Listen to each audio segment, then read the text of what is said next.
Hey, Hey, I want to prepare for a space. I think that's how people prepare for spaces, right? oh, well, you gotta do it through your nose, not through the mouth, and Not make it, I had to learn proper. yeah, get a Hey, straw. Casey, how you doing? Hey, Casey, we're going to talk about finance today. Hey, Hi. how you doing? I don't know.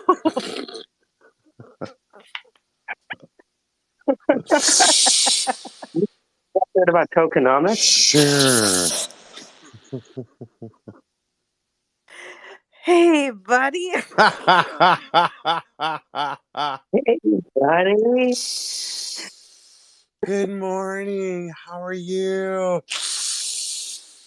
Hey, You know what? buddy. We need to name these characters. What would you call this one, Kit? Stewie.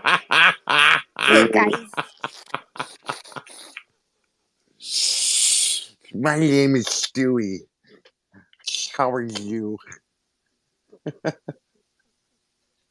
All right, we gotta cut and paste that first entry.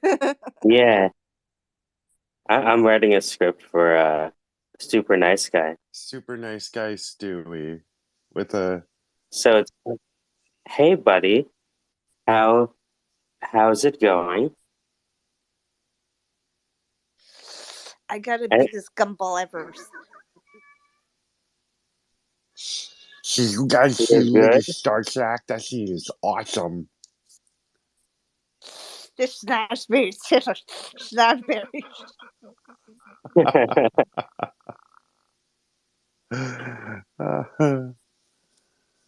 So Oh, God.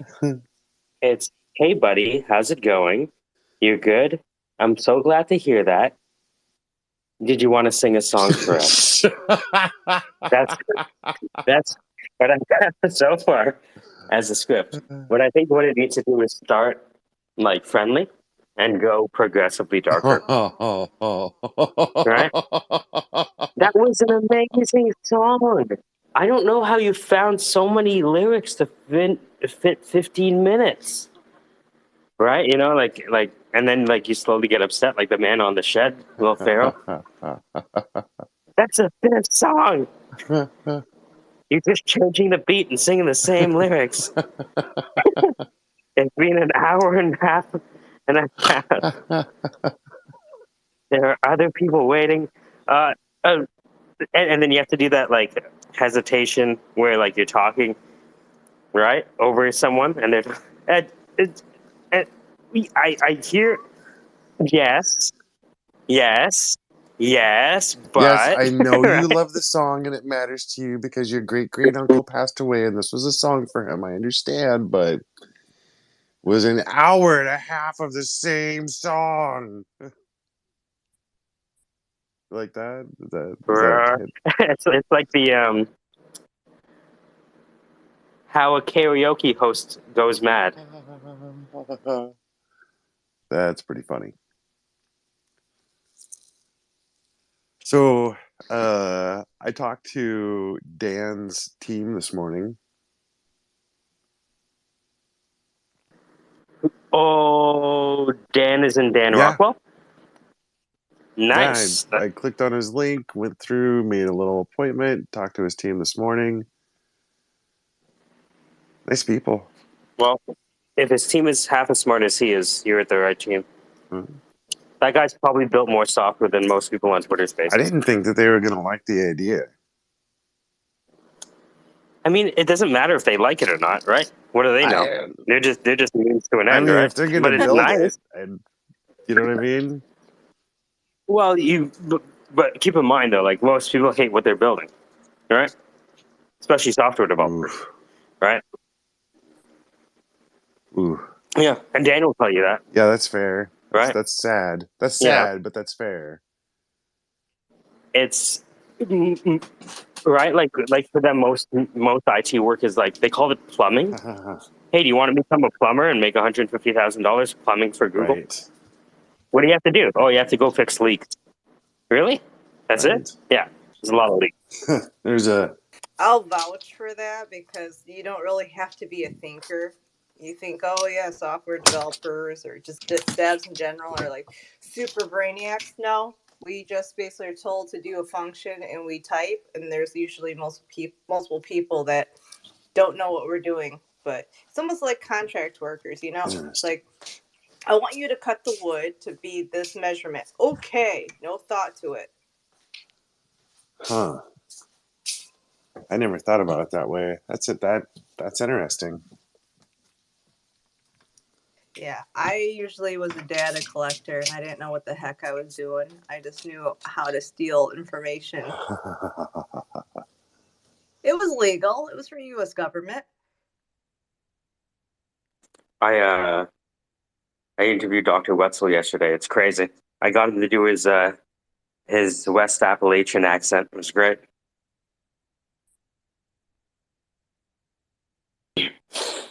Hold on.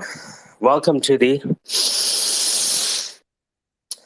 SquareSpace Degenerate Conversations and Broadcaster Voice.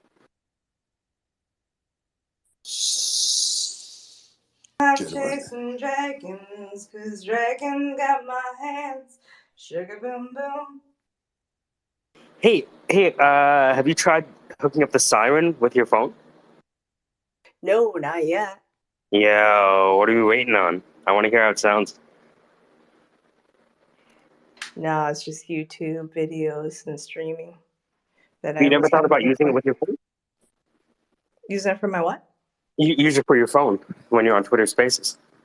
No, but I probably will hook it up with the tablet. I use my phone a lot for Twitter Spaces, but majority of like syncing stuff up, I don't like using phones.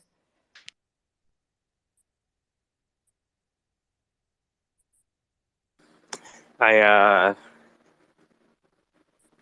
went downtown yesterday. You ever see the CN Tower? My friend from Ghana calls it the long pole. Have you ever seen it? Here, I'll post it.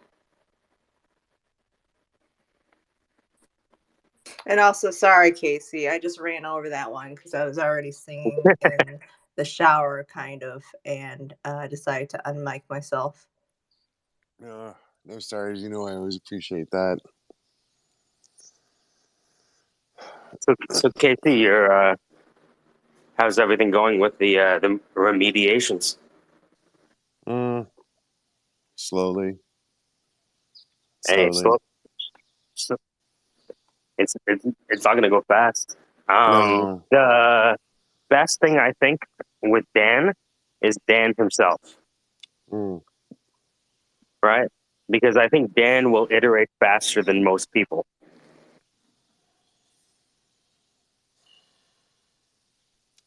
I am a fan of going with the flow in a system, and the system that is in play is Dan's team does the scrubbing and things, and then Dan steps in at the back and does the magic, right?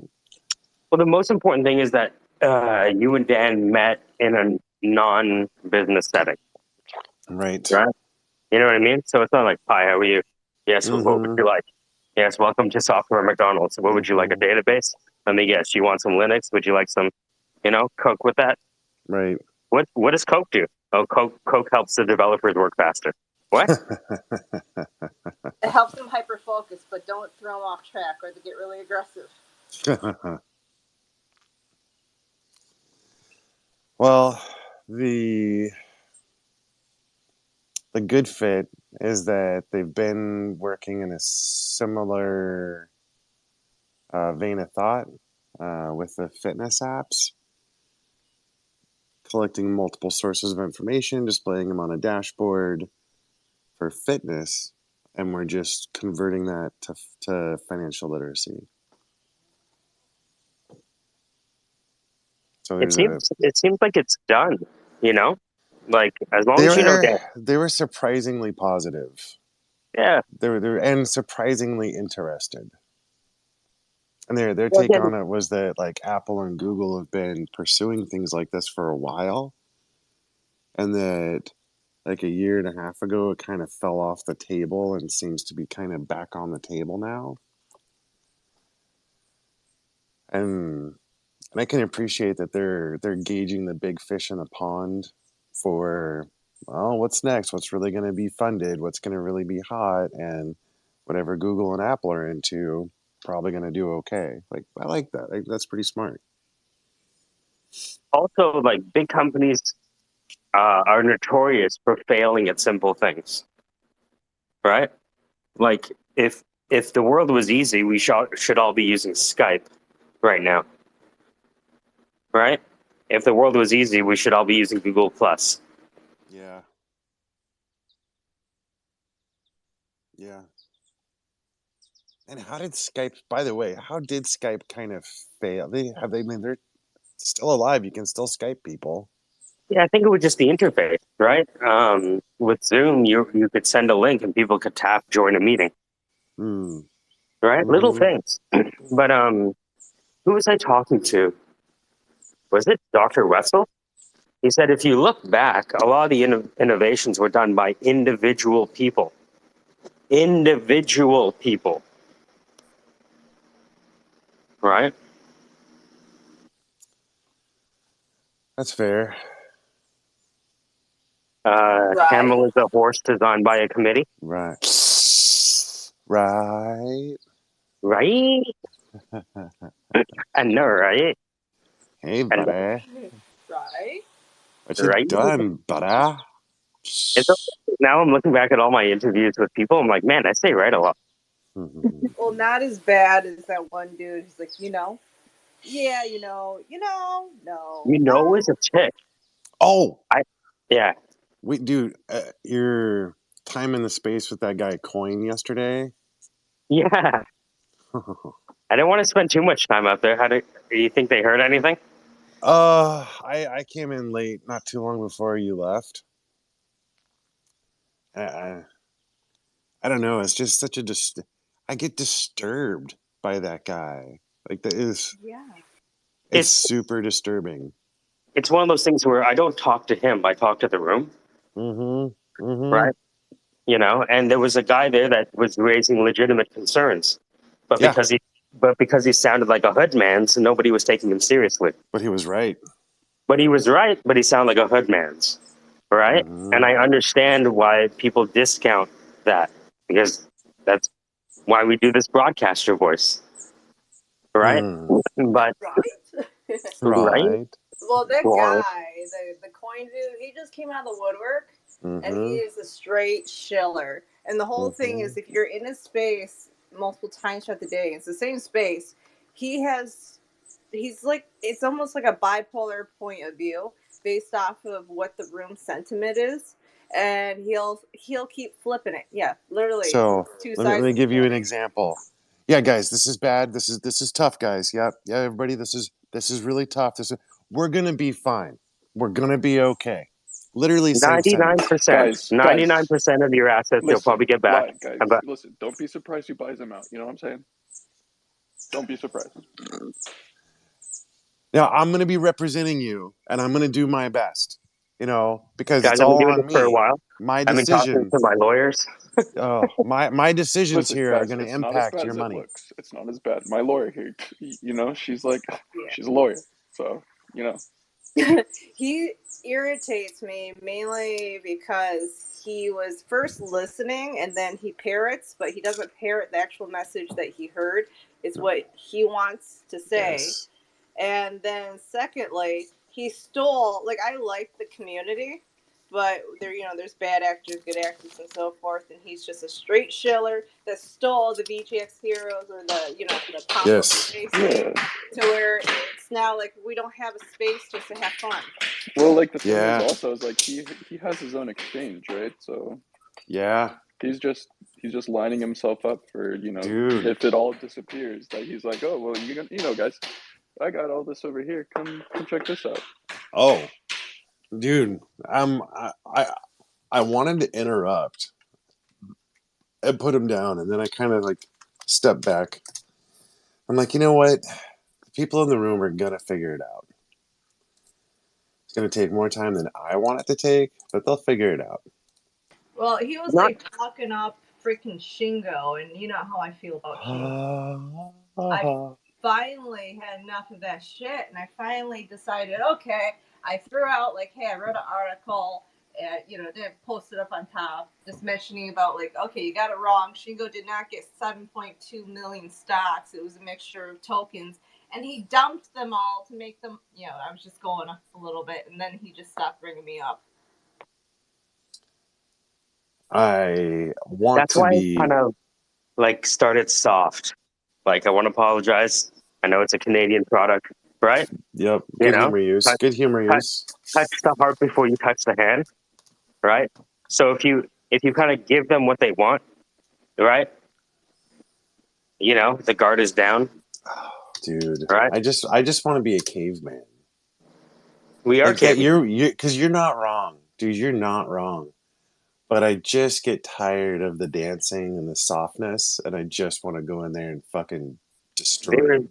there is never not going to be spaces like that Right. because of what it provides, right? It provides speculation and hopium, That's, right? dude, it kills me And to hear people like, hey, Coin, really appreciate you holding these spaces, man. This has been really helpful. I'm like, what the fuck did you just here's, say? but here's the thing, though. The scary part is nobody's learned not a goddamn thing. That's, That's the scary part. and you know what? And maybe it's even worse than that. Not only have they not learned anything of value, but they've learned a lot of trash. Rather, They lost brain cells. That's what. yeah. It wasn't even a zero sum. It was a loss.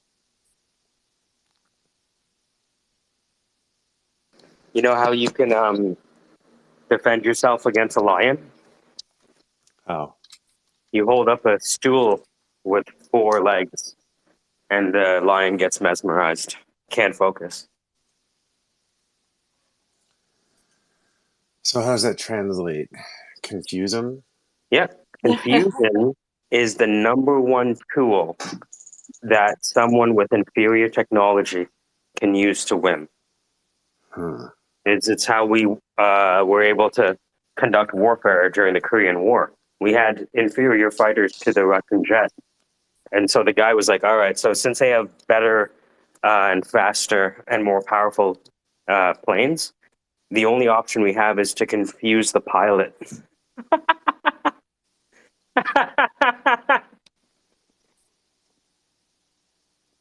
So how do I confuse this guy? It's not so much. I think it's where you spend your energy.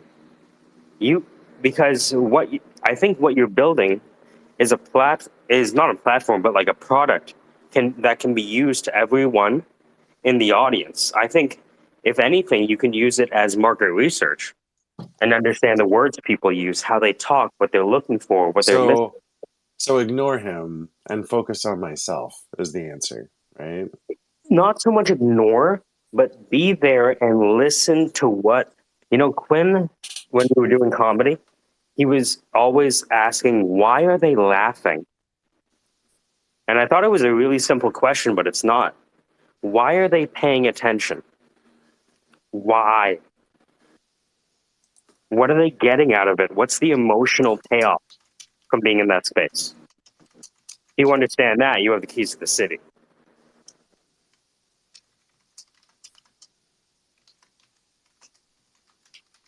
There's a lot of smart stand-up comedians that get really pissed off because they'll have quote-unquote dumb comics go up there and kill it with simple jokes. And the super smart people will always be upset at, you know what I mean? Because they can't get those laughs. And then they don't, and they usually like put down those comics. But those comics are getting laughs, right? And we're here to get laughs. Well, most people are anyways, right? So to understand why are they laughing? Okay, so if I try to put this into practice, I'm gonna go start a coin value cap space and start talking about coin value cap. I would ask him to come on the show that you're going to have.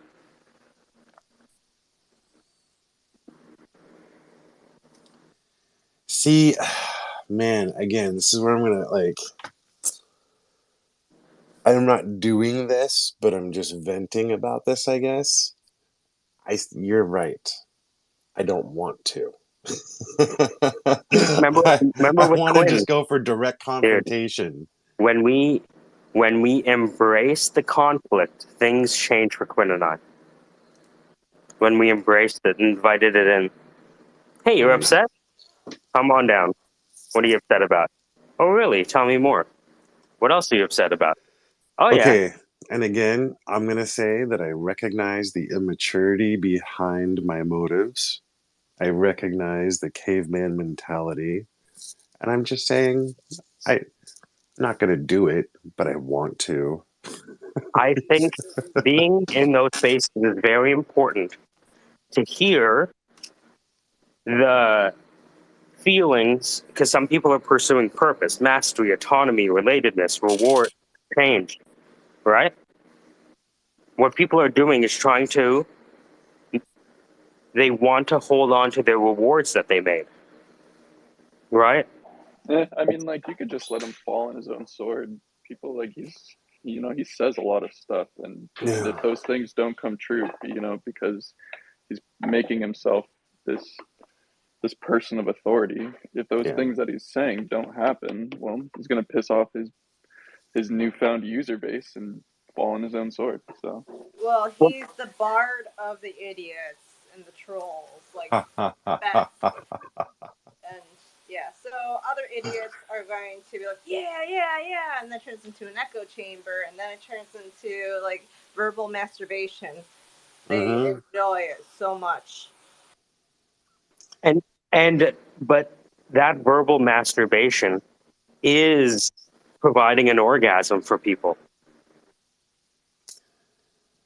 It's true. Yeah, yeah, it's that mental release, and it's a joke to say that verbal masturbation. You're thinking sexual, but the actual term, what masturbation really is, it yeah. It does, right? It does fit because they are getting off on it. There is that emotional, mental Yeah. climax that happens where they hear the message repeated enough times. I'm gonna be okay. Well, also, like, keep in mind that people use these conversations to learn talking points, right? And then you can see people repeating the talking points in tweets. You ever notice that? You ever see tweets and you realize people, oh, they're just, monkey see, monkey do, Dude, have you right? seen the video about the 4 reasons why Voyager is not gonna fail? By that guy who's like constantly smiling. It's, again, it's because I was an advisor, there is so much incentive for people to lie. Dude, do you Oh, realize like a lot of these people might be telling people everything's going to be fine because maybe they have more money on the platform than most, right? And they need people to stick around for exit liquidity, right? And that's I, why when they talk about bank runs, they're so uncomfortable because they're like, yeah, fuck yeah, I'm going to do a bank run. I need my money back, right? So, like, but not all grin teeth is a smile. uh-huh. Yeah.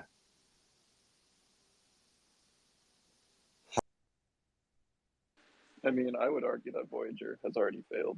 So that video is kind of, if anyone's actually, watching these videos, I don't know. It just sucks. It's weird. People just lose the ability of just to think.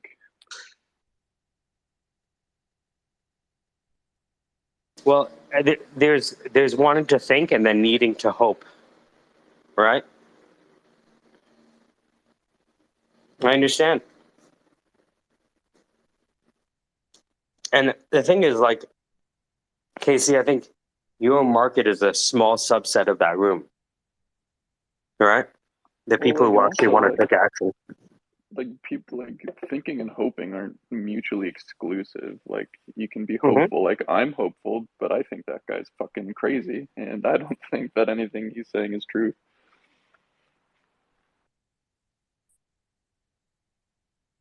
I think. I mean, it's it's natural, right? I think it's very natural for these things to happen.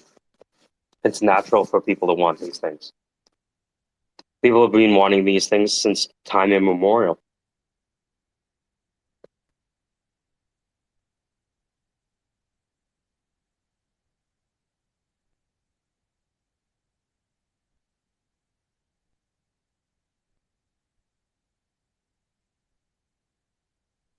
Why did he just drop down?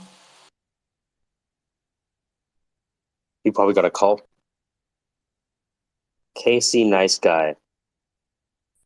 Hey,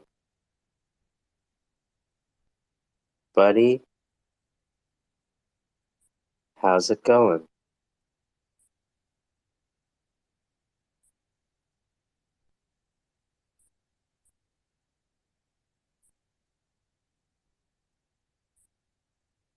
It's it's so good to see you.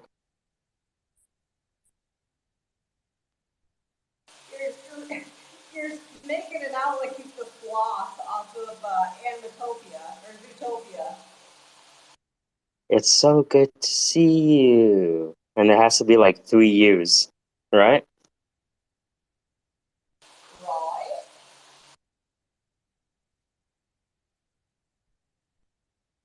I'm so glad to hear that. Glad to hear that. Actually, you did that voice very well. I think you did the voiceover and just replaced all the animals off of Zootopia. Mm. There's your niche.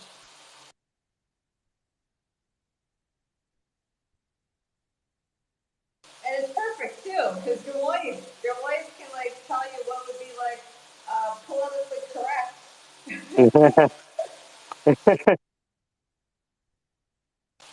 Based off of what would be the nature of the animal. Amazing. Okay, Amazing. so I think I have this script for Casey. These are a lot of fun. And why isn't that battery working? Come on. You know when you run out of battery for the mouse? It's like, all right.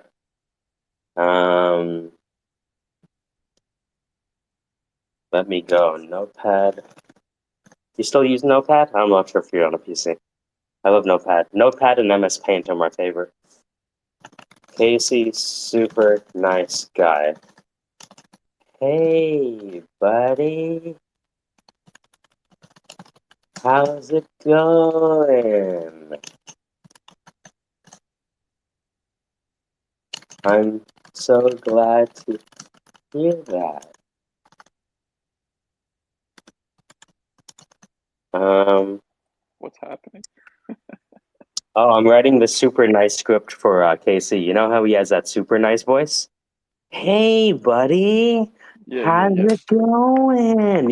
So I'm writing out a little script. I feel like I'm one of his children when he talks like that. Yeah, doesn't it? I'm like, how are you talking to adults like they're kids, dude?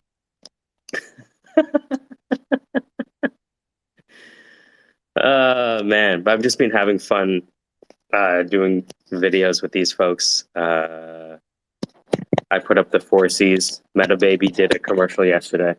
I think her voice is amazing. Got her to do the voice of the crypto shopping channel.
Do you guys use Amazon's Twitch, the streaming platform at all?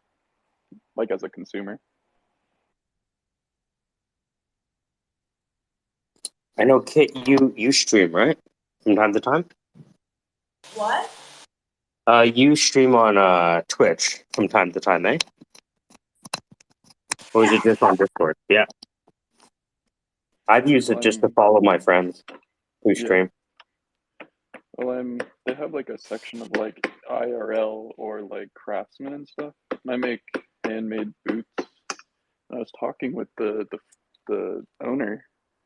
We're trying to figure out a way to have like, so there's going to be like an umbrella channel, but then like every like whoever wants to or whatever will have their own individual like account linked to the umbrella somehow, to where like you can, because these are like you know, luxury items, and people love to watch luxury items being built, I guess, and do something like you can watch your boots being made, and like you can tip your cobbler and stuff like that, which is kind of, I think, is a cool idea as a cobbler. But I'm just trying to figure out how the infrastructure would work, because there'd have to be some sort of link, or it would just be one account maybe, and like everybody has a slot of space or something. But then also it's like, it's a shop, right? There's a bunch of dudes working in the shop, and things are said that probably shouldn't be said. And that might not be good.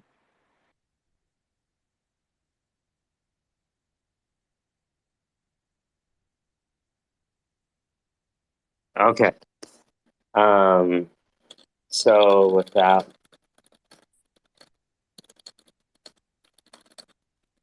Hey, Pacey, how's it going, bud? Hey, Finn, how you doing, buddy? Thanks for being here, man. How's your morning, dude? Are you gonna sing us a song?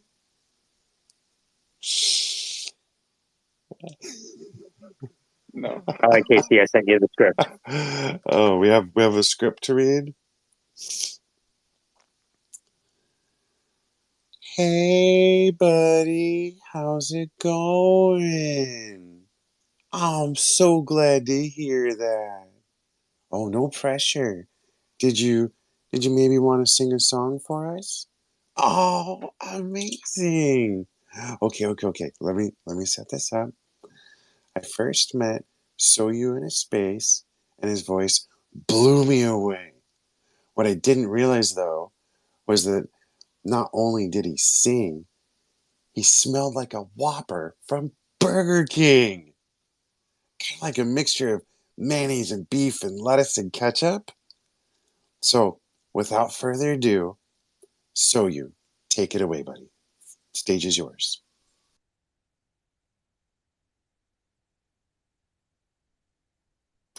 Fantastic. That's what you were looking for?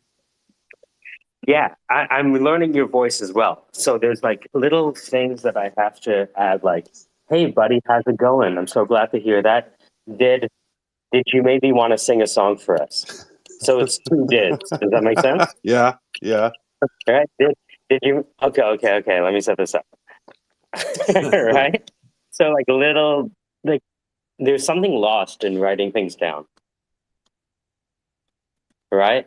And I noticed like the no pressure kind of broke everything up, right? And I was like, oh, okay, so there's some jarringness there. So let me update this. Hold on. Do do do do do do do do do. Come on, Syntactic everybody. analysis by So You Want To. Care of Noam Chomsky, who's being led astray politically by his old age. I'm sorry. All We should call right, this I give you syntactical approaching. the Syntax? syntax of synergy. Syntactical? Yeah. Ooh, Huh? SIN tactical. Right? I like it. Yeah, syntact. I like that. It's like a touch from A Lady of the Night, a syntact instead of a contact. That's awesome. Syntax. She's touching me. She's Yeah. touching me. If it was a sinotact, it would be a geisha. Have you guys ever seen the movie Ravenous? Right? I don't think so. Oh, it's like No. a Civil War era kind of noir vampire movie, actually. And Okay, this sounds interesting. dude, What year did it come it's out? I don't remember. Like, what are like? Is it like 2010ish, maybe something. okay? I Okay. think. Is it American? Yes. Interesting. It's a What's it called again? Ravenous. Interesting. And it is one of the best vampire movies, in my opinion. It's a very gritty, raw, real-ish type of situation. But there's a scene where this guy's been injured, and there's a little bit of blood, and one of the people that's got the vampire, they're turning, they're fighting it. They're all sleeping together in this sweat lodge, and late at night, the guy that's injured starts screaming, and people are waking up and running around, and the guy starts screaming, "He's licking me! He was licking me!" Dude, it was the most disturbing shit. That fucking scene, man. Whew, that whole movie is worth it for that one scene. Sorry, little sidetrack there. No, keep talking. I'm trying to unpack this microphone. Ravenous. Fucking great movie. But it only sparked me because, like, being touched by a lady of the night. I said, she's touching me. She's licking me. I usually get woken up in the middle of the night when my spouse pushes me away and screams that. Doesn't matter what time of the year. He's always overheated, and we have the continental king size bed, and I am usually curled up in the freaking just at the very edge of one bed, and he takes up the rest with a pillow and a blanket between us. Just because any skin contact, he wakes up and he is sweating profusely.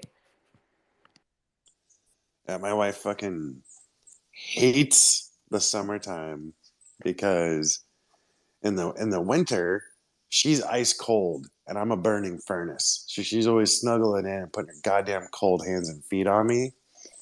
And they're fucking cold too. Like, kind of pisses me off sometimes.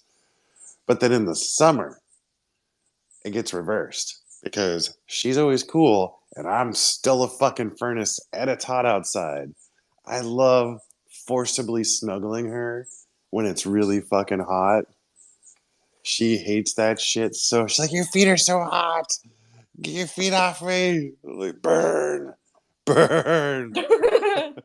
Well, the problem, I don't know about you guys, but I digged, growing up, always watching vampire movies and stuff. But my problem was I had siblings that would torture me, and I'd be sleeping, and they creep up and pretend they're a vampire, just a silhouette making weird noises, to where I can sleep without covers, but I always have to have something around my neck, and I have to be comforted by a big, heavy blanket, no matter what the temperature is outside. I'm surprised I didn't die before they discovered sleeping bags kill people. Because I always have the biggest comforter, and I don't care if I'm sweating and dehydrating myself.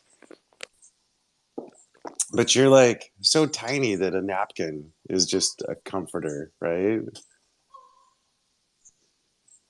You little people got it easy.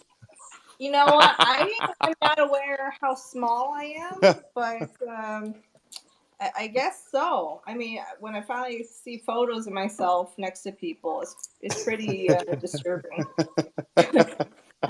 My friends. So we have one of our patients, or not patients, but one of our clients, and was friends with one of my buddies that we always used to hang out. Which you probably know who he is. He's the only prosthetic amputee that is in the was in the World Wrestling Federation, and my other buddy is in pro indie wrestling. And all of our photos together, I look like a freaking child.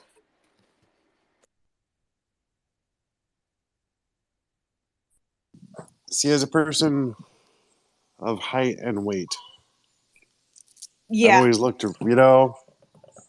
like, well, I'm one of the giants and I live in the land of the little people sometimes.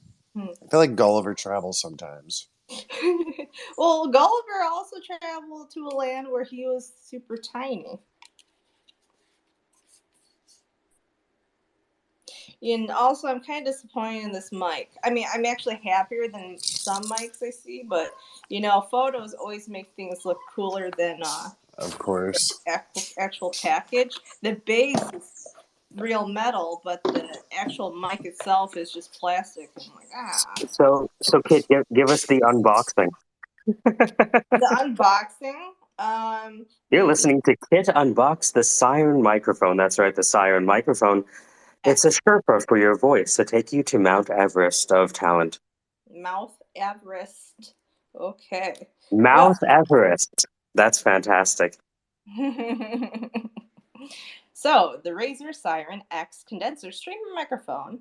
Packaging contents includes the Razer Siren X condenser streaming microphone with a support rod, desk stand base, very durable, and the micro USB to USB cable. It is 1.8 meters in size. Supposedly. Kit, can you try softening your voice a little? I am not going to, because I am far away from the phone, and if I talk normal, I am going to actually here. Hold on, let me get closer. Okay, is that better? Yeah. Okay, I'm not using the mic, but I'm not wearing my headphones But can right you now. just kind of soften the I voice up a don't little want bit? to. All right, fine. Ah, fuck your See, face. see, Stop. this is what it's like actually being on set. This is what No. happens. Oh my gosh, you want me to be on set? I don't want to. Actually, I used to do voiceovers, and what I gotta find it. It was Dark Lamp Productions, and I didn't like it and I get embarrassed because it's usually gives like personally for me it gives me that creepy vibe of like I'm a sex phone operator, so I try not Yeah. to soften my voice. What's wrong with that? You say that like it's a bad thing. Well, yeah, my voice doesn't. It gets higher pitched for softening, and it's one of those things I don't like doing. Okay, but if you ever want to soften the voice up, I think the Siren microphone would be just wonderful. I don't want to. This is exactly how it is on set. Can you do it like this? Fuck you, I'm an actor. Well, fuck you, I'm the director. Well, fuck us. No, fuck you. No, Fuck you. I don't want to when it's recorded. So you want to? No, I don't want to. I hear you. Dan, how's it going? Good morning. I didn't think about being a sex phone operator, but I could do that. How would the crypto hotline sound like? Hey, All right, I know, guys, it's pretty welcome. bad out there, but don't kill yourselves. Welcome to the Suicide Crypto Hotline. How can we help you? I'm calling from a trunk. Do you have any Doge? Prices are super low, but if you act now, maybe you too can get some coin. Hurry up and dial 554-3215. That was a little disturbing. I'm not gonna lie. I thought about Oh it. I no, thought about like, it was like, very disturbing. I didn't want to do that. It's too early. like if you'd Mike have just just put me said on it, the spot.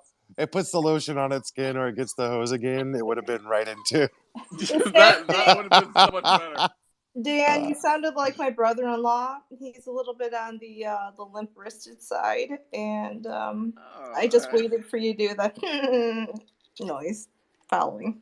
Hey. And yes, why are they called gay? Because they're always happy.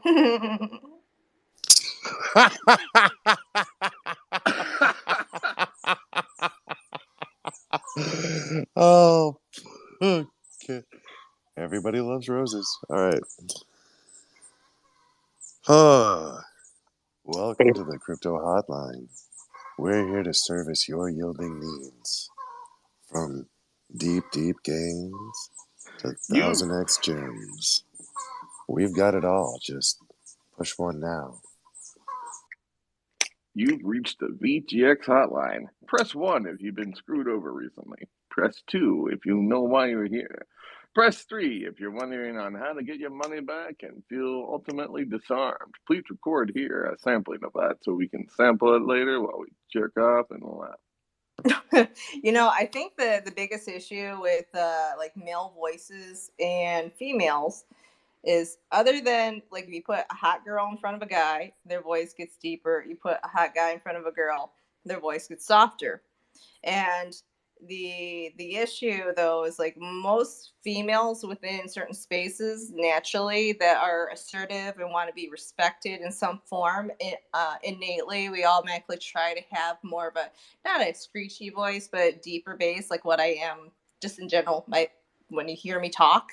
But I think if I try to do voice acting, as in softening up my voice, I would have to be around a bunch of people I didn't know, because I feel like I'd be putting my natural guards down, and that makes me feel super vulnerable. And I think like, okay, now I'm just going to be attacked by, like, ravished by a bunch of personalities that are male versus female. I totally See, see that. yeah. You could, I was going to make a joke about like, well, you need to hunt down some of the LGBTQ spaces so you can have that from the female side as well.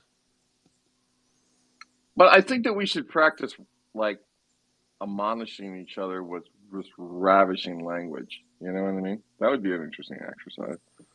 I don't know what that really means With by that, but ravishing, what does that look? yeah, like Yeah. ravishing language, kind of like Casey. I just can't believe the intensity of your voice. It fills me with so much. You know what I'm saying? It's a slow fast. I think it's the changing of the pacing. Yeah, and at the same time, you're sort of admonishing the level of, oh my God, Casey, I can't believe the way you ate that Snickers bar. Like Okay. just in that statement, like Dude, you imagine just just to get like used to it, right? Like just to get like kind of and get you're it out trying of to the way. yeah, and you're also trying to project like how can you this is terrible. How can you violate somebody with language, right? With this Sure can. notion of words and language, but you're not doing it in an insulting way. It's almost like that scene in the movies where the villain comes up and whispers all the things to like the guy or gal who's like Right. about to die, right? So you have to be that evil lector, but at the same time you're completely by. You don't know what's going to happen. You don't know if you're turning them on or if you're like dressing them down. Well, the difference between the hero and the villain is the hero wants to save the day, but the villain has something to prove. But see, that's classic. We have to go with the villain. We have to go with the hero that doesn't necessarily want to save the day. He just wants to have as much camera time as possible. So it's not so much that you're that.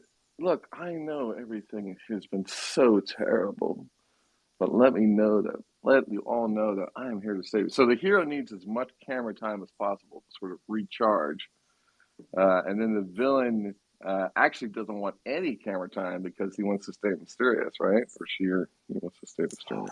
So wait a minute. So we have an anti-hero. Wait. This is awesome. We have an anti-hero and we have an anti-villain. Of course. And that Oh, makes the sense. anti-villain, dude. Does that instantiate Uncle Hero and Uncle Villain?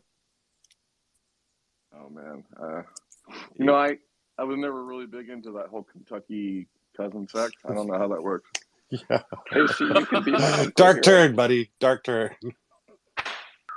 What? This is the SquareSpace Degen conversations. Not exactly Alice in Wonderland conversation. If you wanted sane conversations, you should go to another space. This is the SquareSpace Degen conversations and a broadcaster voice. Brought to you with a glowing flare.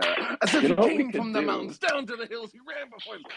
If we're going for like Where? the sexy vibe, like we could just have someone like in the background just like Just like how we just entered the room like when he first opened. constantly.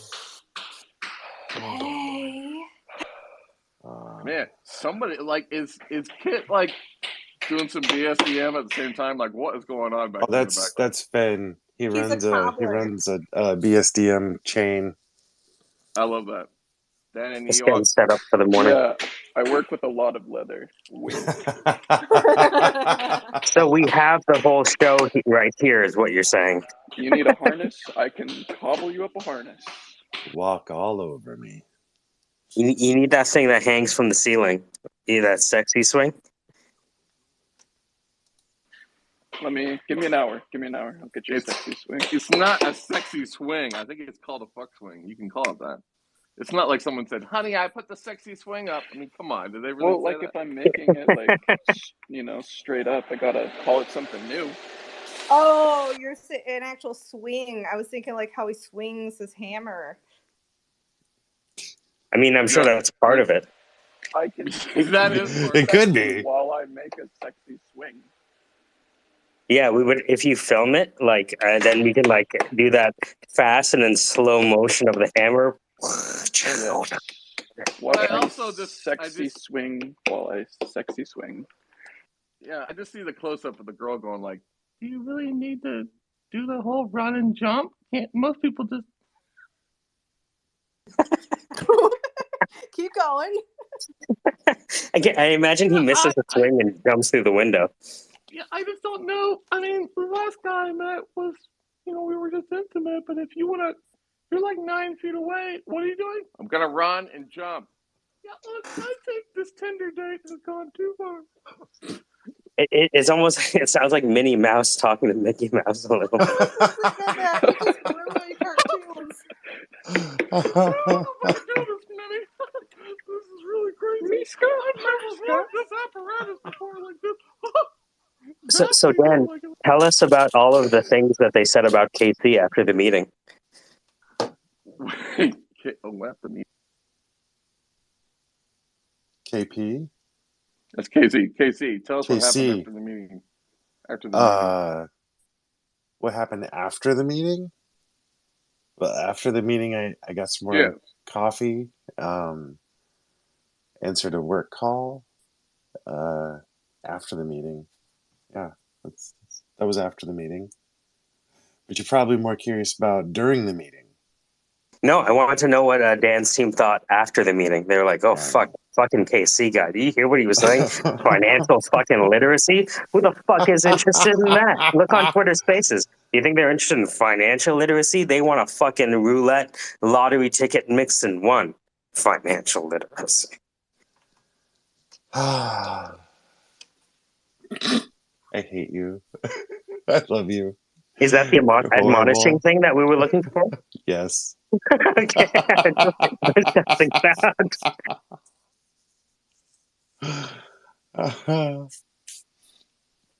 Hey guys, check this guy out. What happened? So we had this guy come in today, and he wants to teach people financial literacy. What? As an app.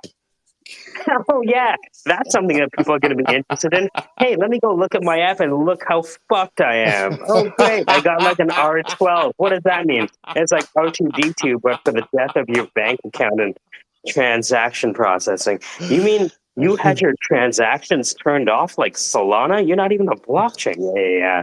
It fucking got really right. I turned the app on and it just said "fuck you." I don't understand. What's I love that app. Why don't we? Why isn't that the error message? That should be the cybersecurity. Alert. Fuck you. Fuck you. Fuck you. Sector 7G. You've been fucked. Right. All of these like tame warnings, like boop boop. No, we need something like voice activated. Right. You ever hear what's his name? Jim Brewer do the Joe Pesci GPS? Yes, I love that. Oh, that's my favorite. GPS. Wow. I love listening to Jim Brewer now because he's like he's like gone down the deep end of the conspiracy theory rabbit hole. And not to say that I'm not right there with him, right? But he has these amazing podcasts with Eddie Bravo, Joe Rogan's BJJ friend, and they're amazing because Eddie Bravo is like knee deep into flat Earth. It's amazing. That's Dude, funny. the ice wall is real. Okay, stop. Why do you think all the countries are agreeing on Antarctica? Because it's real. You see, my attorney's right here, and I saw it I on was TikTok. talking to her about. Allegedly. What's your attorney telling you, Casey? Oh, it's real. It's 100%, guys. It's 100%. We're all in trouble. It's gonna be fine though. We're all fine. Everything's gonna be fine. That's my attorney's right here.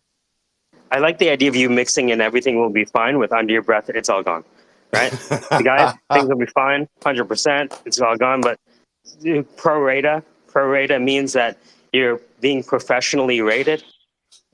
Guys, I mean, come on, listen. I mean, my lawyer's right here. Like, I've been on this trial for a while. The ice wall is real, okay? Like, Oh, Finn, you have to add the long sniff.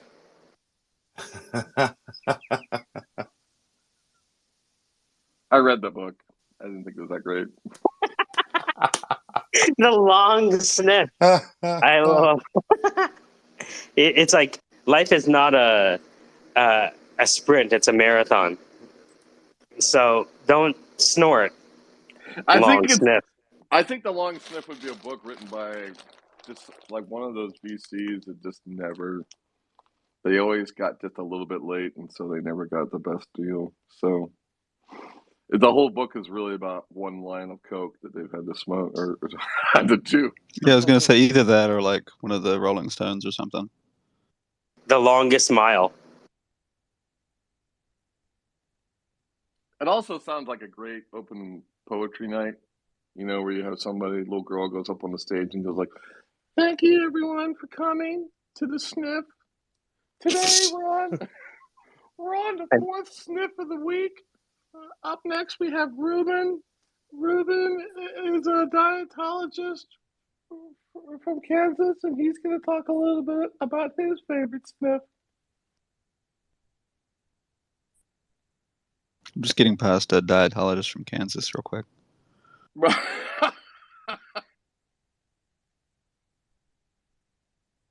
I used to do tech events like Ignite and Startup Weekend and these fun events that were, I don't know, in the middle of I don't know, between 2006 and say 2013 was a really fun time of just lots of different crazy tech events where you're trying to challenge people to do stuff.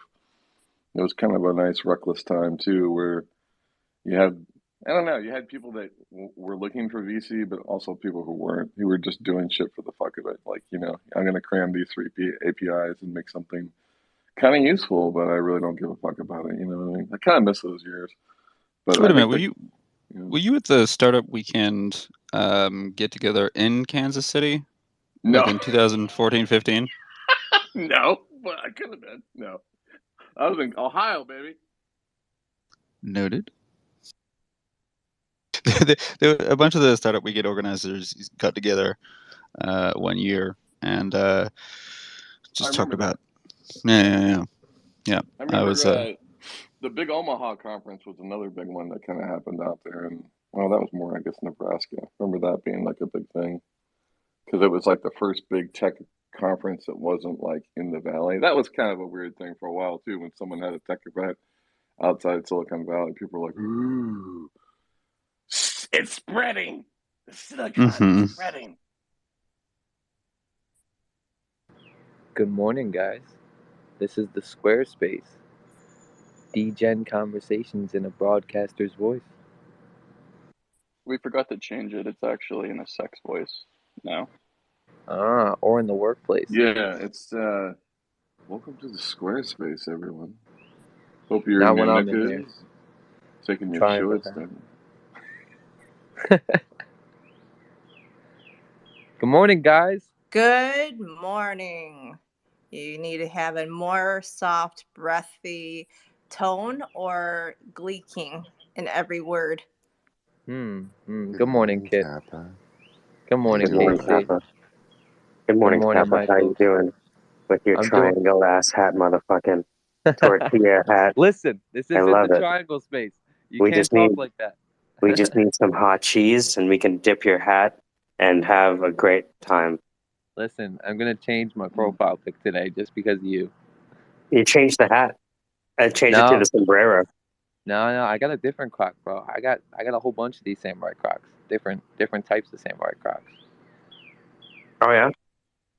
Oh yeah. Oh yeah. Oh Oh yeah. yeah. Dude, It's yesterday. almost like NFTs are that version of Jerry Lundegaard from Fargo selling He's not real. selling cars he doesn't have. Oh man. But I tell you what though, brother.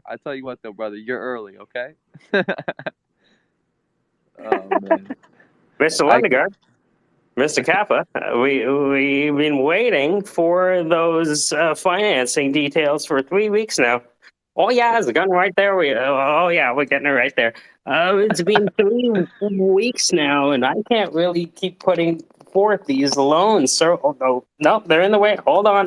That lady walks in. Oh man. It's like selling product that you don't have, yeah. It reminds me of Bobby's World, the mom. You know the mom from Bobby's World, No. the don't you know lady. Don't you know? I probably Yeah. know her, but not offhand, like by name. You photographic memory. So what's going on now that you gave middle fingers to the last place you worked? Not much, Who's next man. to get the middle fingers? No, no middle fingers, man. Just a reaction. I'm actually kind of disappointed in myself for doing that, but you know it is. I just gotta. I let my emotions take the better of me. I'm young, trying to fucking be as stoic as possible, but you know that was better than fighting, right? Yeah, man. I mean, mad respect for not going in there and shooting it up. I know a lot of us really feel that urge, but you chose not to take any lives, and we appreciate that. Man, there's such a low bar for proper civil discourse now. It's like, thank God. You know what, Kappa? You might have complained about the business and blew them up, but at least you didn't blow them up. I think that's good Yeah, on I you. mean that's the really big thing. I mean, you went in there. You know, you even bought the AR-15 just a day before the shooting, and I think that took a lot of balls to do that. And then at the same time, just going in there and actually showing the gun before walking into the schools very slowly and reading off the serial number as you walked into the classroom was really helpful, I think. Yeah, It's like a shooter who yeah, wants to get caught. Imagine a shooter who just wants to get caught, and he's like, "Hey guys, I'm here now, guys." I mean that's Guys, kind I'm of. here, and he's still being ignored, like right? documenting Guys, his it's a journey. real. I mean, 5 minutes it's away, crazy, on but my way. it's this kind of skit that the English would do, you know, like Monty Python or something would do that. It's hard. I don't know. It's hard for SNL to do something like that, but something darker humor would totally do that because it would make sense. Did you ever read? They banned the book. It was by Stephen King, and it was a story about a school shooting from the perspective of the shooter in first person. Oh man. And they ended up banning it. It was a book he wrote in the 80s under. You ever read the Bachman books, where he wanted to see if he still had it, and so he published under a pseudonym Bachman, and then Thriller blew up. No, Thinner blew up, and then they were like, "Oh fuck, it's Stephen King."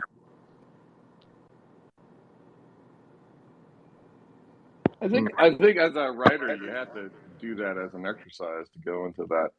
I think that's the thing that's interesting about writing is that the same thing with comedy really or acting is that you have these opportunities to throw yourself into something truly dark or evil, and you only explore it as how well you can handle it. You know what I mean? You know what comes to mind, like if referring to the what we were talking about before. Like, imagine if Paul Revere had like 30 other people behind him that came. Like, the British are coming. The British are 30 minutes away. The British are 25 minutes away. The British are 20 minutes away. Oh man. Oh no, those aren't Britons. Those are Danes. Ah, shit. Oh man. Politely. So, how do you think you would, if you have to do it all over again? How would you have handled the situation? The same. Hindsight's 2020. I think that I think I could have done a lot worse. Yeah. I think that was. I like that as an interview answer, right? How did you do on your last job? You know what? All things considered, I think I could have done a lot worse. Yeah. Speculation, man. At the end of the day, I'd have to put myself back in that position. No, but last night, my little brothers got into a fight. They've been, I've been trying to teach them like just discipline in the sense of like sparring, and like we spar together and stuff like that. So I'm trying to teach them how to move their bodies, how to avoid certain kind of strikes. And they recently just been they're in like an ego match, and my little brother, the smallest one, put the big one down, and I was just astounded. I was like, "What the fuck? How did that happen?" But yeah, it was a crazy situation. I heard you talk to me in the recording. I was like, "Fuck, man." Did I talk to you in the recording? Yeah, you were like, right, Kappa? And then right after you said that, it just went dead for like 2 minutes, and then you're like, "All right, guys, I'll be right back." Like, yeah, it's no cap. It's because like I know people listen to the recordings if they're not in the room. What I'll do is talk to them as if they're there. Like, hey, what's going on, Kappa? You're kidding. You pulled it all the way down? Were they impressed? They weren't impressed.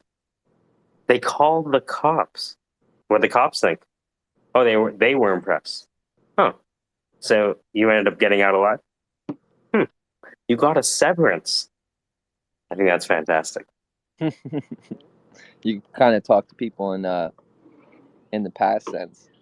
Like, Kappa, if you're reading this right now or you're hearing this right now, go fuck yourself. Like, it's a weird thing, right? Where you could like talk to people that you think might listen to the show. Like, let me just look at some of the people that we might talk to.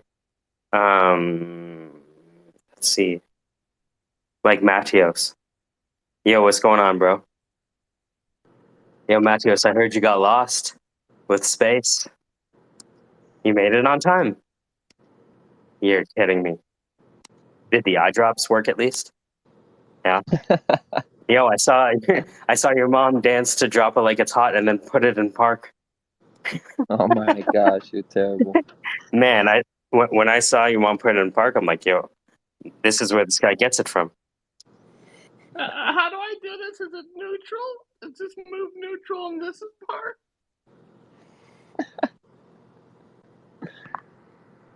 Oh man, just some SquareSpace. So I put it at the top. So, I think we need to welcome Drifter to the forum here. Drifter down there is masquerading as a name as Danny. Is that correct, Drifter? I think he's still a listener, brother. Danny has impressive lighting on his forehead. Right? I think Mr. Raj could learn a thing or two about the lighting. I think if we got that same lighting on Mr. Rogers. Mr.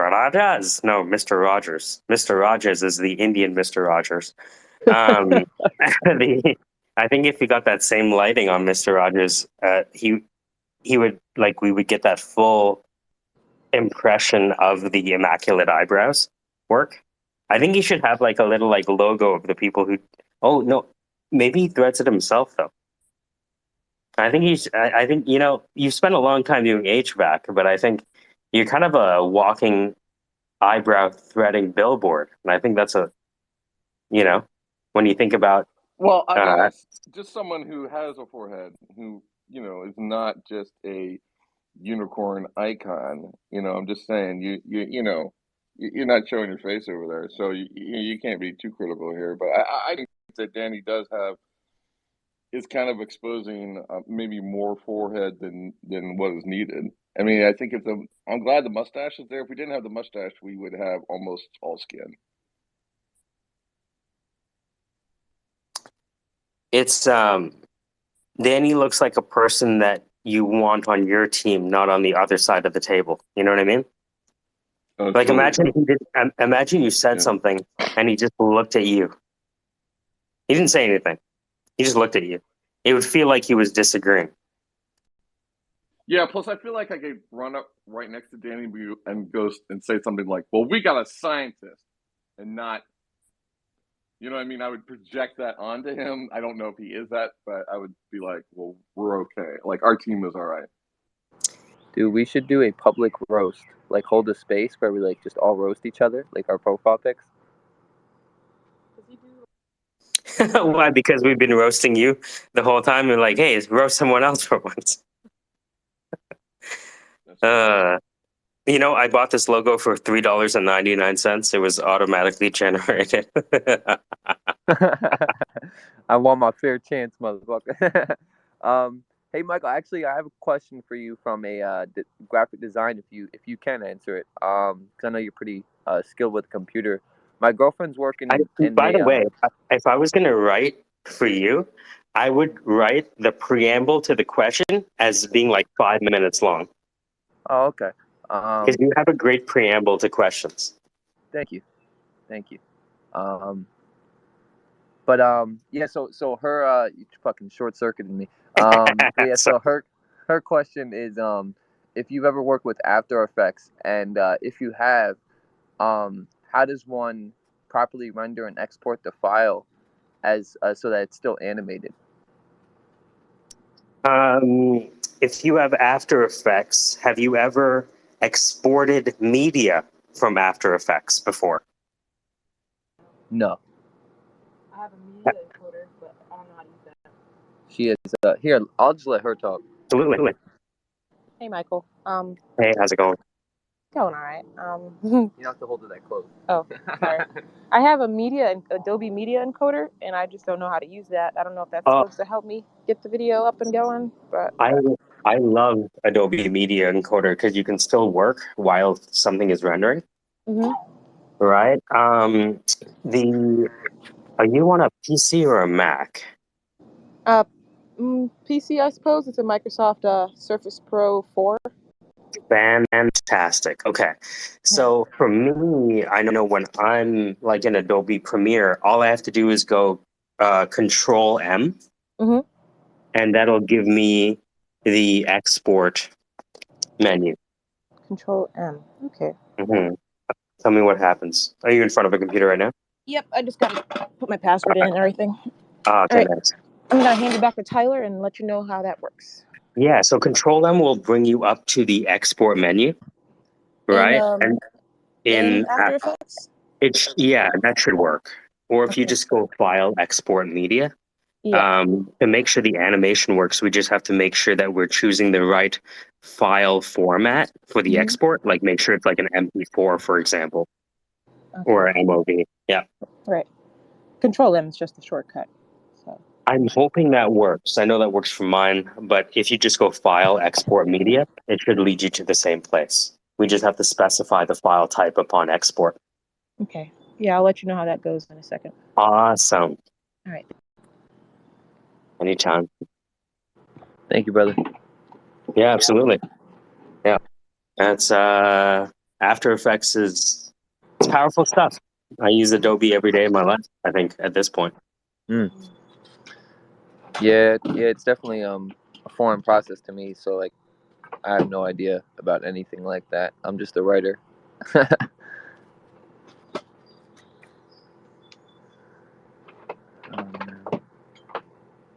But yeah, public roast session, like old-fashioned comedian roasts, where one person steps up. We should do that.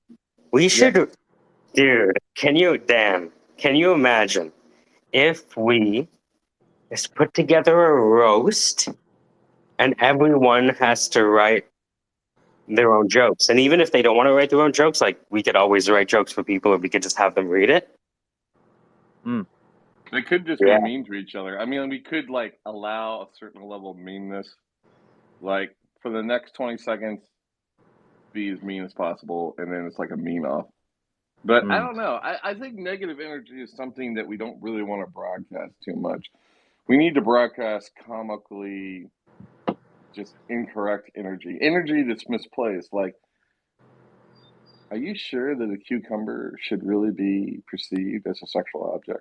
How do you change that in society? Like, how did the cucumber get that? Is it just because it's just as big as a North American dick, or is it just as more average size than compared to a Central American dick? How do we address It's kind of like having sex with the Incredible Hulk. What the fuck? Now that would be. Here's a good question though. Like, if you're having sex with Bruce Banner and he gets angry, right, in the middle of the heated passion, which we know can occur, right? Like, you can get a little bit of a scratch or a little bit of a. How would that work in that dynamic? And then how much time does the partner have to basically escape before the Hulk rips you apart? I don't know. I think it's really. Well, and I think it's like a score of like, what is it? It's like X to impact or X to what's the formula for that? I don't know. X equals Y cubed squared to the log. What I was thinking of, what about if he was having sex with Rogue, right? Because you know how Rogue has that crazy power to like, she can suck the energy. Yeah, I like that. So maybe there's like a frictional equilibrium that's happening there. So you guys would rather talk about this than roast people. Listen, the roast would help. I knew Ruben would have something on this. Thank God. Dead.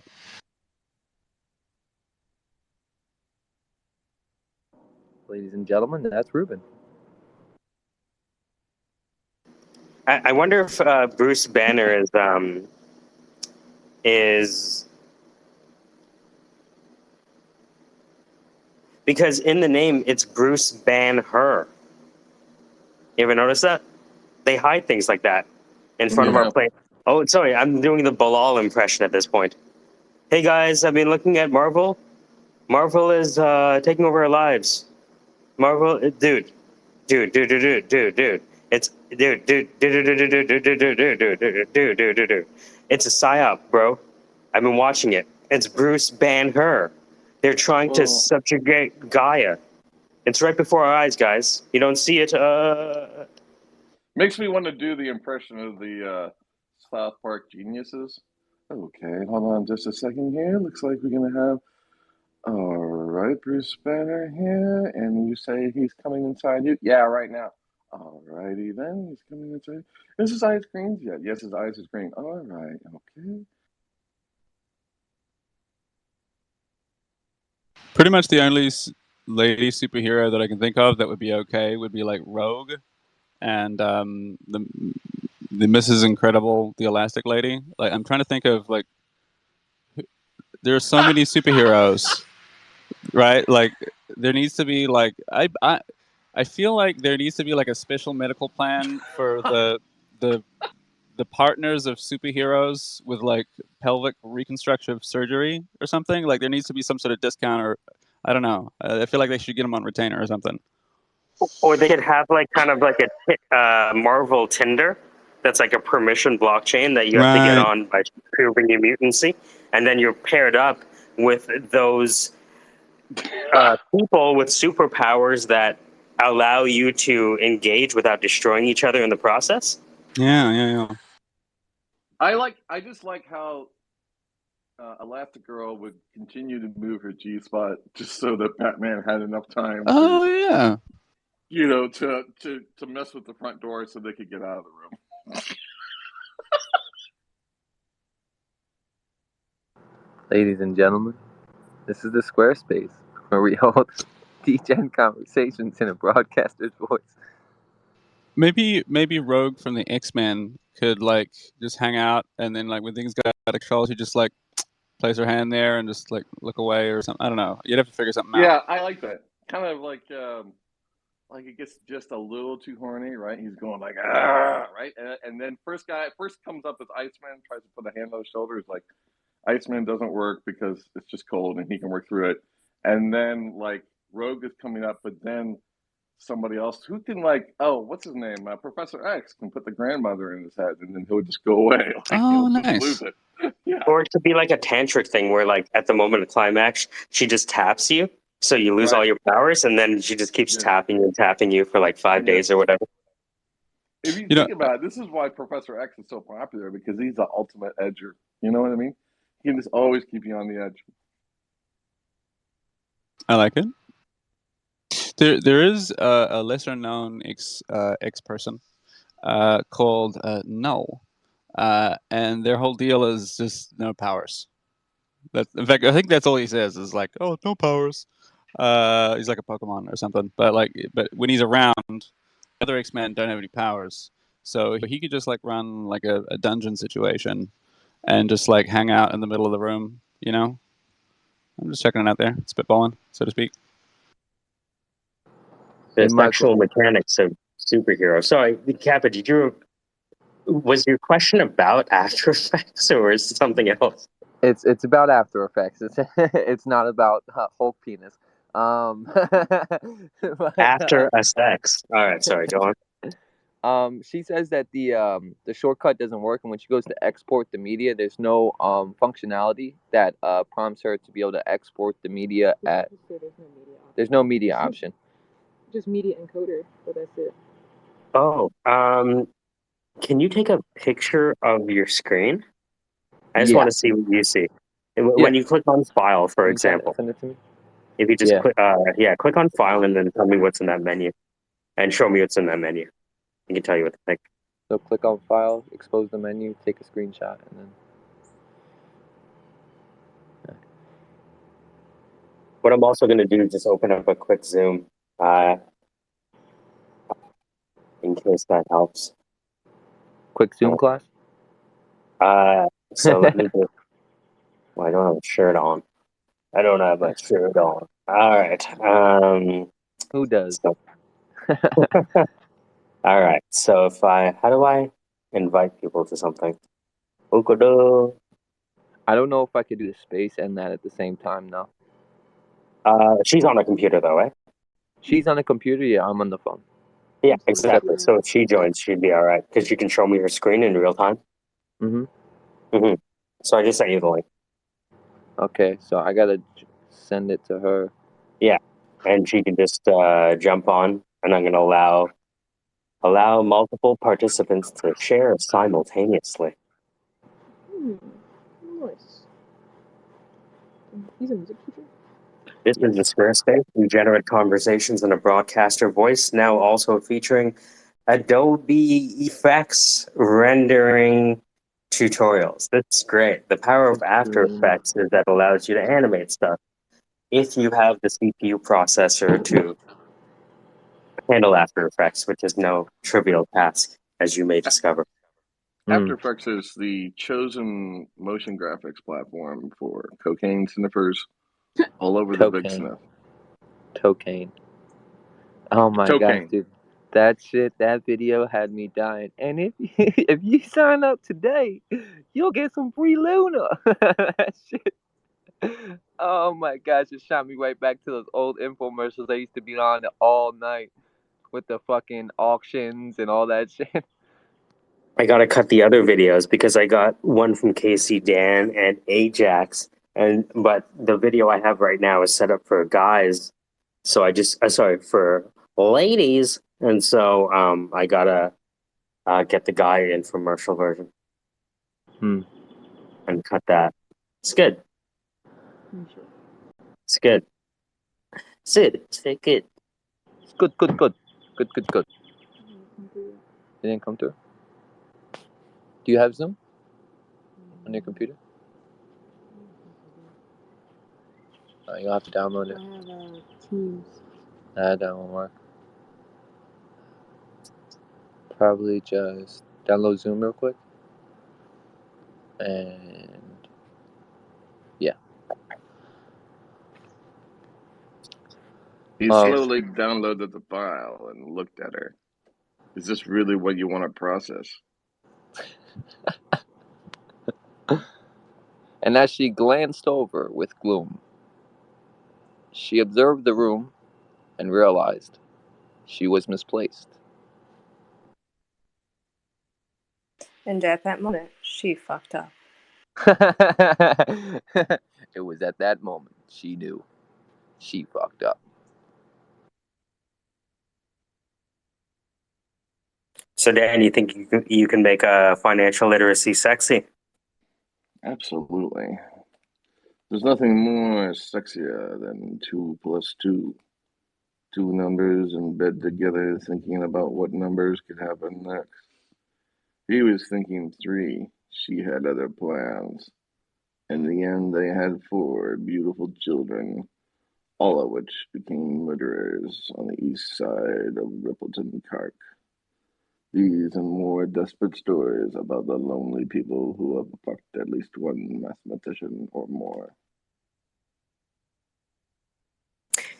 There's a show called Evil Lives Here, and it features interviews with people who lived with people who were later found out to be serial killers. And I was telling the wifey that, isn't it strange that these guys become serial killers after they have kids?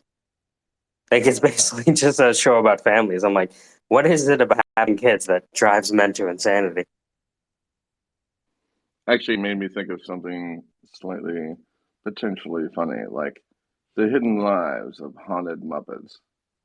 Grover was loved by most, the being the purple, fun young guy, although few knew that Grover had never married in the 48 years he was on television. Grover had a secret past, keeping small children locked in his basement below the set of The Muppet Show. Grover was a very attractive Muppet. The only problem was the female Muppets didn't want a Grover. They wanted a Shover. And that's something he could never enact. Who was that one actor that was in the Rat Pack? The one guy, the black guy who was in the Rat Pack. What's his name? Sammy Davis. Yeah, I think Grover is the reincarnation of Sammy Davis Jr. It's just in a Muppet form, and that's not to say, oh, you're saying that because he's purple and you're racist. No, Muppets come in all different colors. All right, so let's not even go there. I think they needed to have sort of, like Muppet Show needed a sort of single character that was very good with women. And what is Grover? He's great with chickens. So like, add this stuff up, America. I think there's a pattern there. Maybe it sounds really good.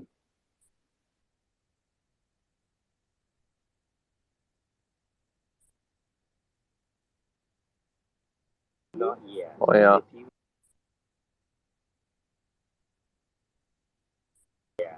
Dan, Michael's talking to my girlfriend actually right now. Oh, okay. I don't know if he could do both. That's what I was.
I'm gonna zip off for some zippity doo dah, and I will be back.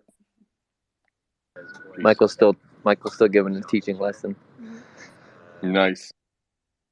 Oh yeah, appreciate the value.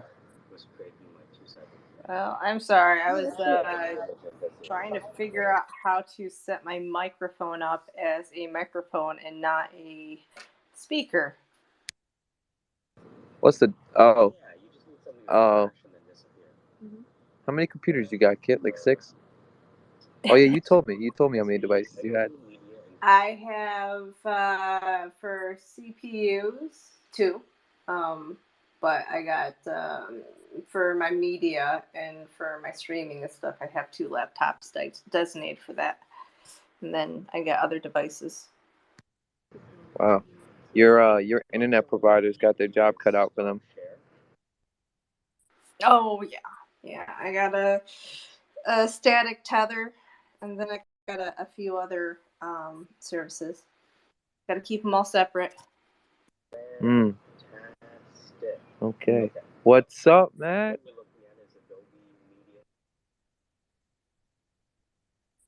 I'm doing good because we're all Matt. I'm Matt. No, you're Matt. We all Matt. Trying to get that Dan voice down.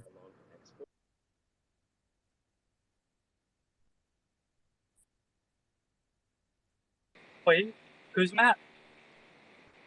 I'm Matt. Oh, hey, Matt.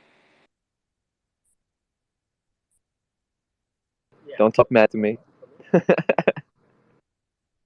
Matt. Matt. That's funny you did that. You said it like... Oh, I see. So you want... Yo. Sorry, I'm back. We're just exporting a GIF. So let me know if that GIF works for you. Yeah. Thank you, Michael. I really appreciate that.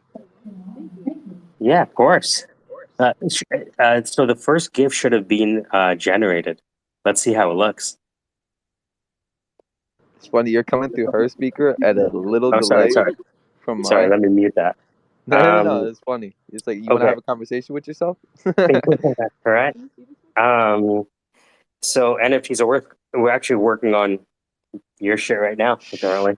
Shh, I was trying to surprise him, man. We're not working on anything related to you. Nothing. So let's see if this works. Can you pull up the image? The GIF?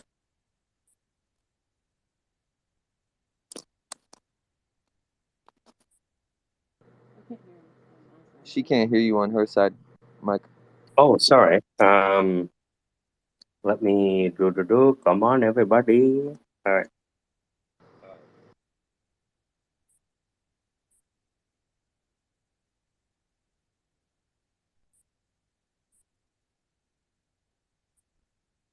Come on, everybody.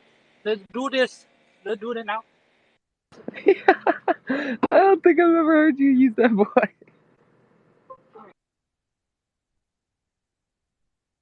The start bundy.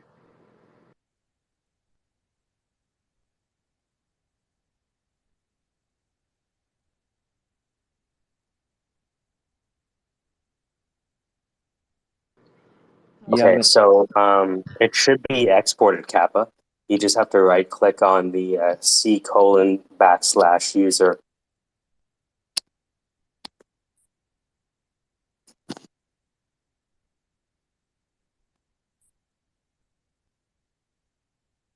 She's fixing something up real quick.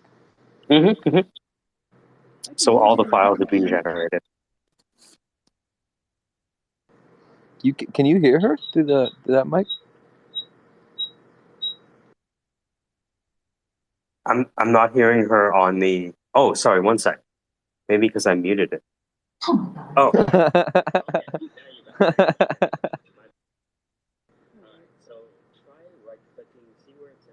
Holding 2 conversations at once.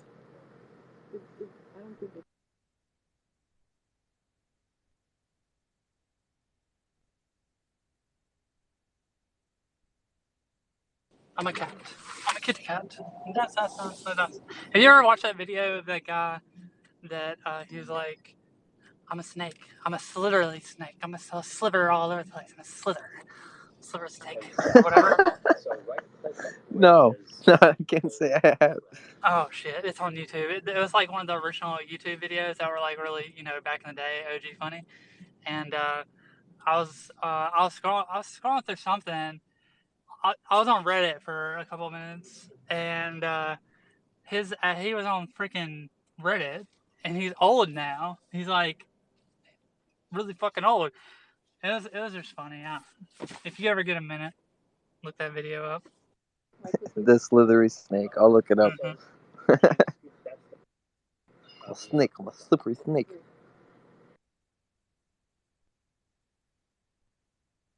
You ever seen the video of the guy boxing the kangaroo? Yeah, that's badass. You know, they really arranged one of those fights back in the day. Like a legitimate boxer versus a kangaroo. He got his ass whooped. Kangaroos don't play. No, bro, they don't. There's no way. There's a reason they're stuck in Australia.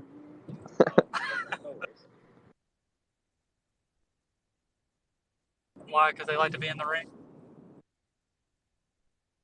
No, because they don't prefer too much freedom.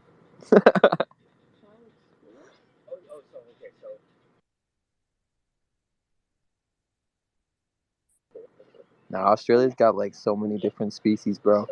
So many different species. It's like a Noah's Ark over there.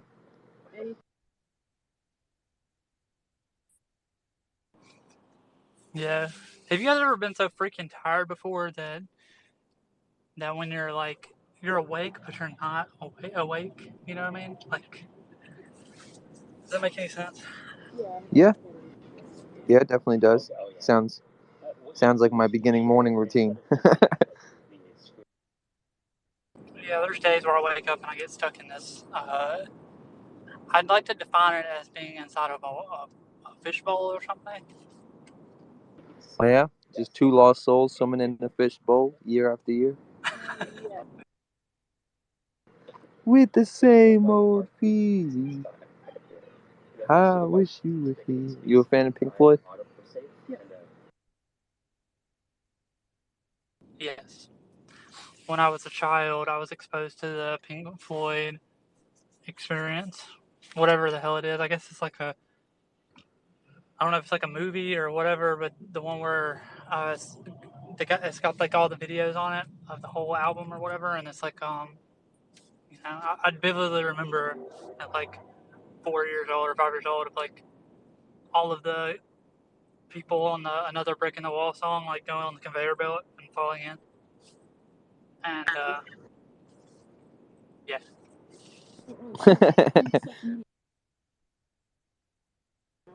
Yeah, nah, my dad made me listen to that music when I was growing up.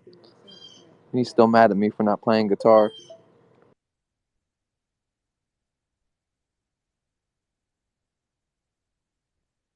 I wish rock music would come back around.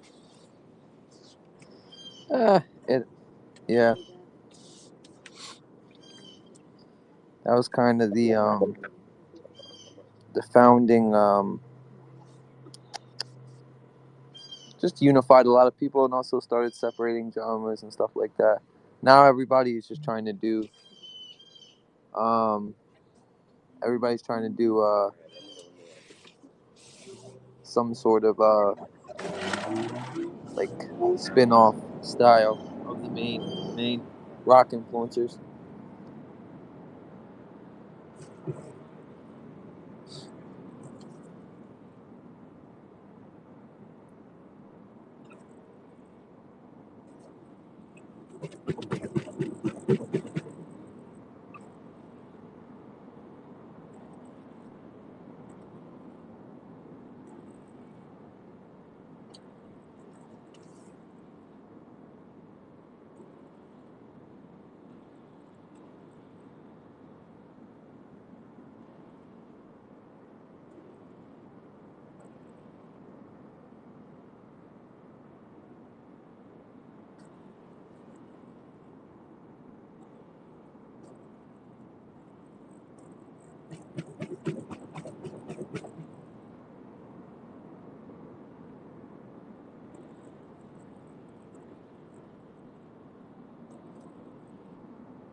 So I invited Ken to come in here. I don't know if he will this early in the morning.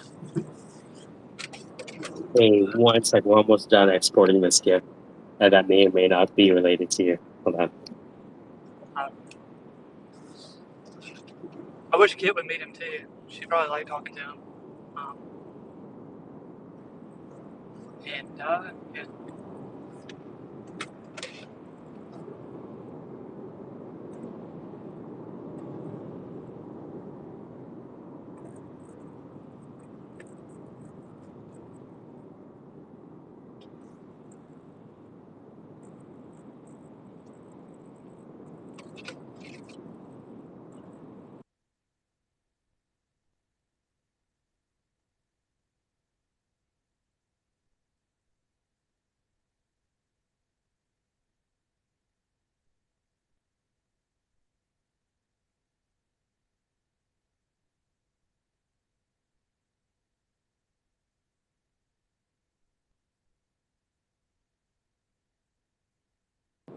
If your organization is hit with ransomware, what do you do?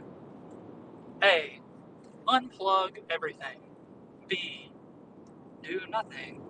C. You're fucked.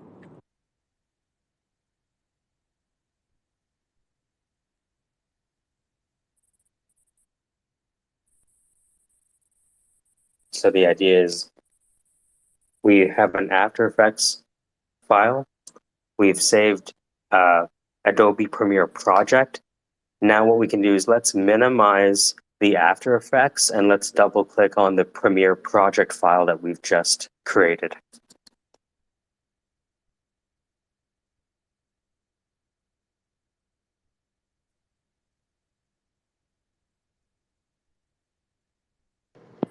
Jeez, bro. My fucking my brother just told me his two buddies that come around occasionally got into a really bad car accident last night, and they didn't show up for work this morning. They couldn't get in contact with him, and they're twins, and he said his brother might not make it.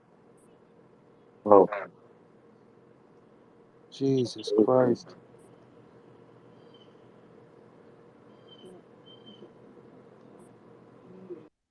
sorry, bro. That's all right, man. How old are they? 30, 30, and 31.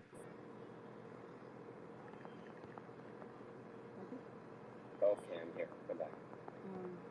Is it gonna save as an internet? It's got an Internet Explorer icon on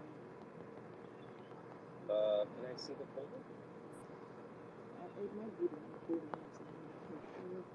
It should be on your desktop, I think. Yeah, it's there, but it's got an Internet Explorer.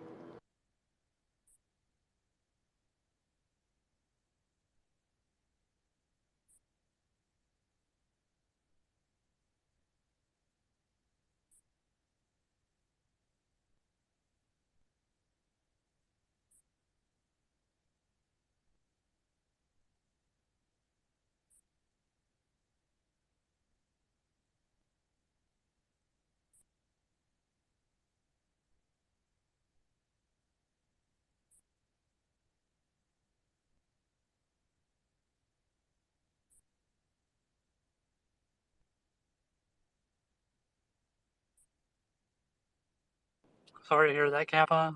And I have to call my mother. I will be back. All right, brother. All right, sounds good.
Ken, one sec, D. I've been hearing a lot about the legend of Ken, the myth, the man on top of Mount Olympus. Are all of these things correct? Are all of these things lies? Are they half truths? Ken, how are you? I'm well, thank you. And I've come to learn that what people say, some of it's true, some of it's not. It's about finding the right balance, right? Hope. And what is false yesterday can be true tomorrow and vice versa. Yeah. And When climates change, right? That's the interesting thing about all these climates. Like, we learn that there's a political environment, the economic environment, the sociocultural environment, the competitive, the geographic, the technological. And it's like when we have the confluence of these things over time, given the singularity, things that were false yesterday can, they have this Trini saying, what a happen in a years can happen in a day. right.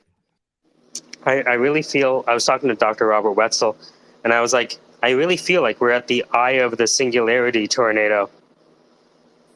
Well, that's very interesting that you say that, because I was just talking with someone yesterday about how, in fact, I created a little short video that basically talks about how um, if Edison was okay with the fact that candles melt, would we have gotten a light bulb? you know, uh, it's sort of the thing that I'm trying to highlight, is that just because something is true today and we accept it and it becomes the norm, it doesn't mean it'll be true tomorrow, because we determine through the acts of maybe a few that no, that norm is not acceptable anymore. We it is no longer true that we want to move about the earth on horses unless it's for a competition or leisure or something of that nature. But nobody's going to work on them, going to the office on my horse. Let me pull out my horse. No, we have other means, and that is the norm, and therefore that is what is true about transportation. One of the weird things that Simon Wardley brought up with this whole everyone working from home is that a lot of these status games that we're used to playing with each other are kind of not there, right? Because we're all the same profile picture on this space. Nobody's larger than others. We're not looking into your background to find out if you have 5 PhDs or one, right? It's completely unsettling for a lot of people. Yeah, I can see that, and so yeah, it's an exciting time to me. You can break down some of those norms that we conclude that they were actually obstacles to our progress. They impeded us, and we allowed it, and we accepted it as a norm. And one of the things that I was just having an exchange with a friend this morning about is, I wonder how much that could have benefited humanity has been allowed to die on the vine because it wasn't an idea that was presented by the how can I put it, the elite or the Ivy Leagues or It's it's the it's like pals. the distributed pushing down of the Nikola Tesla class. Right, right. I wonder just how much has died on the vine. In fact, I'm watching a video and I just looked down at my phone and saw Matt prompting me to join this room. I was reading or listening to this YouTube video from a few years ago, Jonathan Blow. The subject is preventing the collapse of civilization. What a topic, right? But I only just got a few minutes in, and what he's talking about is, at this part of his presentation, is how in the past great technologies just disappeared. So the point being, we can't assume that technology is going to get better. We can actually go in reverse. right? Another example he used is, we went to the moon. I mean, the U.S. launched its first satellite in a matter of just a few months of its attempts to do so, initial attempts to catch up with the Russians, and then before then there was a man on the moon, right, before the end of that decade, and then we had the space shuttle that could take people in low Earth orbit, and then nothing, literally nothing. we couldn't take anything into space. We relied, or anyone, we relied on Soyuz, right? So it can go in reverse, and I'll wrap up by saying innovators often create entirely new industries. The example I referred to earlier of the candle, I mean, the light bulb was a new industry, right? And in order for that to happen, there has to be a healthy disregard for the status quo, not contempt necessarily, right? Because you don't want to be arrogant about it. But melting is a problem, right? And if you don't solve that problem, you're not going to move forward, right? The Well, answer, the solution isn't bigger and bigger candles, right? if Right? if we look at the transition from candle to light bulb, was that maybe one of the big first steps of this electrification that we're seeing? Yeah, absolutely. But of course, then it started to permeate um, lots of other places, electrification. And so the whatever you've been hearing about me, here's the bottom line. I have a healthy disregard for software. Um, if I could get rid of it, or let's put it this way, if I could reverse the trend to where the world is dependent less on software, I would. But don't get the wrong impression by that statement that I'm saying, oh well, let's go back to the Stone Age. Oh, let's make everything mechanical, or everything operates in the analog. That's not what I'm saying at all. I'm saying create the equivalent of a light bulb, something that doesn't erode, something that doesn't have the attributes of software. And I call that wantware.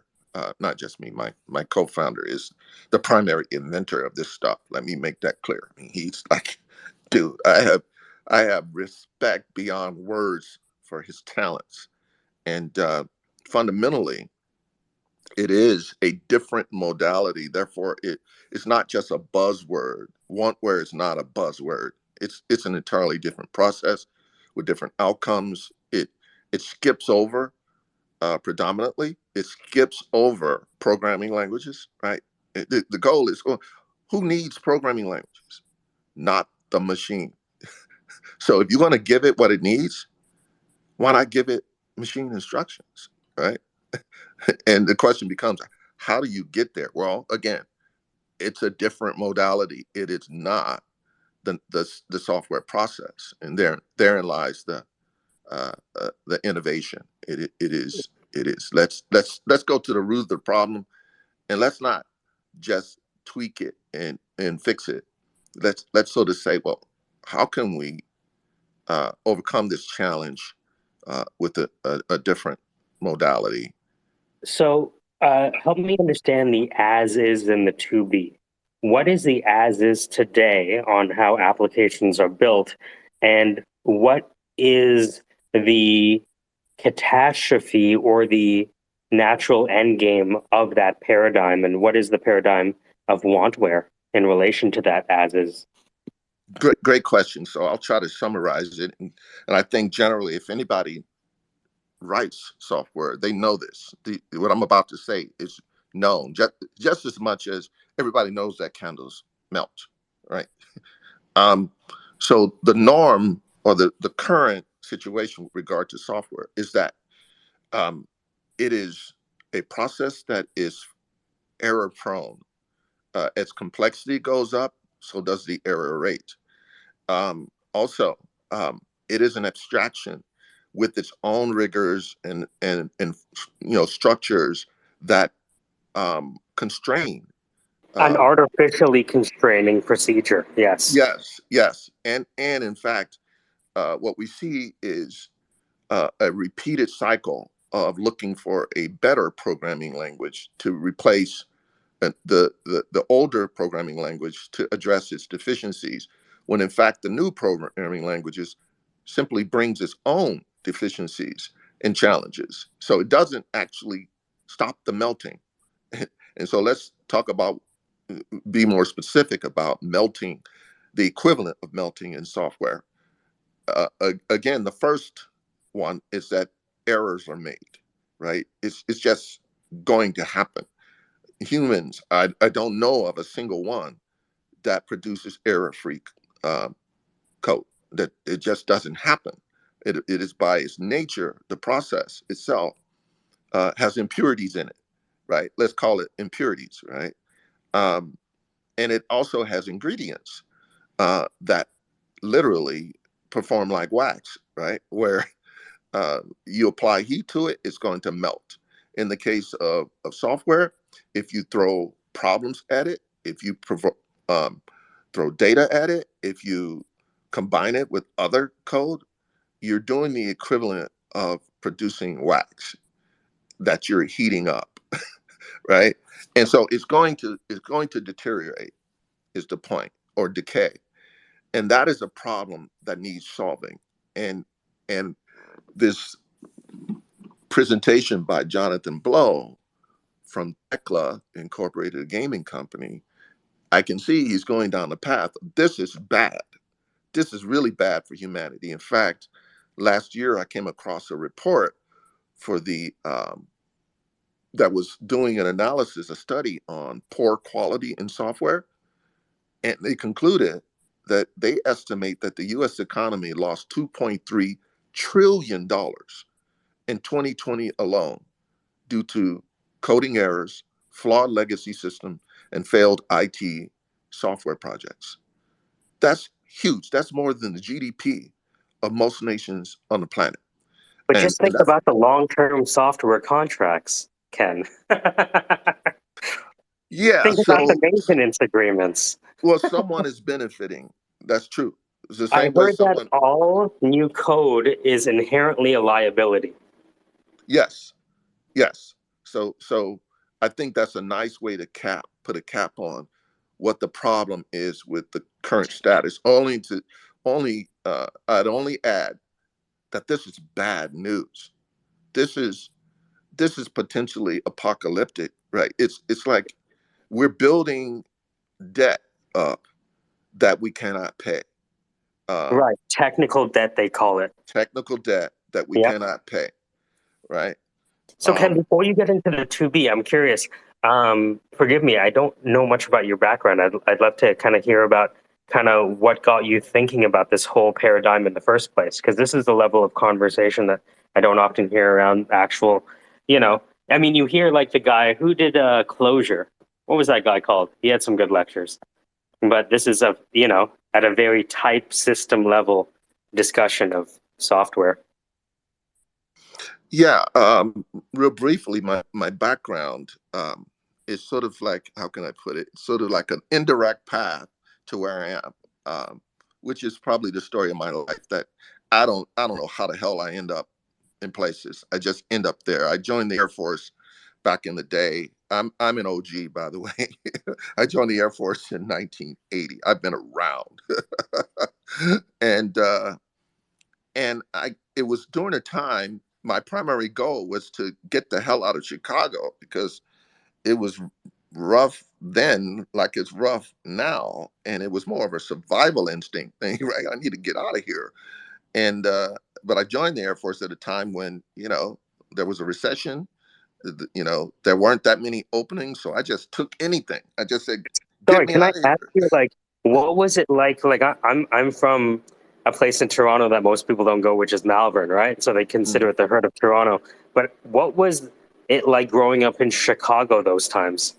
Oh my goodness, I literally remember thinking very clearly when I was maybe 15 or 16, dude, if you don't get out of here, you're gonna die. I mean, people are shooting each other back then, right? There's you look around, my peers, it's like when they hit puberty, what happened to them is they started just chasing girls, neglecting their education, and being involved in gangs, drugs, various other things. And I'm not saying everyone was doing this. I'm just saying it was a common thing. It was the norm, right? And when you're bucking up It was against the the, common thing. That's a great yeah, rap joke. when you when you when you buck up against the norm in society, you stand out.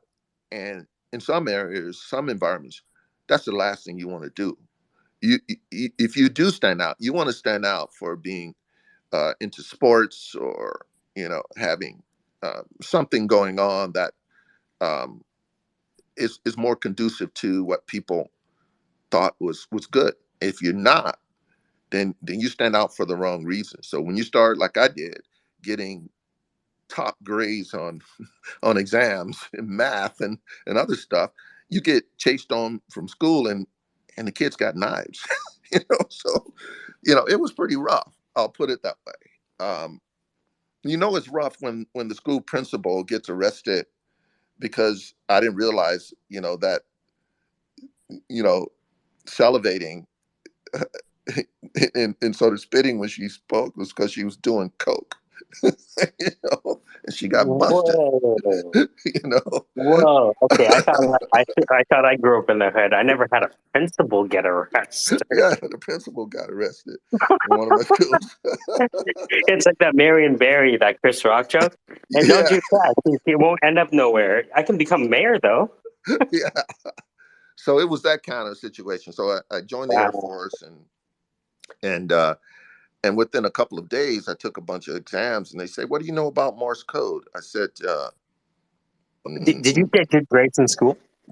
"I got great. I got really good grades in school until." Like the others, my peers, when we hit puberty, and I got tired of getting chased home from school, I started goofing off and getting poor grades, and because I didn't want to stand out. You know, um, You're kidding me. So you think you actually dumbed yourself down? I did. Oh, absolutely. I mean, it was shit like, who do you think you are? You think you're smarter than everybody else, and when there's two or Right. three big burly kids coming at you, you're gonna wise up, and you're gonna figure out how to resolve that. You're not gonna get your ass kicked every day because they've got knives and stuff. You're not just gonna get bruised. You might get killed, right? And so I was smart enough to figure out that, hey, you got to fit in. So I started goofing off. My grades started dropping. My sophomore year of high school, I had a D average. I failed like 3 classes. I was ready to drop out, and then something tragic happened, which is very personal. I lost my mom, and I knew what she wanted me to do, so I flipped the switch and I started getting good grades again. I had advanced Wow. placement classes, had more classes than any student in the school. Managing editor of the newspaper. I did a lot of academic stuff to sort of deal with the pain of it. So when I went into the Air Force, I'm not all that comfortable talking about that subject, but so went into the Air Force, and within a couple of days, they called me into the office and said, "Hey, what do you know about Morse code?" I'm like, Rocky and Bullwinkle, Boris Badenov. I'm showing my age, right? So what year is this? This is 1980, and 1980. So what? yeah. The internet has just come online as we know it today. Say that again. So the internet had just come Oh online. no, 1980, man. The internet wasn't until the 90s, right? In terms of Right. broad use. 1980, yeah, it was the early stages of the internet, and mostly used by academia and government, defense, and so on, right? And so basically, they said, well, you got almost everything you heard correct on that exam, so you're gonna get sent to a cryptologic school. So I'm like, okay. So I learned Morse code in 17 days, and then went from there to other forms of communication, um, from terrestrial to non-terrestrial to geolocation, various other disciplines within that regime, and that set me on a course career-wise. Ended up working for Lockheed Martin on satellite programs, space operations certified, and actually before Lockheed, I did that in the Air Force. I was one of the early Space Force guys, right? Sending command to spacecraft and so on. So that was Isn't cool, it interesting that people think Space Force is a new idea? right? That said, it was a very limited set of skills that did that in the Air Force. I was the only military person on my crew. The rest were civilians, either contractors or government.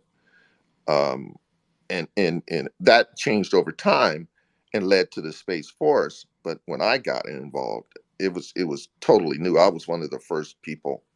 I think the Air Force had less than a dozen or maybe 2 dozen people doing that kind of thing when I started doing it. So Just for the audience, so from what I understand, the theaters are land, sea, air, space, and cyber. Have I missed any? um, I think you nailed it. Yeah. Um, so anyway, I'm probably going too long on my No, I background. appreciate it. Forgive me, I'm a headhunter. I appreciate that. Well, I ended my career working with government as a enterprise architect, principal engineer, advisor to CIOs at large government facilities, reported to the CIO for the National Reconnaissance Office. I was on the Metadata Standards Working Group for the intelligence The community. Metadata Standards Working Group. Yeah, Whoa, yeah, and I actually sounds like a lot of ran. math. Yeah, and I actually ran the cross-domain solutions working group across many of the large intelligence community facilities. So I had a major role in and a lot of important projects. And then I got tired of answering questions about, should we cancel this program? We've already spent like $3 billion on it, and it looks like it's going to fail. And I'm like, no, you shouldn't. I'm like, you should keep throwing taxpayers' money at that problem. And then I recall conversations in offices of CIO at the national level where their staff would ask me questions like, Ken, what are we to do? We need an alternative to Windows and this other stuff that perpetually has holes in it. We cannot plug all the holes. We need an alternative. And so I sort of put that away. And then for a while, at a startup, built serious games where we took subjects like geolocation and turned the radio frequency spectrum into the visual spectrum so you could see sensor networks forming in real time and stuff like that. It was cool and gamified the whole thing. And my co-founder ran his own video game company for 12 years. He did the visualization work or a big chunk of it for Doom 2 and other projects back in the day. And so we were combining our skill sets for creating serious games. And then um, the company we were at, they hired a 3-star retired Army general. And I will only say that we didn't get along. And I'm like, okay, I don't need this. I'm out of here. And my co-founder was like, only reason I came here was to work with you. You leaving, I'm leaving. And if you start something one day, give me a call. 3 months later, I called him, hey, let's do this. And by the way, let's go after the really hard shit. Let's let's really do something that leaves a legacy. Let's do something that really solves the problem instead of kicking it and rolling it over and warming it up and putting lipstick on the pig. Let's do So something what really, was really that? hard. And What what that I have two questions. sure. What did you find was the typical disconnect between yourself and maybe the management? And what was Mm. that problem that kept coming up that was articulated that both of you guys saw and nobody else did? Well, good question. So there was a couple of things. One, um, I remember sitting in a meeting with the leadership. I was the head of virtual reality and hybrid programs. Hybrid programs being, let's combine gaming with VR, with live action, with actors and sets to do big, large scale campaigns to allow multiplayer gamification of military and intelligence community tradecraft, right? That kind of stuff, right? And that was my role. And then there was a CTO who was in the room who said, "Hey, we need to get rid of our chief scientist because we pay him too much, and we've got financial issues." And I'm like, "What? You gonna you think that this company will do well by getting rid of a genius who quite literally could do damn near anything we asked him to, as long as we give him the resources?" I'm like, "You guys don't get it." So I left that meeting, called up who's now my co-founder, and So said, there was a "Hey, disagreement over how talent should be treated. yes, yes, Yes. Have yes." you ever heard So of Price's Law? The square root of the number of people in an industry do 50% of the work. right, yeah. And so it was that scenario. And the other one was this general they hired in was incompetent and he was intimidated by me. And therefore he was abusive in meetings. And I'm not going to put up with that Right. shit from Yeah. anybody. Right. So it was really those How two do you reasons. handle? So before you move on, because I think it's an important point, I would love, because you have experience in this. How do you handle these strong personalities in meetings? And when do you give up? When do you decide to give up? Well, I can only say from my personal experience, I don't think he thought it was or felt that the signals I was sending was it was okay what he was doing. I doubt that anybody thought that, but he did it more than once. And like the second time he did it, I went to the owner of the company, the founder, and said, "If he does that again, you'll get my resignation. And I expect you to deal with that. If you don't, I'm out of here, dude." And I think it was a week later, he did it again. I already had my resignation letter ready to go. He got it What? that day, right? That's how I dealt with it. I will not put up with abuse from anyone, right? That's just not going to happen, right? So a job isn't worth it if that's what I have to tolerate when I go into work. No bullies are going to operate in the same space as me, even if I'm not the target of their bullying. I just don't put up with that in the workplace, right? And once you do, I think you're on a slippery slope. Your culture is going to suffer terribly, and it's only inevitable that things are going to fall apart. You're going to lose good talent. You're going to end up with lawsuits. It's just ridiculous. So that's what happened. That triggered me leaving, and you know, I'm glad of it because I'm not sure I would have done it. I'm not sure I would have started a company. I always Yeah. had the mindset of improving where I am, right? So now you hand in your resignation. I think what, 3 months go by, and you give your friend a call saying, now it's time to do the things that nobody else had the vision to do. Exactly. And I think we knew that somehow, whether we were doing it on our own or with someone else, that was the direction we were going to head. Because that's just how we're wired. We're problem solvers, right? Both myself and my co-founder. We don't admire the problem. We don't have regard for the status quo, such that we'll not explore ways of changing things. That's just what we do. We're change agents. So So can you summarize, just to bring us, because I'm just thinking about the people who are going to listen to this in the future. So now that we understand your background and it's steeped from Morse code all to the, 4 or 5 or 6 theaters that we have in defense and offense, I guess.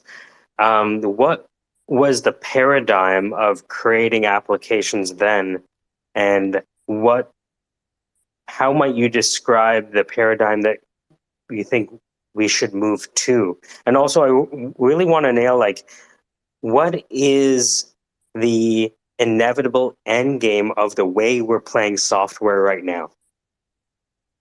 Yeah. So, as I described earlier, there's this decay aspect to software, and that realization kicked in and pretty early on in our discussions, my co-founder and I, and we quite literally had discussions about what to do about that. And um, he worked on projects at MIT back in the 90s that tried to produce systems that generated um, their own code. But it predated multi-core. There were some other aspects that were not in place that would solve that problem. And the reason the problem needs to be solved is, in my view, um, it's just a law of diminishing return. We're just not able to consistently and competently produce complex systems with a high level of reliability that the quality is going to be sufficient, right? Is it because we're in the singularity and the problem is changing so fast that we can't code fast enough and integrate fast enough? It is. We can't code fast enough, and we can't code with precision because it's just not what humans are wired to do. The Right. evidence is very clear. There's less than 1/3 of 1% of the people on the planet who code. Right. That's a um, what is the word I'm looking for? It is Cobalt, I think. it, it is not abundance. It's the opposite. It is scarcity. Right. That is a scarcity model by design. If There is value in scarcity. I guess the challenge is, too, that if you were to introduce some new paradigm, it's also kind of, is it threatening to a lot of people? well, that's the reaction on the part of some people. But I would say what they don't necessarily see or realize is the abundance that it creates and the opportunity it creates for them. Because particularly if they have skills, right? If they're engineers, if they're craftsmen, or highly skilled, they could take the capacity to become highly skilled, give them a new set of tools, and they become more capable than they were before. They're solving problems that they could not solve. They're going places, and that's the important way to think about what technology enables. It enables essentially the equivalent, or specifically new destinations, right? You can't, it's not the rocket, or the engine isn't simply something that allows you to move about the surface of the earth more readily and more broadly and more inclusively, right? Thus becoming a freedom to move about the earth. You find yourself moving about the skies, and ultimately moving about the planets, right? You know, so that's the way to think about these really major paradigm shifts in technology, that they enable new freedoms, right? And the last thing you want is to allow an industry to hold you back. And therein lies the need sometime, not to necessarily to jettison that industry. In fact, I'm looking over here in my workspace, and there's, oh, lo and behold, a couple of candles. So the industry doesn't necessarily go away.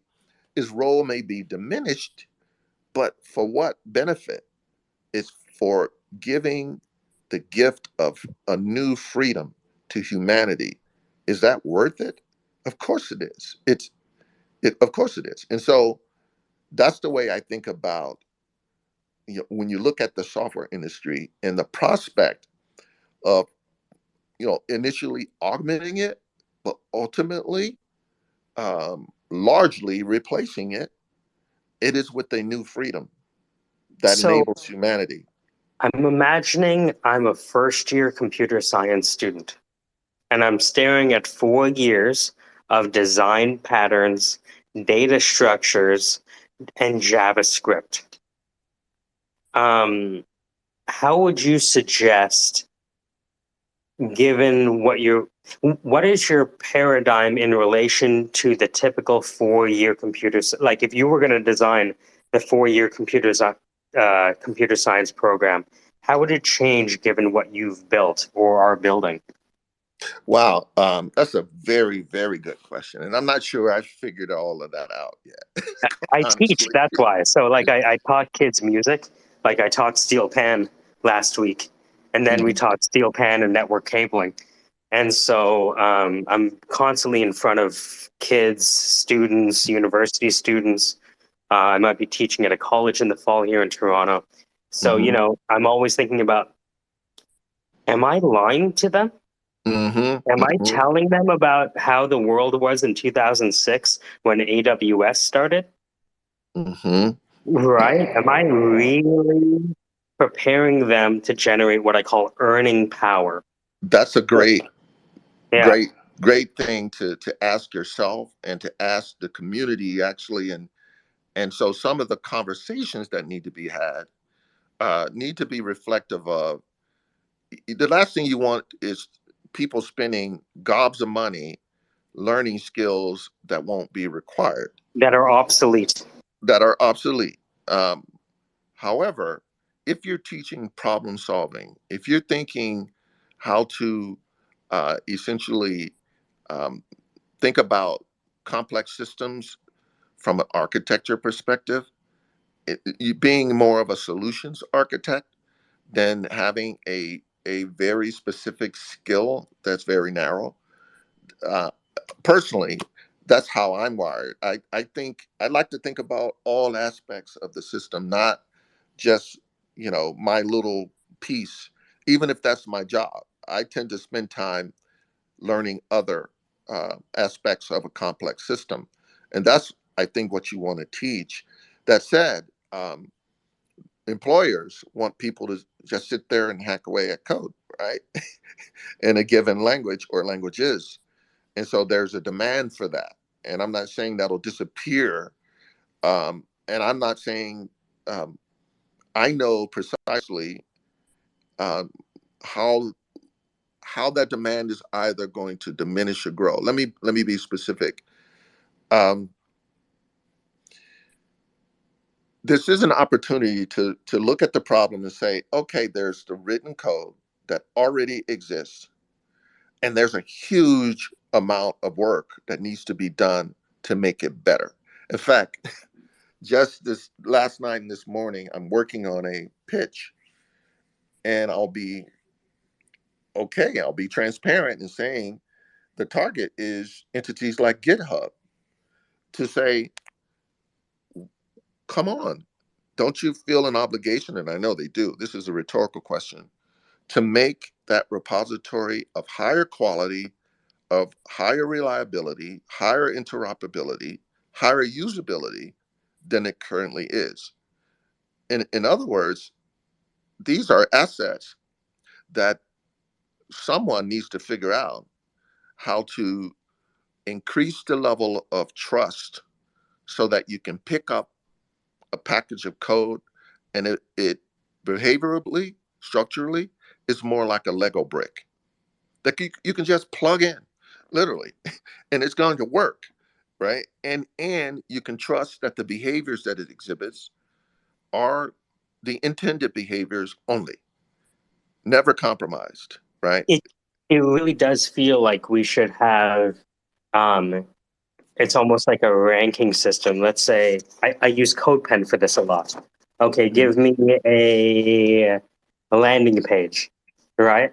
And you'll see all of these different variations on how to code a landing page. You'd think about by now they'd have this bubble sort feature on the interoperability of a given set of lines of code towards a certain end. Mm-hmm. Like it's almost like the UFC of functional programming. Mm-hmm. Yeah, and that's what I'm talking about. There needs to be a way of packaging code so that you can trust it and that it has all these great attributes. It's like a new superclass of open source and actually any source. You want to open it up to the industry. In other words, it's characteristic. These are These are specifications that should apply to all written software. If I they don't, you don't want to use it going forward. It's my opinion. I sent you a paper by someone I did an interview with yesterday, and he taught me actually that land, sea, airspace, and cyber in our conversation. So he wrote a paper on using. Sorry. He wrote a paper on using Kolmogorov complexity to understand in rank order the complexity of a given set of data. So I just sent you the paper. I'm not sure if you've worked. Yeah. Thank you. I'll check that out. So let's to wrap up my focus answer, on So let's focus on imagine you're lecturing a group of first year computer science students, right? What are you building, and how is it either going to complement or entirely displace the courses they're going to be taking over the next 4 years and spending $80,000 on? wow, again, that's a great question, and I'm not sure I figured it all out, but I'll tell you what our current plans are and what we're currently, the path we're on. So I talked very briefly about how we've constructed a way to deal with written code in a new way to make it, let's call it platinum class, right? Certified, trusted code. Because I saw a report that said back in, I think it was 2014, at that time, 63% of the code and systems that were part of the survey was open source. So one of the things I'd be teaching them is don't recreate the wheel. Don't think you're going to be writing as much software as you are tweaking software. That's going to be a big part of your career as a programmer, right? You're going to be So reading more than you're going to be writing. yeah, and trying to figure stuff out, because documentation is often one of the weak areas with regard to what is contributed by programmers. And even when they do document well, they're representing things in their own way of thinking, right? So if you can't get inside of their mind, you don't necessarily know what they were thinking. So that's part of the issue that needs to be resolved as well, which when I get to the discussion about the new paradigm of OneWare, I'll explain how we deal with that, right? Where different mindsets are factored in. So they're also going to experience that programming languages, as long as that is the area that you are concentrating on, they will change. And you're going to have this challenge of keeping pace with the rapid change from languages. People are innovating in that space, right? The other thing you need to be aware of is that big guys are no longer wedded to that paradigm. They're already investing heavily in low code application platforms because their decided strategic goal is to get out of programming. It's Right? stability driven development. Yeah. And Service yes, level agreement, availability management driven development. yes. And so the industry is already changing. And so I'm not saying don't become a programmer, but be aware that the industry is thinking about how to replace you, right? And so there's that trend. Because you're a very costly input. Not only are you costly, but you're error prone, and you don't work 24/7, How and you dare don't you? iterate. In other words, you solve a problem and you move on to the next one.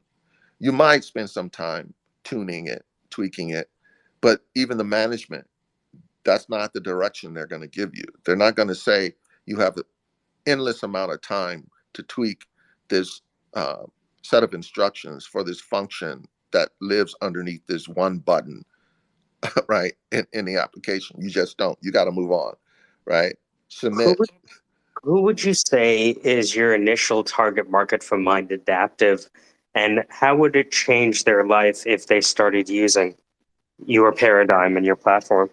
Yeah, well, first, it's pronounced mind active. Don't Mind Active. yeah, I'm not Mind Active.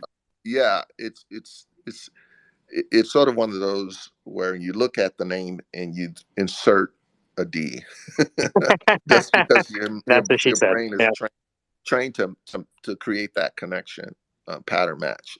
Especially since the reality is we are talking about adaptive systems, right? So, so there's that. So the target market.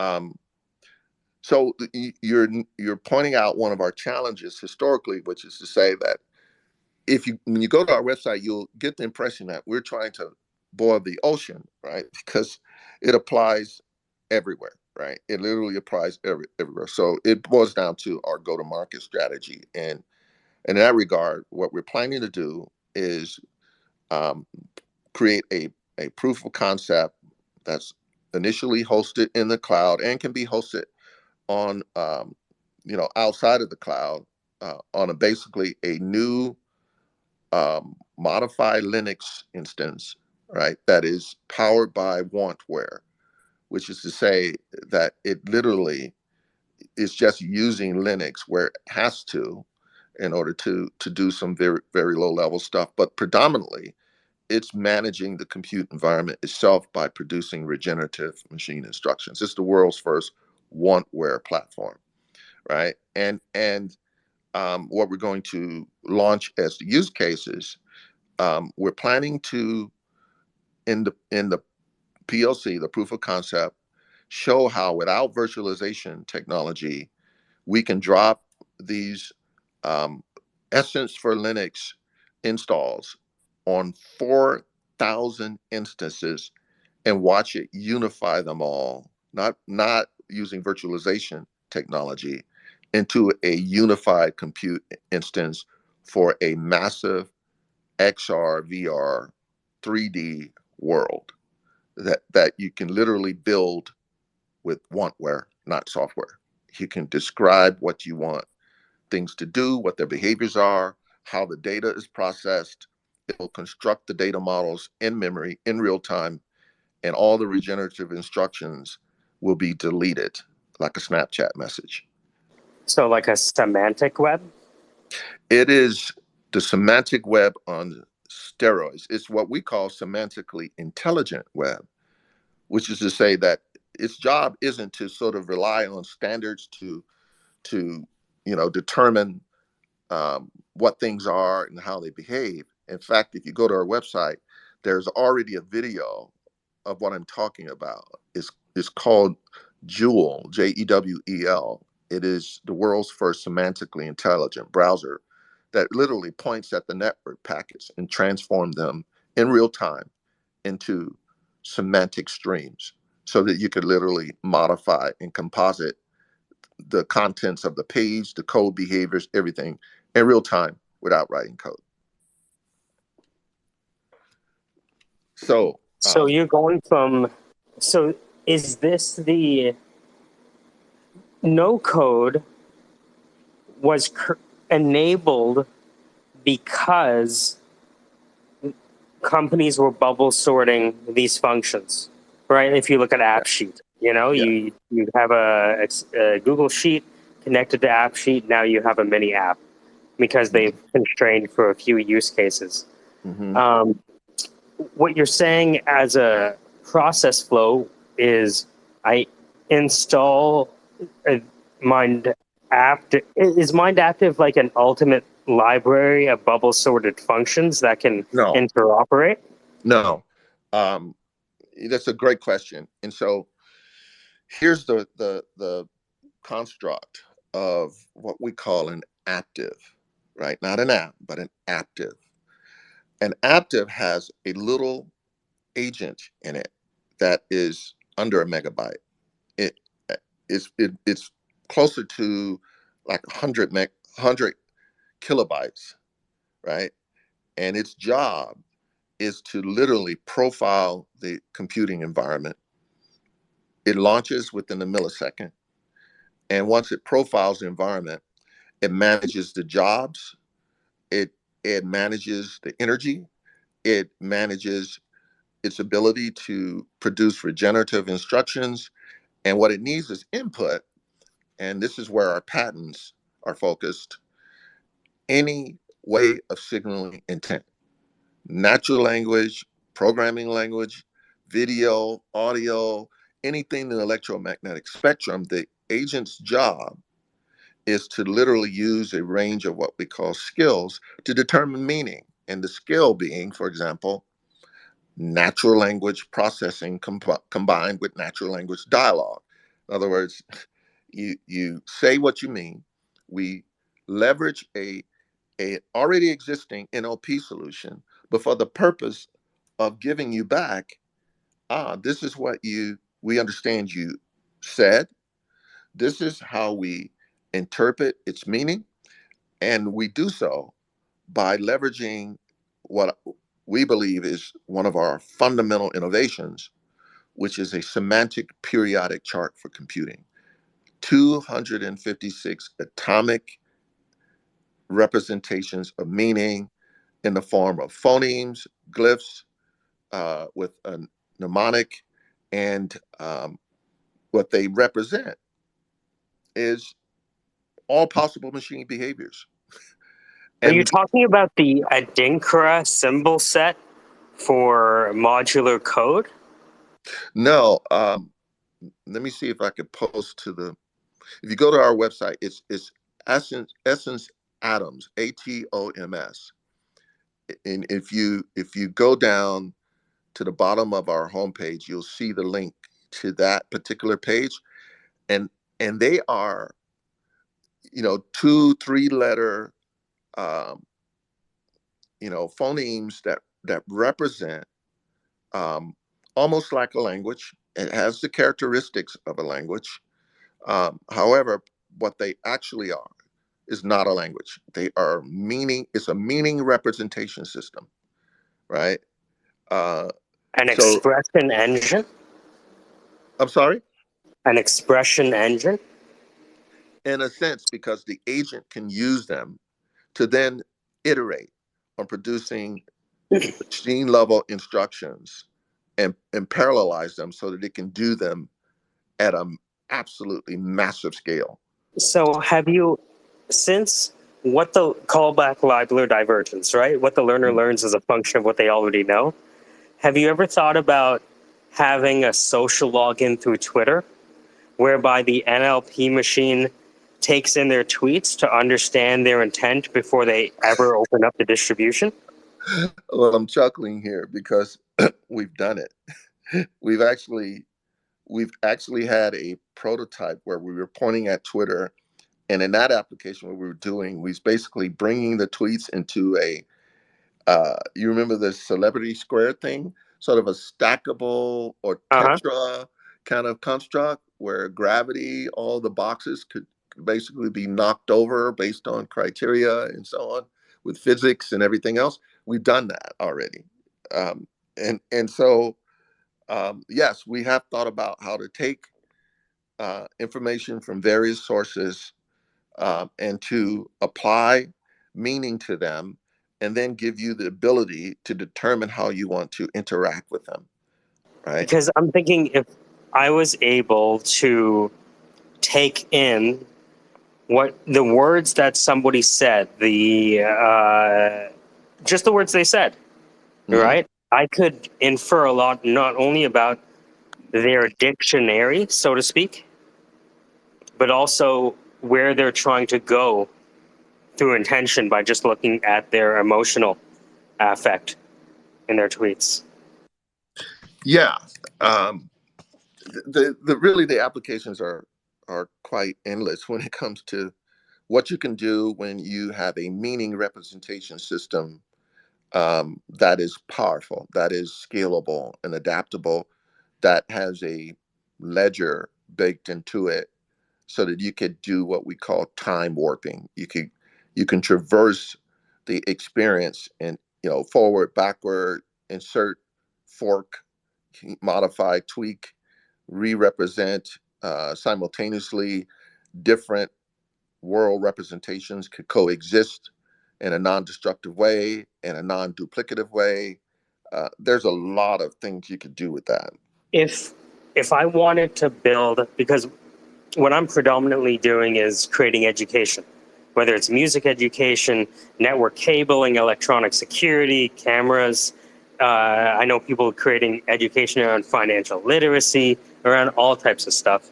If someone wanted to start building today, could they, and how might they? Not today. That's partly why we're kicking off this project to build a proof of concept and then go live. Are you anywhere close to Toronto? I'm actually in Denver. So here's what our experience has been. We built this initially on Mac OS as the dev environment, and to be very specific, a lot of what we do is no longer allowed, or some of the things we do is no longer allowed on that platform. For example, generating instructions directly to memory. Um, they made a change to the OS, and it forced us to build an emulator to enable us to move forward. The latest thing that's impacted us on that platform is they limit the instructions that you can send to GPUs in a stream to 64 kilobytes, and then they evict the instructions and you have to start over again. So what we're doing is standing this up on Linux so that we're not in that cycle of every time there's a change at Apple. It's their ecosystem, their choice. We Right. understand it.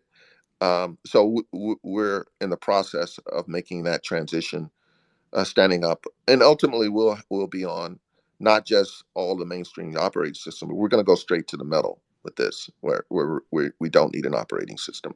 That's the future as well. No operating system. Basically something called a unikernel, something that's more like a unikernel that literally is instantly on. It's like an appliance. It's a 1 millisecond boot up. So one of my friends that I just had a chat with yesterday, he flew in and they flew out. He's the head of digitization for India's largest steel company. And before that, he was the chief of staff to India's largest oil company. If you were talking to someone that was digitizing manufacturing today, or raw material production like steel, what would you tell them about the paradigm that they're building in today versus what they should be thinking about? Oh, that's a great question. In fact, that's consistent with our PLC. We're going to show how that entire enterprise can be comprised of um, a combination of code that is structurally or behaviorally more like Lego bricks that are composable, that you literally are no longer in this world where you have to figure out how to get things to work together. You just pick them up and they connect and they work in a very trusted, secure, and interoperable way. All of it, everything you do. That's the digital modernization as it pertains to any written code, which obviously includes all their legacy stuff.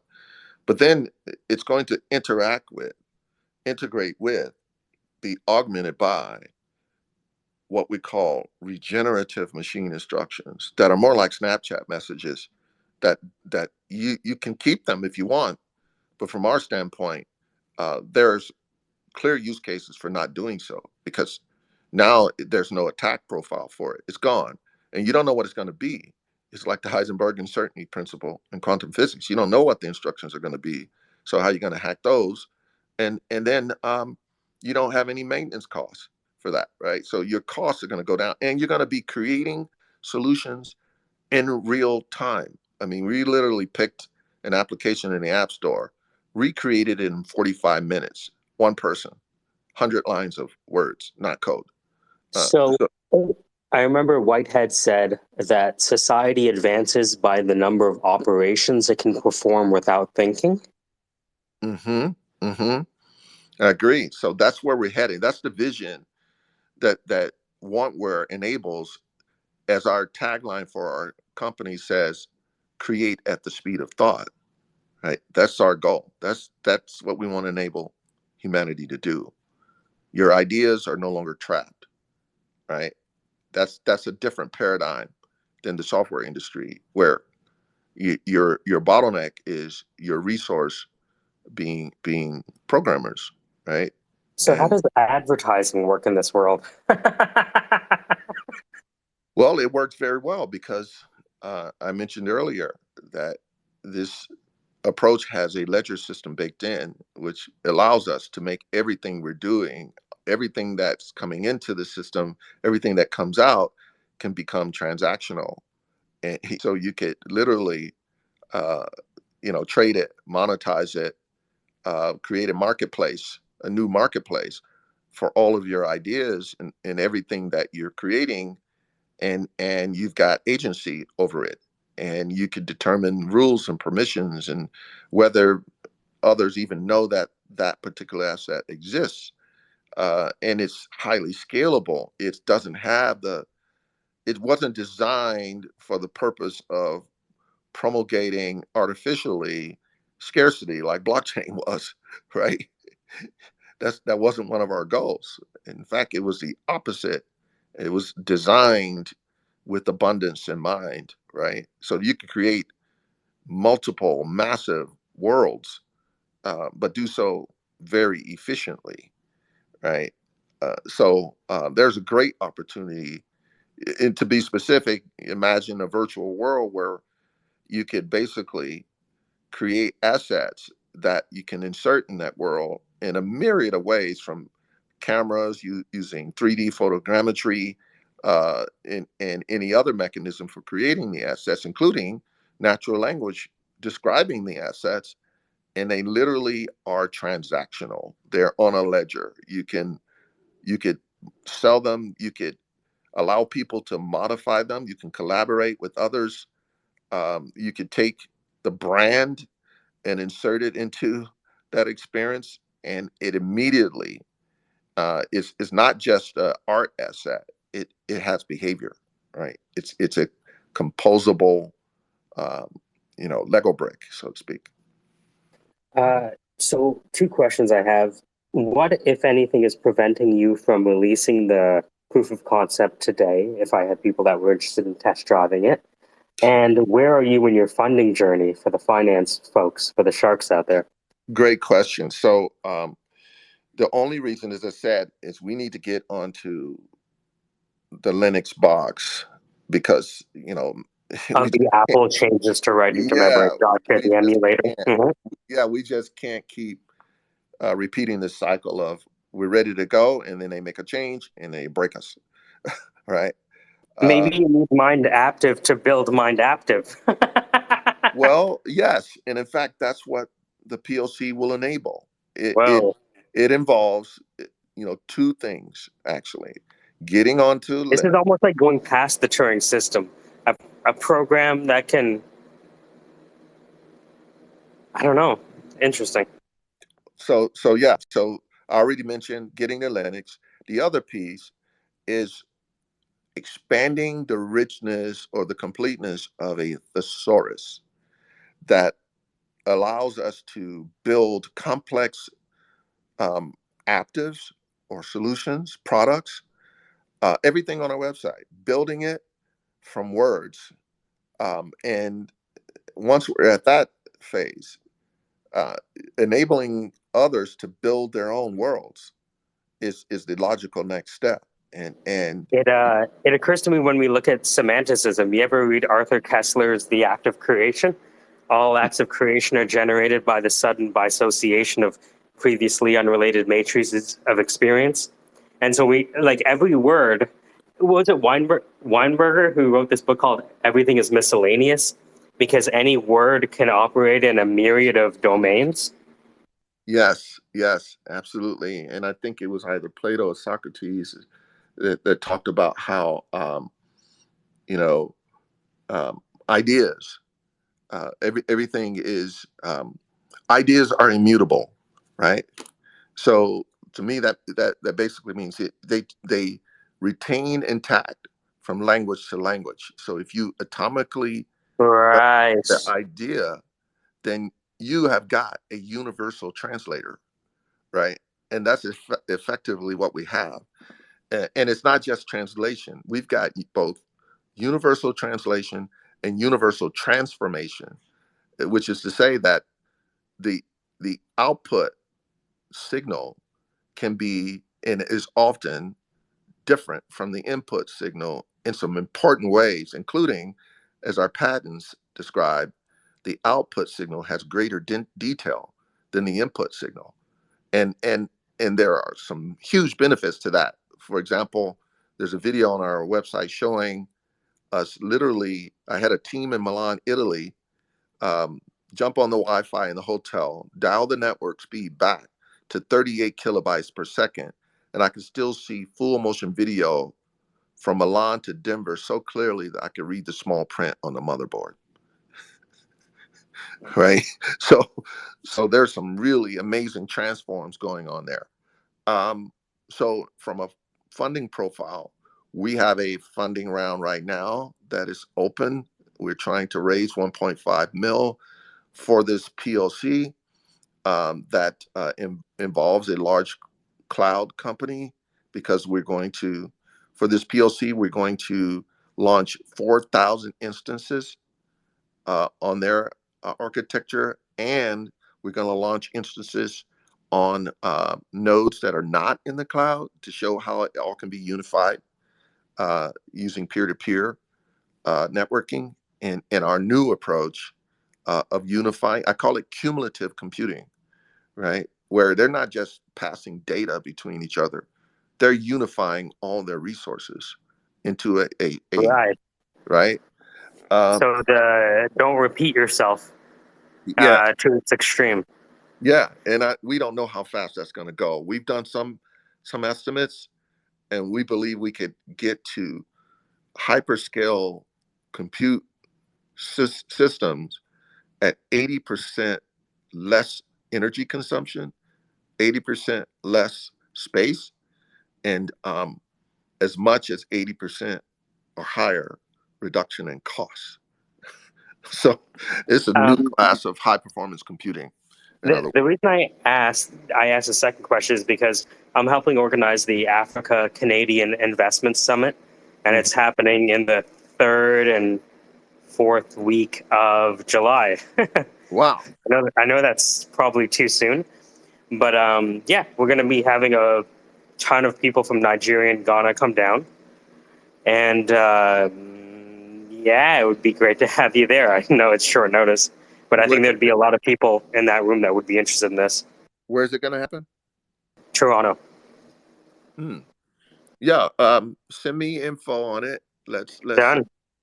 We'll see if it, if it can sort of line up with what we're trying to do here, because the proof of concept is moving at a pretty rapid pace. Got a technical exchange meeting tonight, as a matter of fact, with our integrator, our managed service provider. I'm assembling a team to make this happen, and I don't know. It might be a month away before we're fully launching this. Now, that said, I need to have the funding in place to do that. So I'm interested in creative ways of achieving that.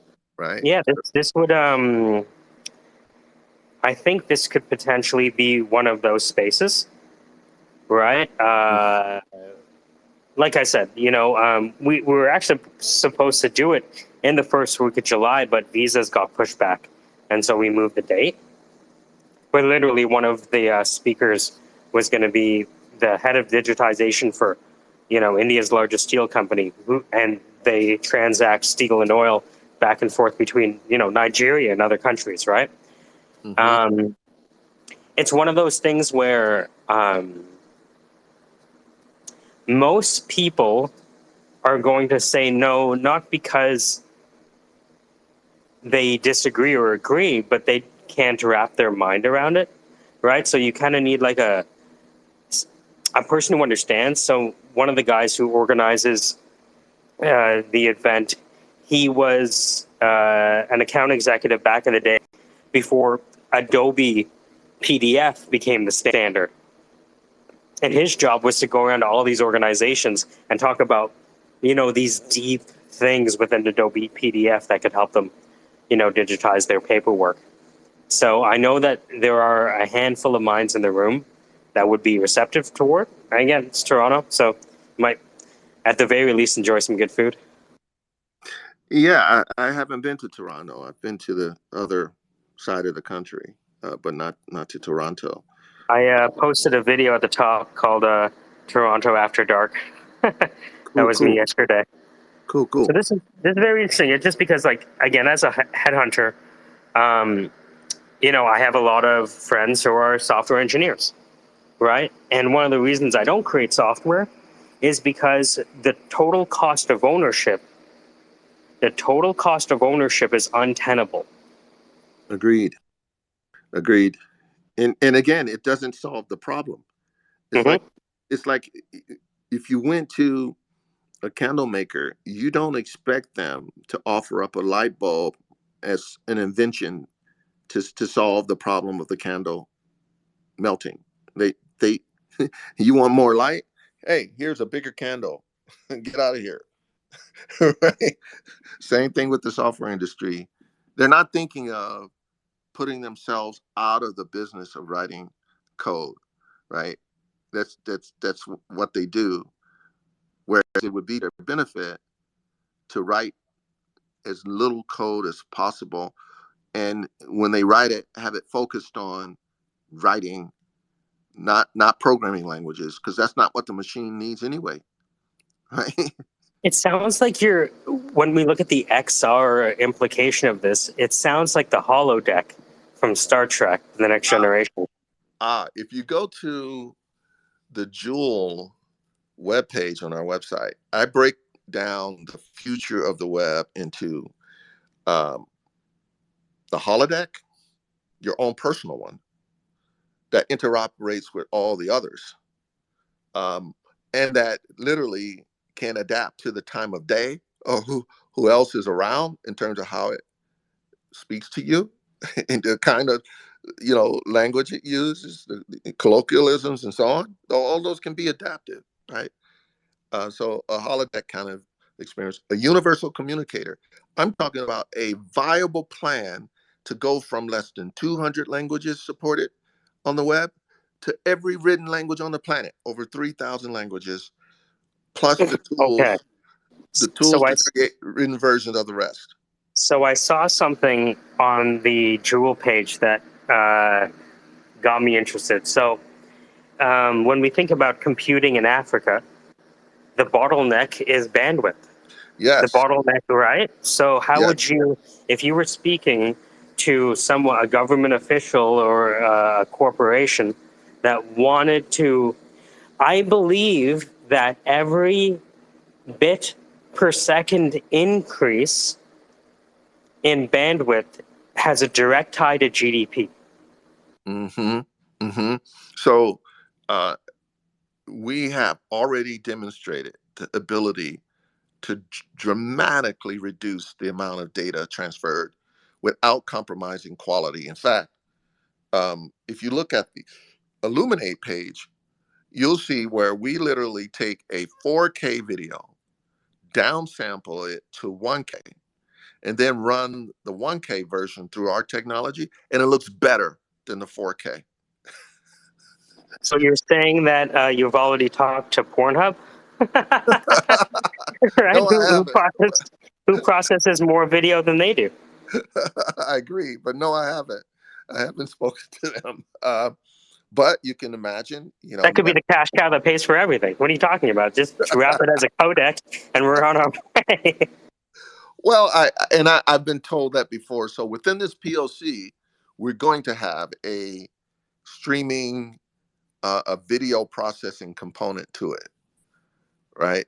That literally is going to represent how we solve that problem, right? Is this the lion video? Yeah, the Okay. tiger. So what's happening in this tiger video?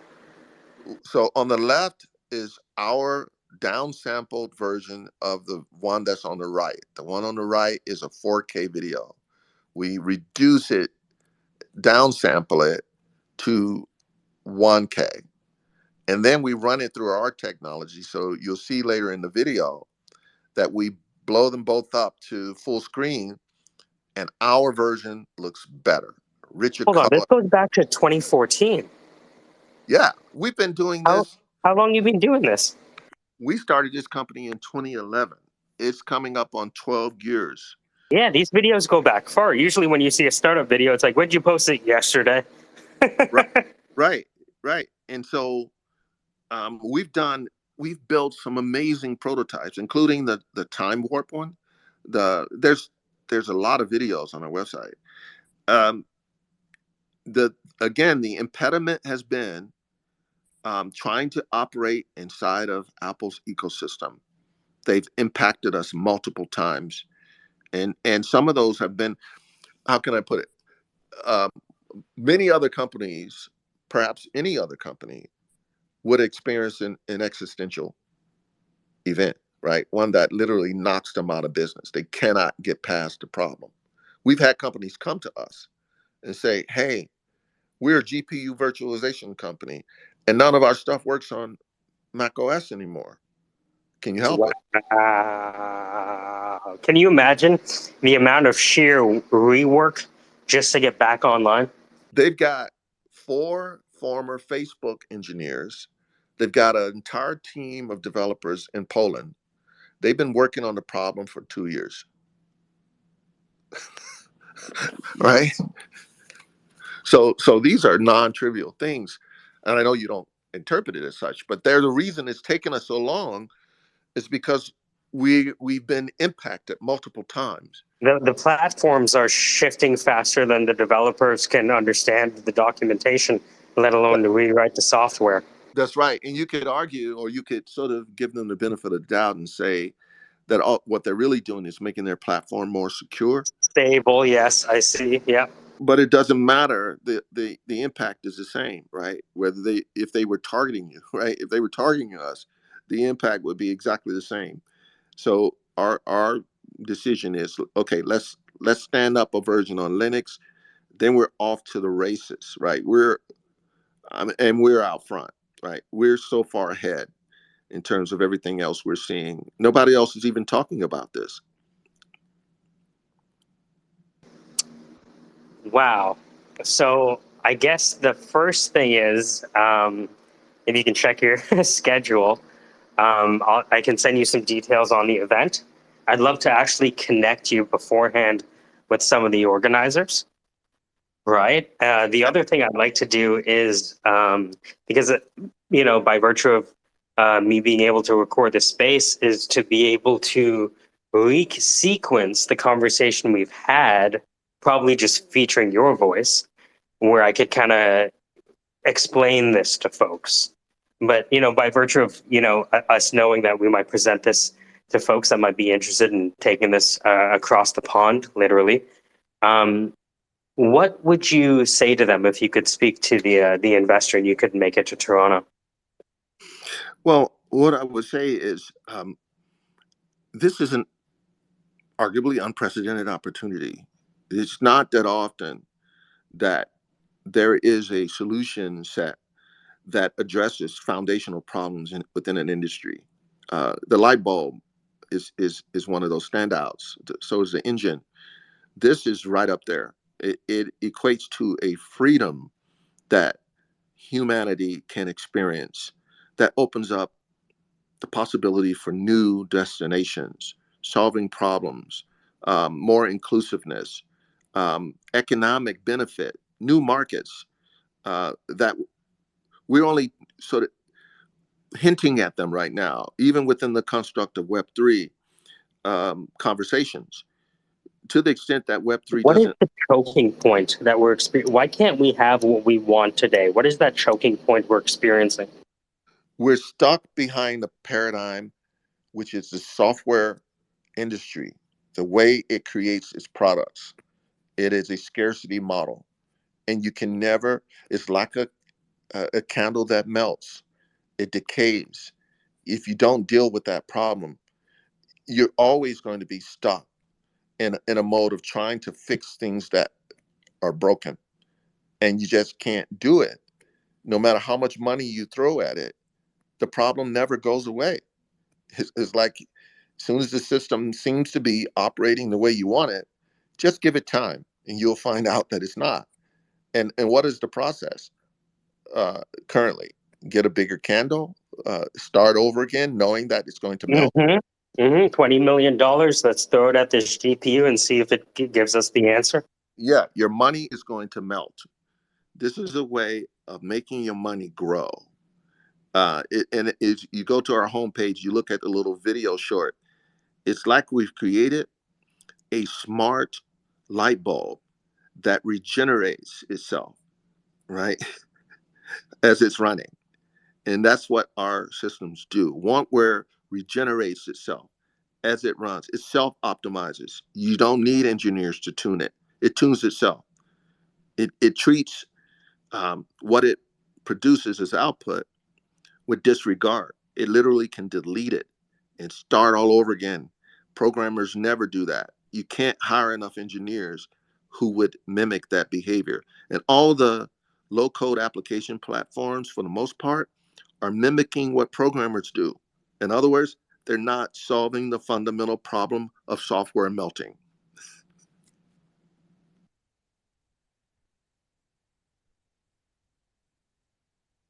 Okay, so I'm writing down a handful of things. Problem worth solving, and the other one is job to be done. So the problem worth solving is the total cost of ownership of software development. Yes. Right? Today, no matter how skilled your engineer is, they will have to install, move, add, and change code. And because the platforms are shifting beneath our feet, the total cost of ownership is actually unknowable. Agreed. So how do you build software where the total cost of ownership is unknowable? You go to Silicon Valley, I guess. Yeah. Right? You And go you try to to get Y Combinator to foot the bill. Yeah, you go to the candle maker, you're going to get another candle, a bigger one. Right.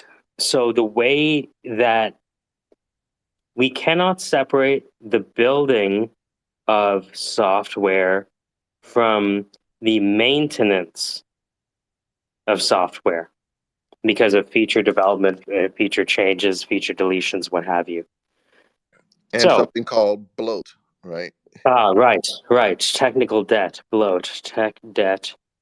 So total cost of ownership of software development and the technical debt that every new LOC creates, let alone an attack surface.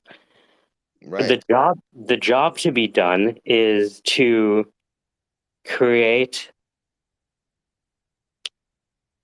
experiences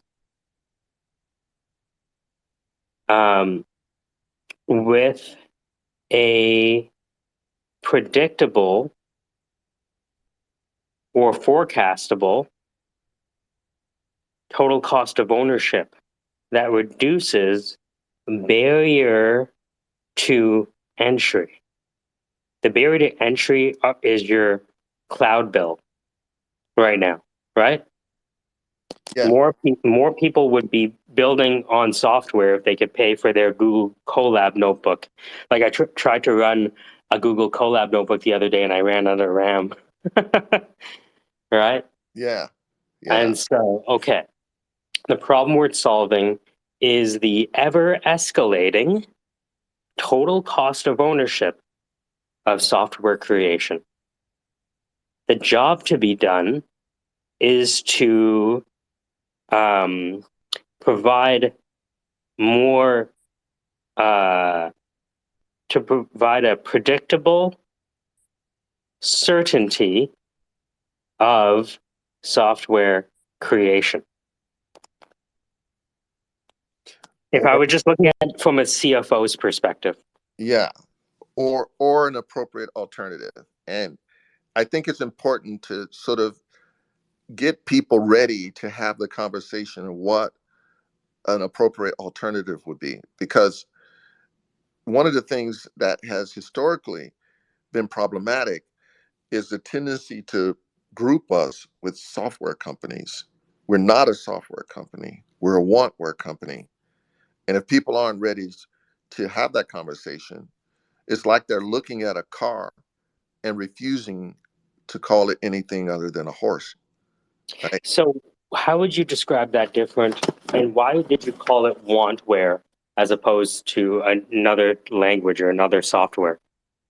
Because fundamentally, the goal is to enable you to express your intent and have the machine figure out how to represent that such that you get the outcome that you want, right?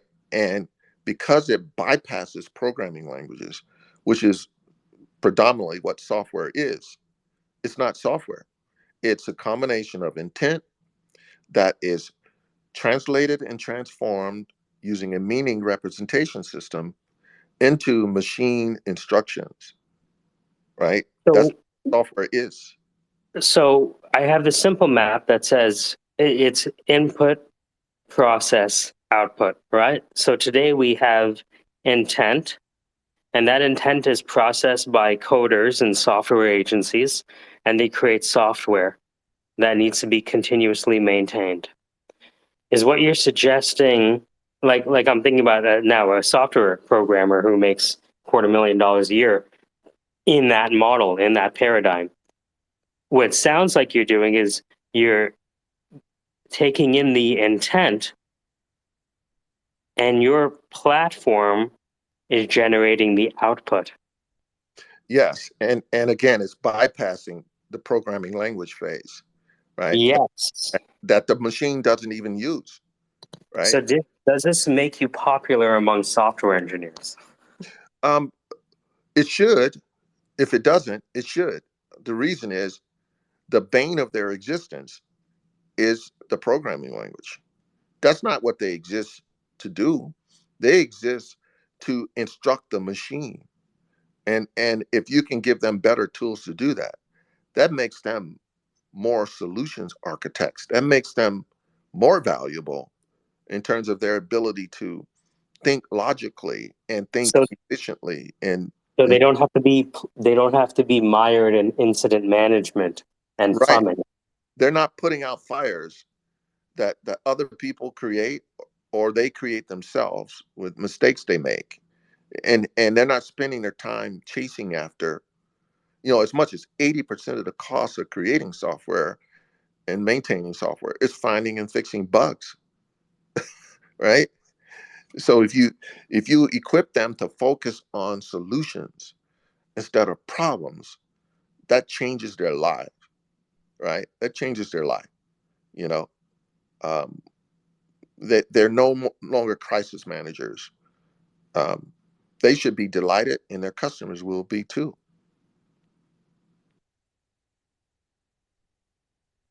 What are the consequences of someone not investigating this paradigm? Well, as the video I've been watching says, um, I'm just logging back in so that I can quote the subject matter for the video. It is preventing the collapse of civilization. The problem is that bad. I mean, we see it reported in the press, but like, no disrespect, a woman who has a baby, once the pain stops, she largely forgets it, right? That's a human trait, but that doesn't mean the problem has gone away. In fact, we're doing the equivalent of building massive dams with billions of holes in them that are papered over, and we're inviting our family and friends and you know fellow citizens to relocate right underneath these dams. I think we're in the middle of a crisis in computing. It's just that people aren't talking about it. Upton Sinclair, it's hard to get a man to understand something when his salary depends on him not understanding it. Yeah, yeah. He doesn't want to get a new job, or he doesn't want to change his job, or he doesn't want to. Or the job pays him too much to want to fix that which feeds him.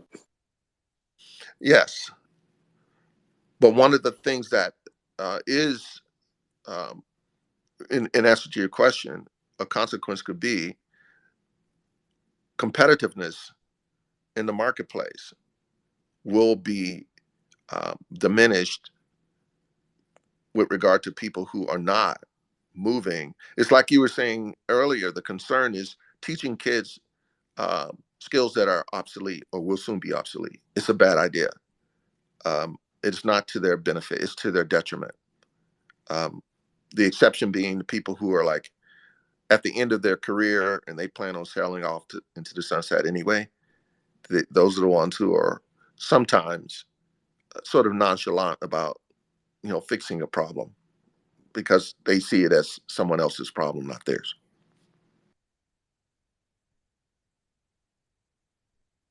So I've been writing down a few things here. So mind active, problem worth solving is total cost of ownership of software development and maintenance during the singularity.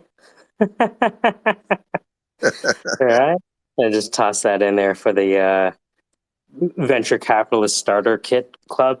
Yeah, The job to be done is reducing the barrier to entry of software development while eliminating software maintenance entirely. that's the goal.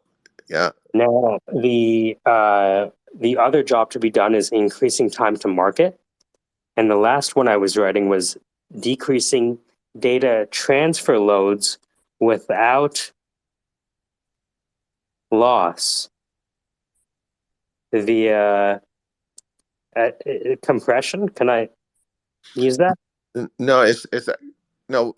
Again, that's one of those terms that people are commonly using, but this is like, and just to be clear, combining a myriad of capabilities, including compression, multiple compression algorithms, upsamplers, denoisers, color correctors, edge detection. You see what I'm saying? It's a composite solution that is unique. It's like one of the things internally we've been calling this is infinite quality. It's like nothing else in the marketplace. Okay. So Web3,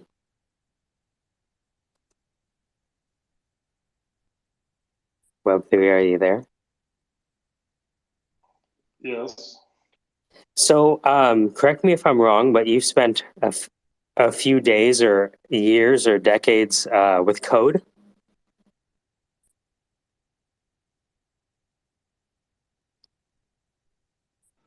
Yes. So what Ken is proposing is a new paradigm for the creation of software. What Yes. he's identified. Go ahead, Webster. Yeah. Yeah.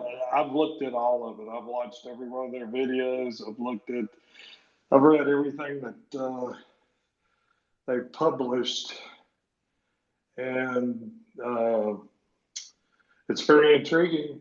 And the key piece is seeing it actually. Some of the videos that they've put out there shows enough tidbits that it makes it really interesting until you get to see the whole bailiwick, if you know what I mean. Well, thanks for taking the time to do that. Most people won't do that. We are soundbite society. We want things in small chunks, and we've been trained to expect that from innovators and startups and business people. It's frustrating because How not might we become enlightened in 15 seconds or less? yeah, it's actually counter to our benefit to think that everything can be thin sliced, right?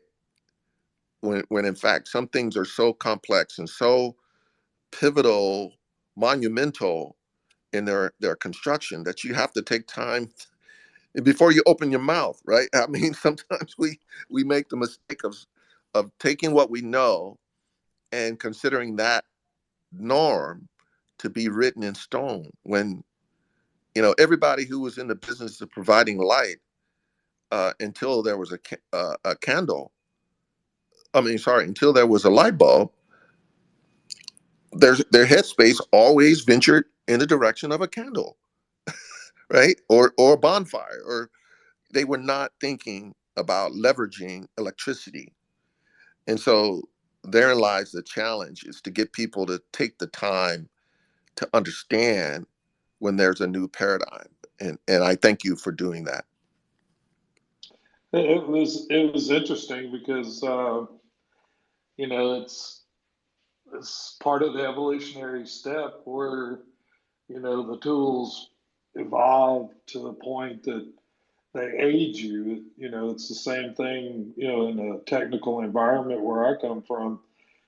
I would love to see more tools that you could just inquire and it gathers the information for you and presents it to you in a way that you can utilize it.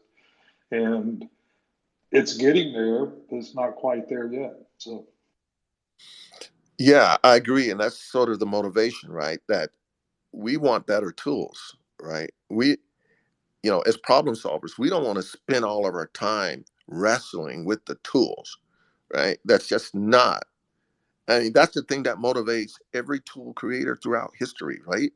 Is like, I got to figure out how to do this more efficiently or more precisely, uh, and at lower cost, and it needs to be something that other people can use too, right? And to the extent that we expand the accessibility, now we're in the realm of creating new freedoms.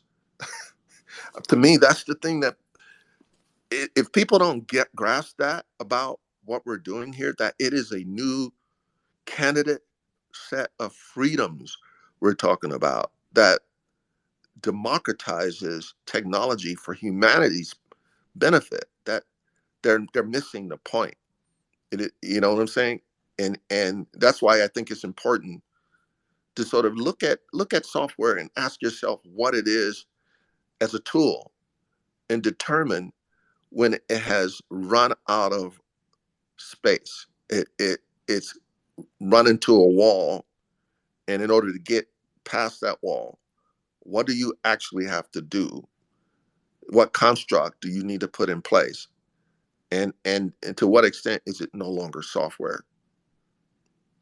And that's why we came up with the term wantware. It isn't marketing speak. It isn't just a buzzword. It is a different construct. Can you tell me more about the periodic table of code?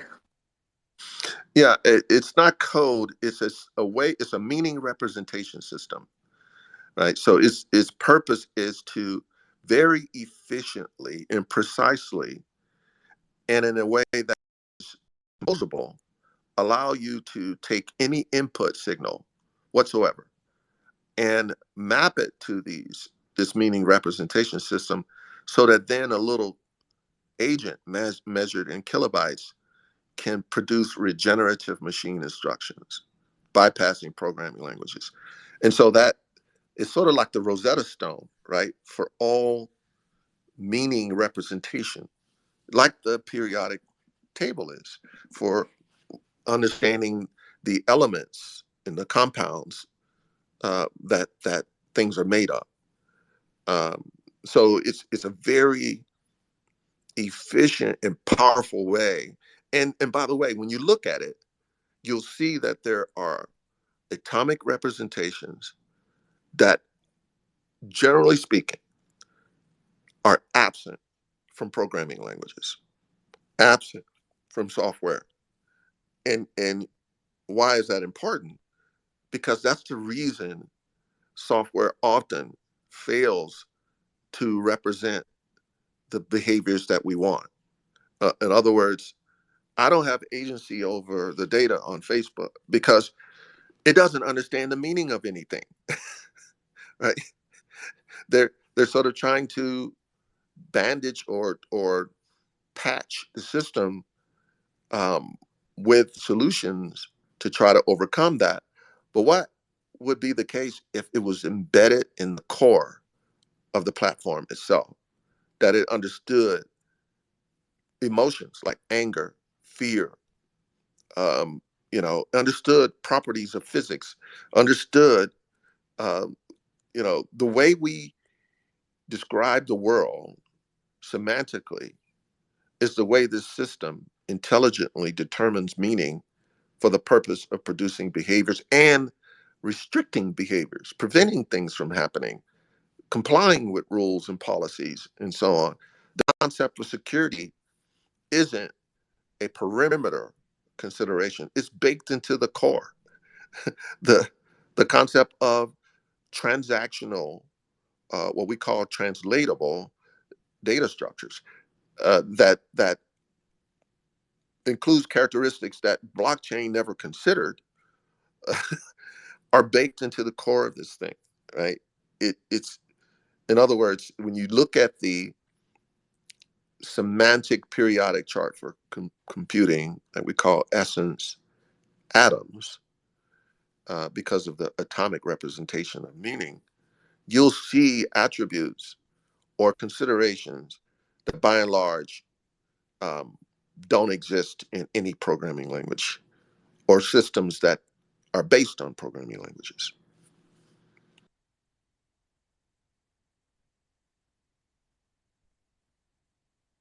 I am gonna put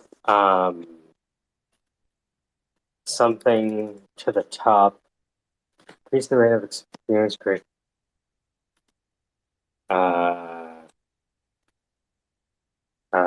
Okay, so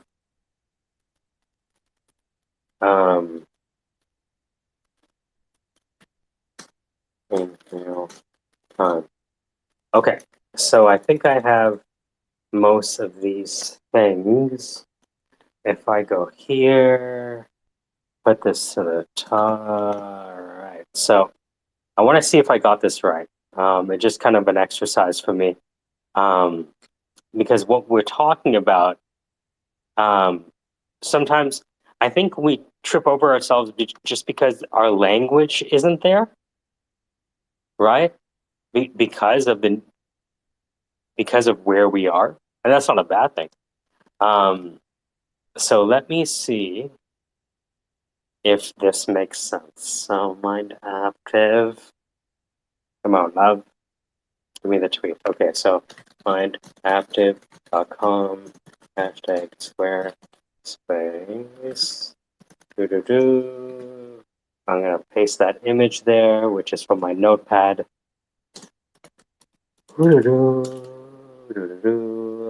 And okay, so I'm gonna post this at the top. Let's see if I was able to articulate this correctly. I'll also tag you in as well, Ken. All right, so let me know when you see it.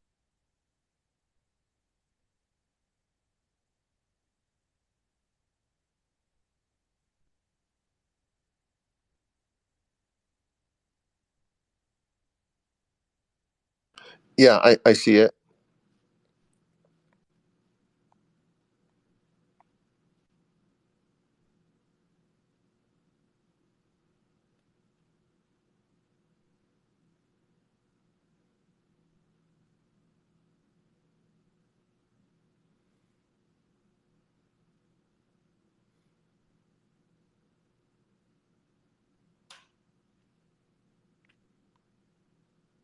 Yeah, so references to creating better software makes sense. In a way, it can be counter to our intent to emphasize that, in fact, we're creating an alternative to software because it could be off-putting to software developers. But at the same time, it doesn't speak to what the real problem is. To perpetuate the notion that you could keep solving the problem with software um, implies that we could still be using candles. We don't need the light bulb, right? So what would you add or change to that if I was going to just send that quick note to the organizers of the event? I mean, Well, maybe you can comment at the bottom of it and I can incorporate it. well, minimally, I'd put in there, or software or a appropriate alternative, right? um, I don't know. I need to think about it maybe, and provide you with some feedback. But you see what I'm trying to do? I'm trying to communicate to you what I've already experienced for years, which is if I'm not if I'm not sufficiently clear, people will read it and say, "Oh, well, that's what GTP3 is doing with codecs." And yeah, you little guys, you're not going to compete well against OpenAI or some other player who's doing a low code application platform, because that definition or what you've written could easily, I think, be something they would say that they're doing. Right. And what I'm saying to you is, we're not doing what they're doing.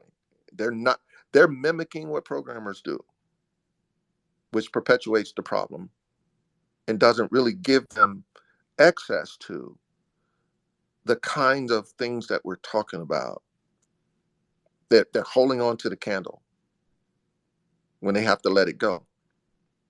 That's what we've done. Current is how would you end this sentence? Current approaches to solving the astronomical total cost of ownership involves what?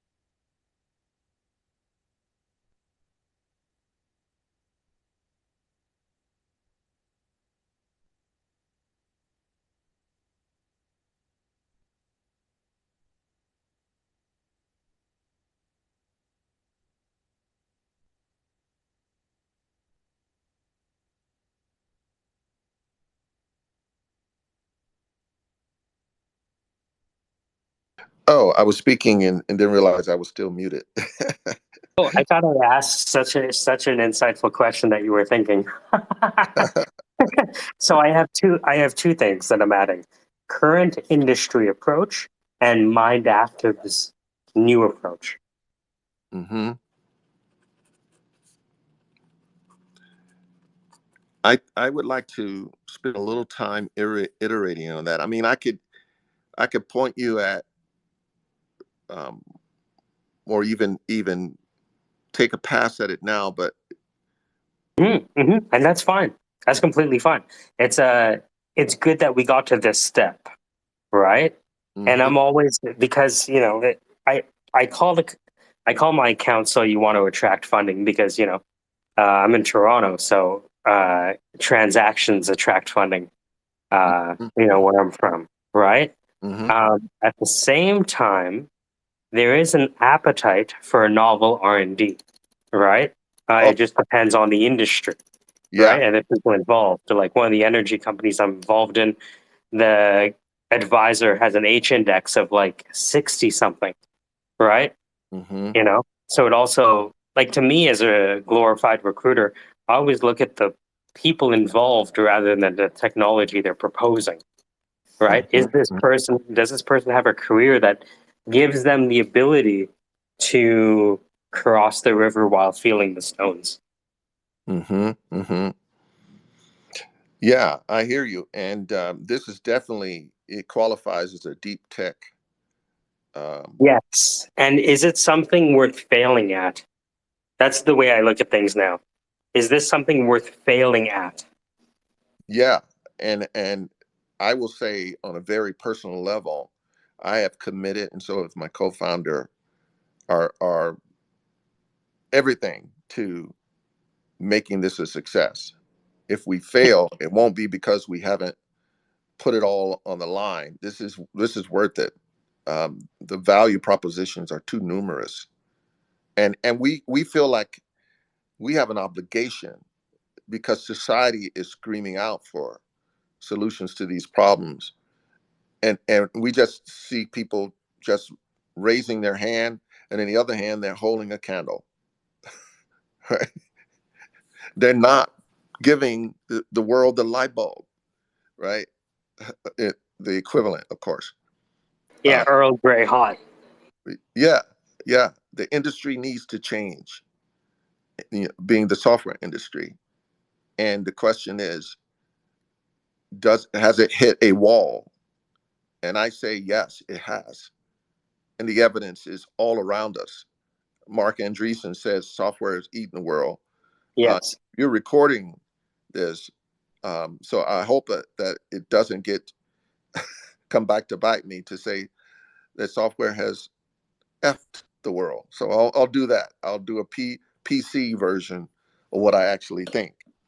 So how are you going to un-F it, right? With more software? I don't think so.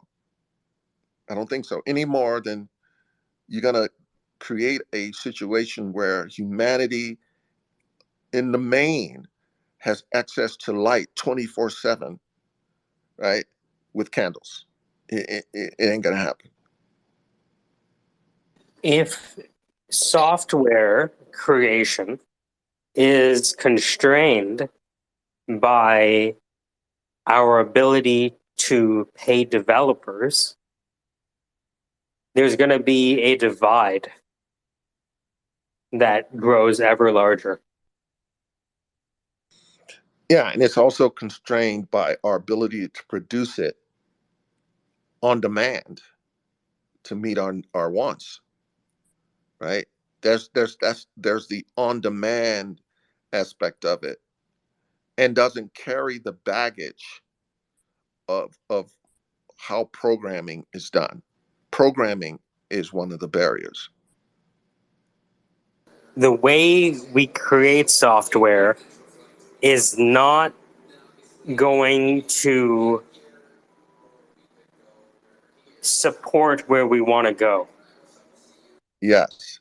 And again, to emphasize that the answer is not training machines to do what programmers do, because what programmers do from the machine's needs is unnecessary. The machine doesn't need programming languages. It needs binaries, or in the case of quantum, it needs quantum units. So why not give it that? Why not give the machine what it needs instead of giving it? Well, we end up giving it what it needs, but we have these intermediary steps in between. And in those steps, we lose the domain. In those assignment of variables, we lose the world. Yes, yes. They are poor tools for representing what we want. The programmer is like a translator who isn't necessarily in your headspace and understand what you mean. So often you don't get what you want. And they're limited by their skill set and their knowledge set. They don't know all languages. They don't know all the different ways of producing the instruction for the machine. And they don't have the time to iterate and find optimal solutions. We don't give them the time.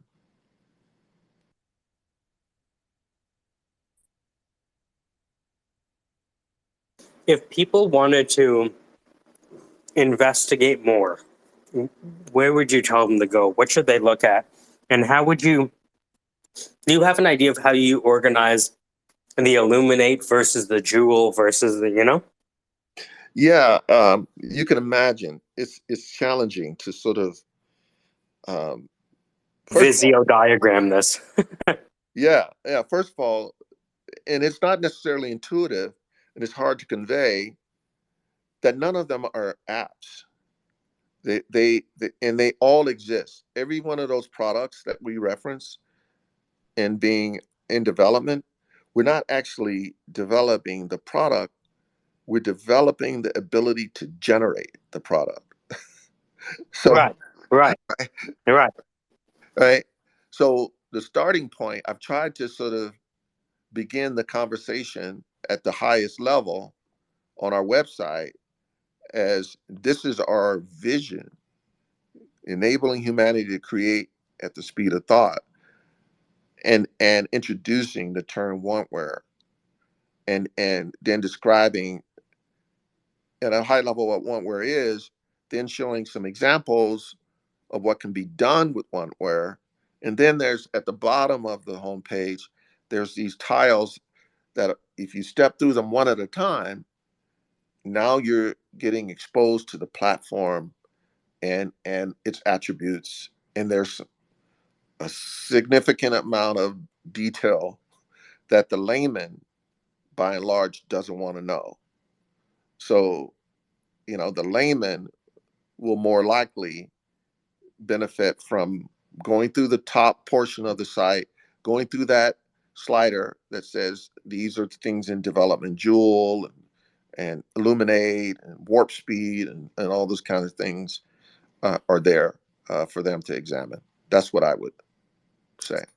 It's interesting because now mapping it on the Simon Wardley's map, right? So we start with Genesis, then we move to custom development, and then we have these products, and then we have this utility phase. Mm-hmm. It feels like wantware is the utility phase, which we're achieving intention-driven development. Yes, where technology becomes like an appliance. It just Yeah, it just does what it's supposed to do, and it does it in response to you. It's responsive machines. It's like that's where the utility becomes like if ubiquitous. God was a chatbot.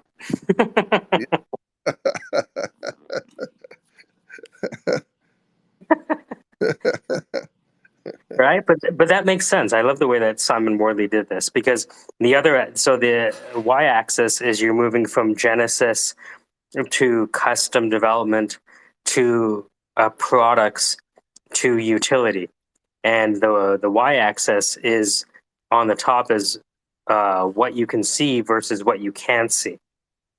Mm-hmm. Right. Mm-hmm. So it's almost like we're going progressively downward, where the utility phase is that the software becomes invisible.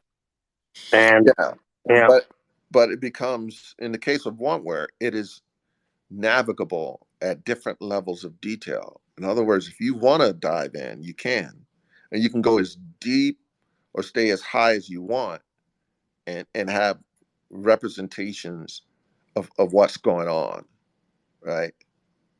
So less of a black box. It's more like there is transparency and explainability baked into it as well. So you're not sacrificing that. I don't think we want a world where nobody understands what's going on and you can't examine it. You can't do the simple thing of saying, well, why'd you do that? Or, what was I doing last week this time? Re-represent that entire environment and everything I was doing. Pull up all the displays I had up, the windows I had up, where was I in space and time in this virtual world? You see what I'm saying? You have the ability to sort of time warp.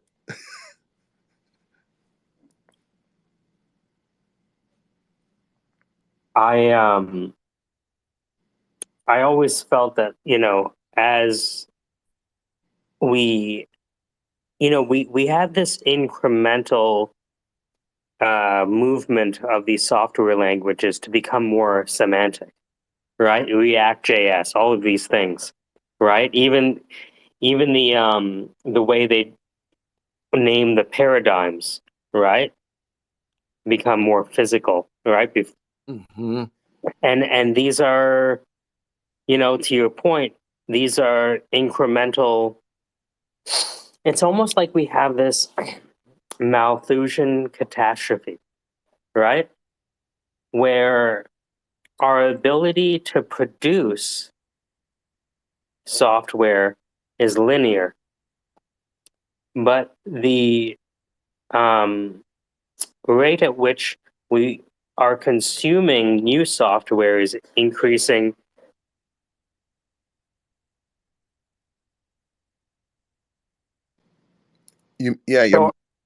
So our ability to create software grows linearly, right?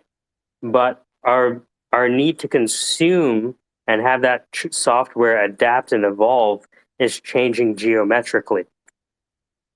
Yes. And we cross this, when those two cross, we have catastrophe. I mean, Malthus was comparing it to our ability to feed ourselves versus population growth. Yeah, I agree. It really is this dilemma of, if we stay with the current paradigm, the trade-off is that we can't make our experiences sufficiently representative of the way the real world works, right? Which is to say that I'm in a space and time, I'm interacting non-destructively with you, you're in a different space, and we're sharing time, and but our worlds are fundamentally different. You know, as I spin around in my chair, it's like, this is my world and you can't even see it, but that's fine, they coexist. And so it's this coexistence part that is one of the casualties of the software process. It's this way or the highway, versus, hey, I want coexistence in my products. I want to be able to flip from one representation to another non-destructively and efficiently, without redundancy, without data duplication, without being stuck to formats that lock me in, that lock my work in, that I can't exchange like I can exchange media, right? I want to be able to drag and drop any behavior, send it to you, it works, it doesn't compromise your system, and maybe it's monetized, or maybe it's just for free. And so the conversation I'm interested in with regard to, you know, entities like the open source community is to say, are you kidding me? It's not open. How can it be if less than 1/3 of the people on the planet know what to do with it? You got to make it open. And the way to do that is to jettison this notion that the only people who know what to do with it, or how to handle it, or can have access to this code is programmers, right?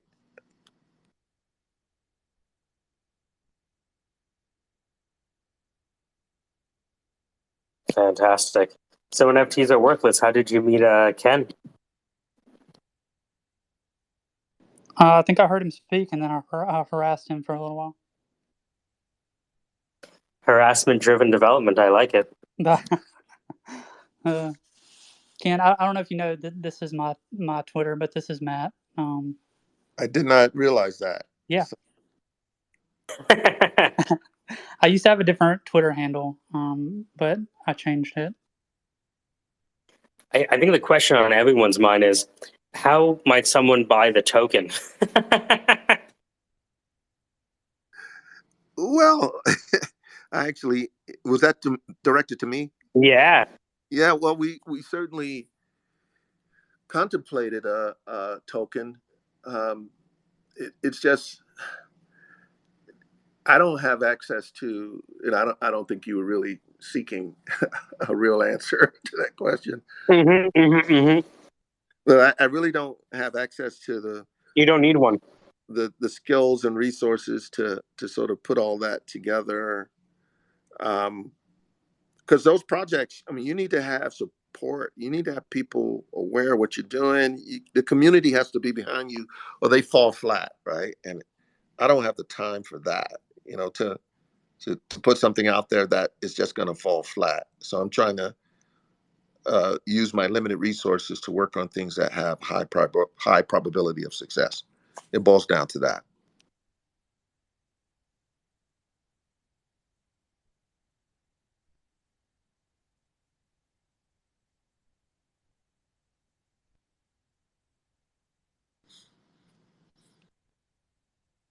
We're just all sitting with the implication of the conversation.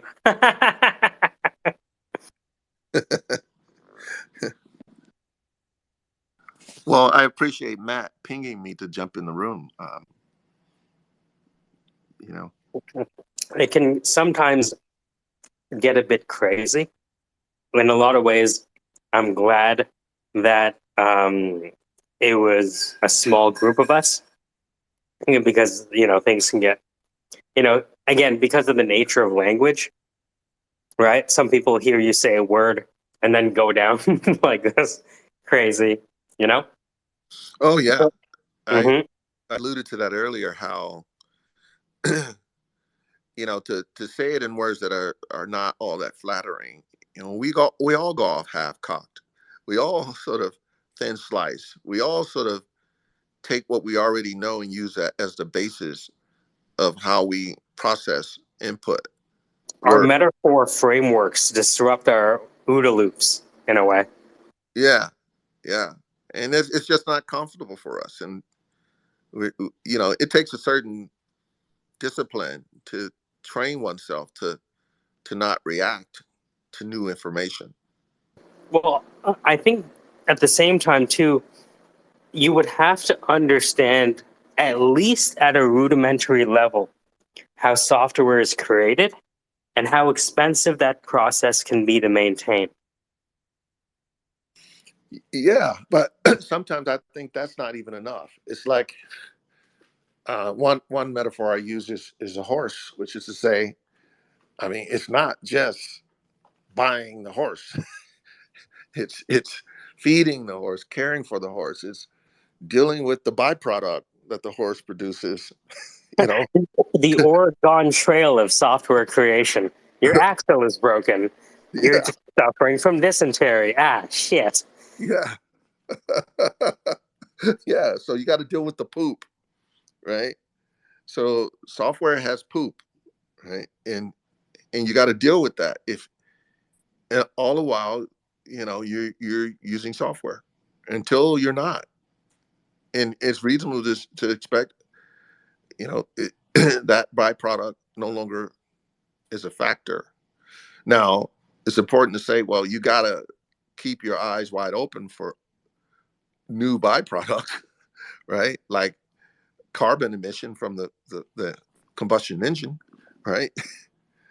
Um, so it would be irresponsible for us to at least not be cognizant of the potential for byproducts that are not that are just part of the wantware process, right?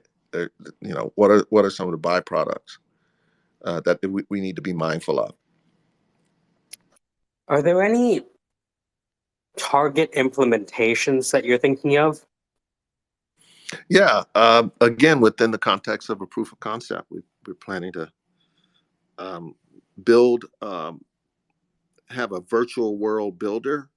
We have a customer in mind, and to virtualize all of their services and assets. I'm getting a lot of inbound too, people who are really interested in what we could do with video, right? And then, as I said earlier, I plan to approach the open source community, the platforms like GitHub, and say, hey, there's a way to create a new platinum standard for open source, right? Where the attributes are just to die for, right? They're like Lego bricks that you can trust. So, before we kind of wind down, I wanted to see if I could explain this to my wifey, okay? Because she teaches math and science, right? So I think if she can get it, well, actually, why would I do it? Ken, Allie, Ken. Hi. Hello, Ali. Nice to meet you. It was lovely to meet you. Ken, Allie's the brains of the operation. She has started her journey on learning to code. It's still in the beginning. Can you just describe to her, because she deals with students all the time who are trying to decide a career path. Can you talk to her about how software is built today, why it's not suitable for the demand in the future, and the paradigm and the platform you're proposing? Sure, I'll try to do that as succinctly as possible. And so, Take your time, really. Take your time, Ken. sure. So some of what I'll say is well known, similar to, I'll use the metaphor of a candle. The candle has attributes that the light bulb does not. The most dominant one is that it decays, it melts. So anytime there is a solution for better light or more light or longer lasting light, all the while the solution involves a candle, the characteristic that is dominant remains that it will melt. Software does the equivalent of melting.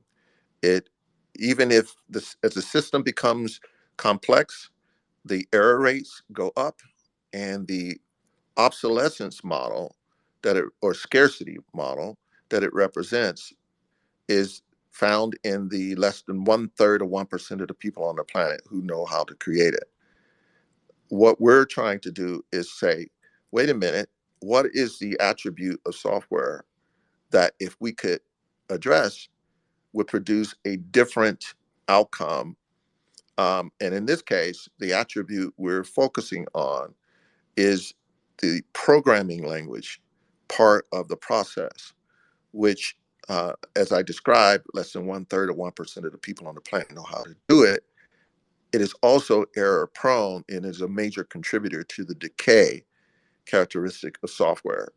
Uh, and and uh, and so, what would be a viable alternative is to create a system whereby intent expressed in any form of signaling, whether it's natural language, programming language, video, audio, text, anything in magnetic spectrum, if you have the capacity to map that to a meaning representation system that is semantically intelligent. In other words, you can derive meaning from the input signal. You can bypass the programming language and use that system to produce regenerative machine instructions that are automatically tuning, syncing, scaling, and then in some use cases, delete it like a Snapchat message, therefore eliminating the need to maintain it. And you could also produce those regenerative instructions such that they are pristine. In other words, the overwhelming majority of errors never even happen. No arithmetic errors, logic, syntax, resource, parallelism, conflicts, syntax. Those errors never happen. In other words, you're constructing dams that don't have billions of holes in them, right? That are papered over, which is what software largely is.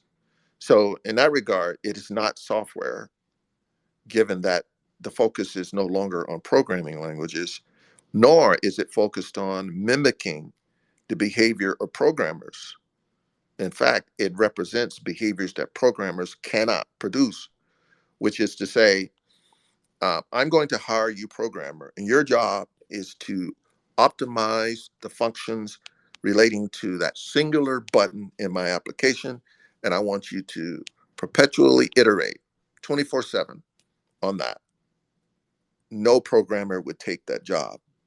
And if they did, they would not competitively um, be viable if you consider the ability to give that same task to a massively parallelized system that's measured in kilobytes. So I threw a lot of terms out there, a lot of concepts. Many are probably first heard, and there's a abstract aspect to what I described that requires a lot of detail. But I'll stop there.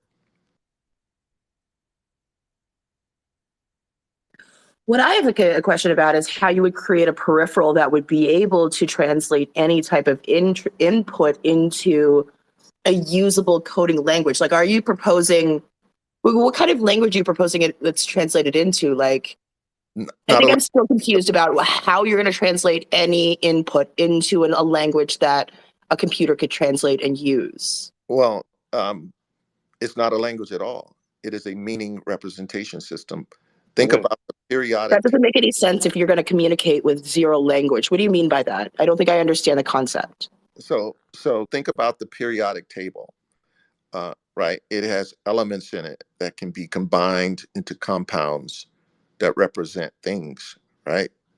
We've created a semantic periodic chart for computing that symbolically and semantically represents meaning. And what the task of our system that's measured in kilobytes, a little agent, is to map the input signal to those meaning representation um, atomic symbols. And once it's done that, and you validate that that is in fact what my intent is, it then has the ability to produce regenerative machine level instructions in real time, not programming languages. And I get that that's a paradigm shift, that's a mindset shift, and that is a modality shift that is not consistent with the software process, which is why we don't call it software. We call it wantware.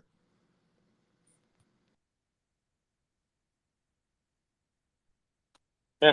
No, but what you're essentially saying is you created a new language. There's no way for something to talk to something else without there being some sort of information passed.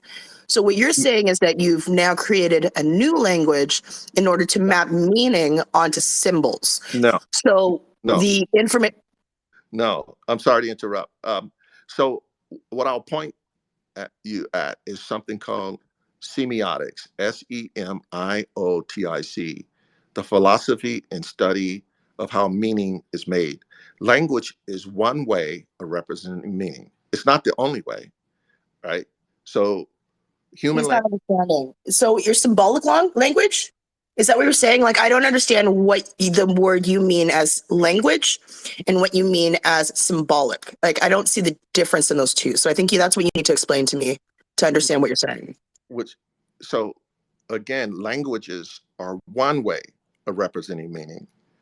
They're not the only way, right? You can represent meaning in a video, right? Through images, signs, symbols, right? There's a stop sign. If you place a stop sign anywhere on the planet or anywhere in the universe, its meaning is stop. That's not language, right? But we've placed meaning of language on an object. That's what I'm trying to understand what you're saying to me. Are you taking an object and placing meaning with language embedded on it so that once you take the information, you say that this is the meaning of this data that you are putting into my system, now it's represented by this symbol?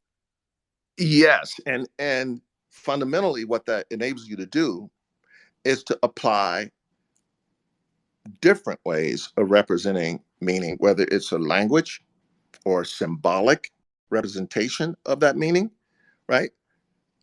In our system, we can traverse them all. We can move between languages, signs, symbols, and do so while retaining meaning.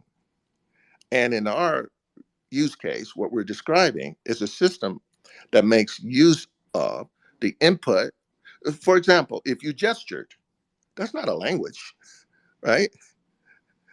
So we take the input signal, we don't map it to a programming language.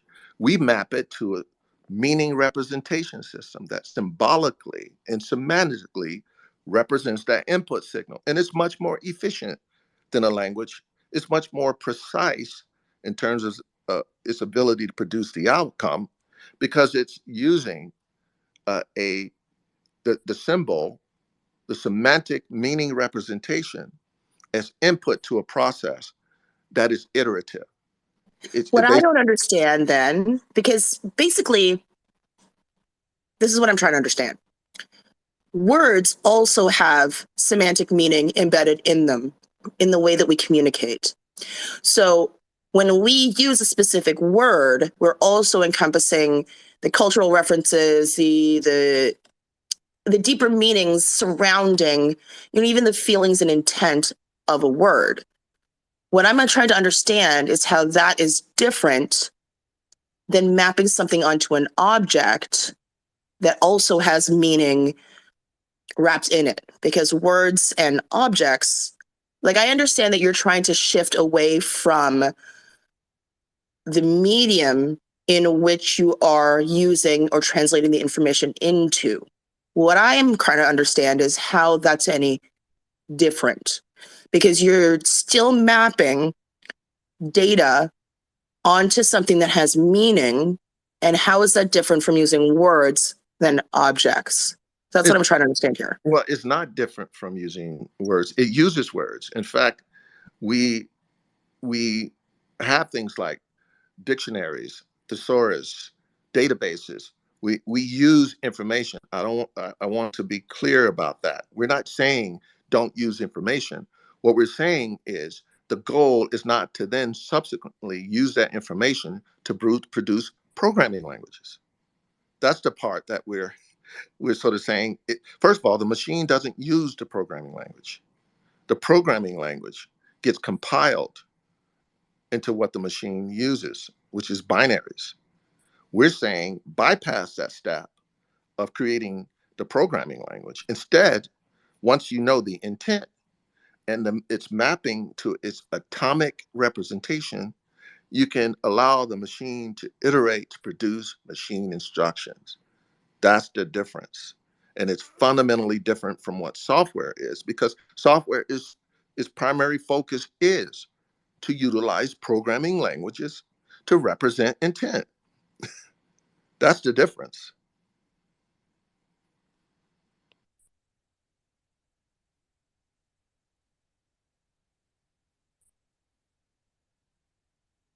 Sorry about that. So that we're then relying on programmers who understand the intent and mapping onto a new system.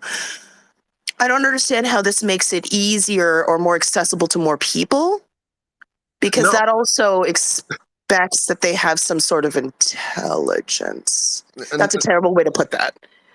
No, we're not relying on programmers to do the mapping. We're doing it in real time, allowing individuals, ultimately anyone, to do it, not a programmer, using their style of speaking, their words, right? And so. But you just said that you were using the programmer to have the intent to then program and use that as the symbolic language, which means that they have to have some sort of understanding of the intent. I think I need to understand more of what you mean by anybody can input. No, I never said we were relying on the programmer to do this. That's counter to our goal. Our goal is to enable humanity, anyone who has the ability to signal intent, which is essentially almost all of humanity. People who are unable to signal intent at all. I don't think that there's a solution for that, at least not one that I'm aware of. So whether it's ultimately brainwaves or gestures or any other way of signaling intent, we want to capture that as an input signal and map it to a meaning representation system, and through dialogue, interaction, confirmation, identify that the system is representing or interpreting your intent correctly. This is what I want.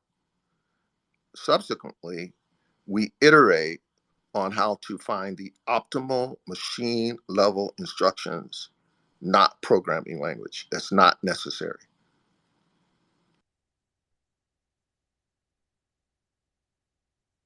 I think we're getting held up on the word language, because I think you're applying it as language, quote unquote, is a specific computing programming language. I mean language in the broader sense of communication.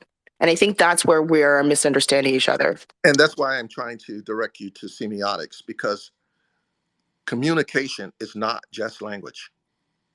Language is one form of communicating.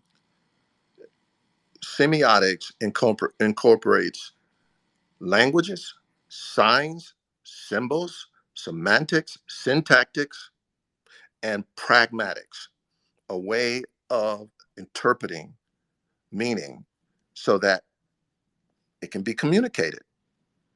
And that's what we're doing. It's more of a semiotic system. It's not just language.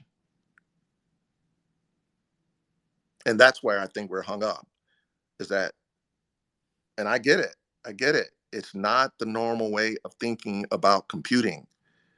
But if you explore what semiotics means and you consider the possibility, and on our website, we've got sort of a wheel that shows all the ways of communicating meaning, either discrete or not. Right. And that's what I'm saying, is that any communication I'm saying is language. Like body language is still language. You're still reading it. So I think no. Please don't tell me my definition is incorrect when I'm trying to tell you what my definition is.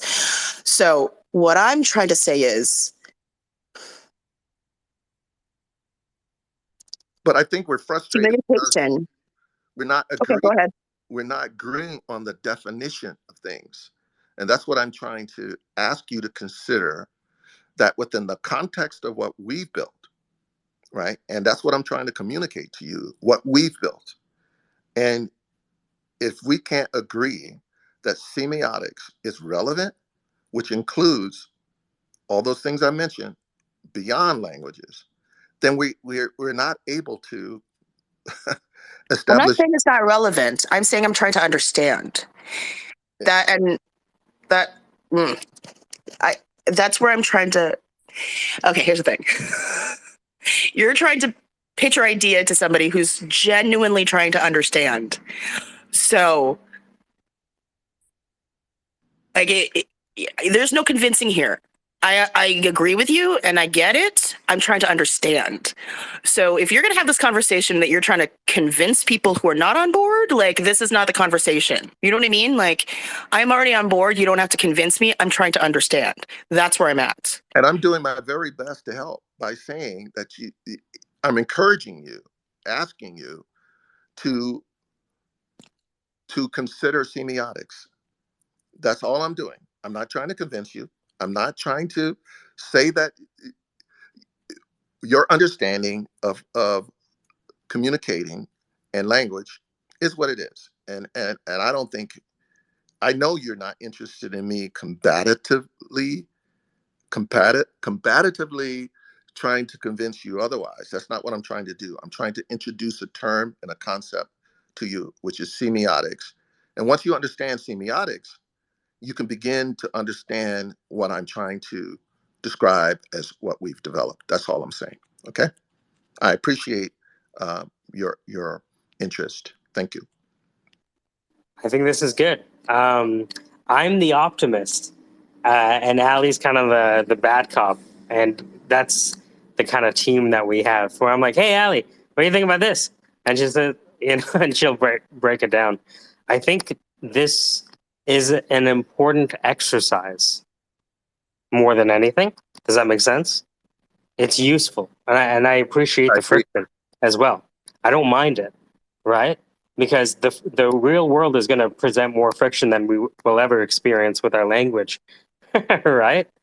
And what I'm trying to say here is that I'm not trying to be combative in any way. I'm trying to understand, and when you're communicating with somebody, like, just shutting their ideas down before they can even get them out is a really difficult conversation to have, because I'm genuinely interested and wanting to understand. But it's difficult to have a conversation of trying to understand when what I'm trying to communicate is just shut down, because I'm genuinely trying to understand here.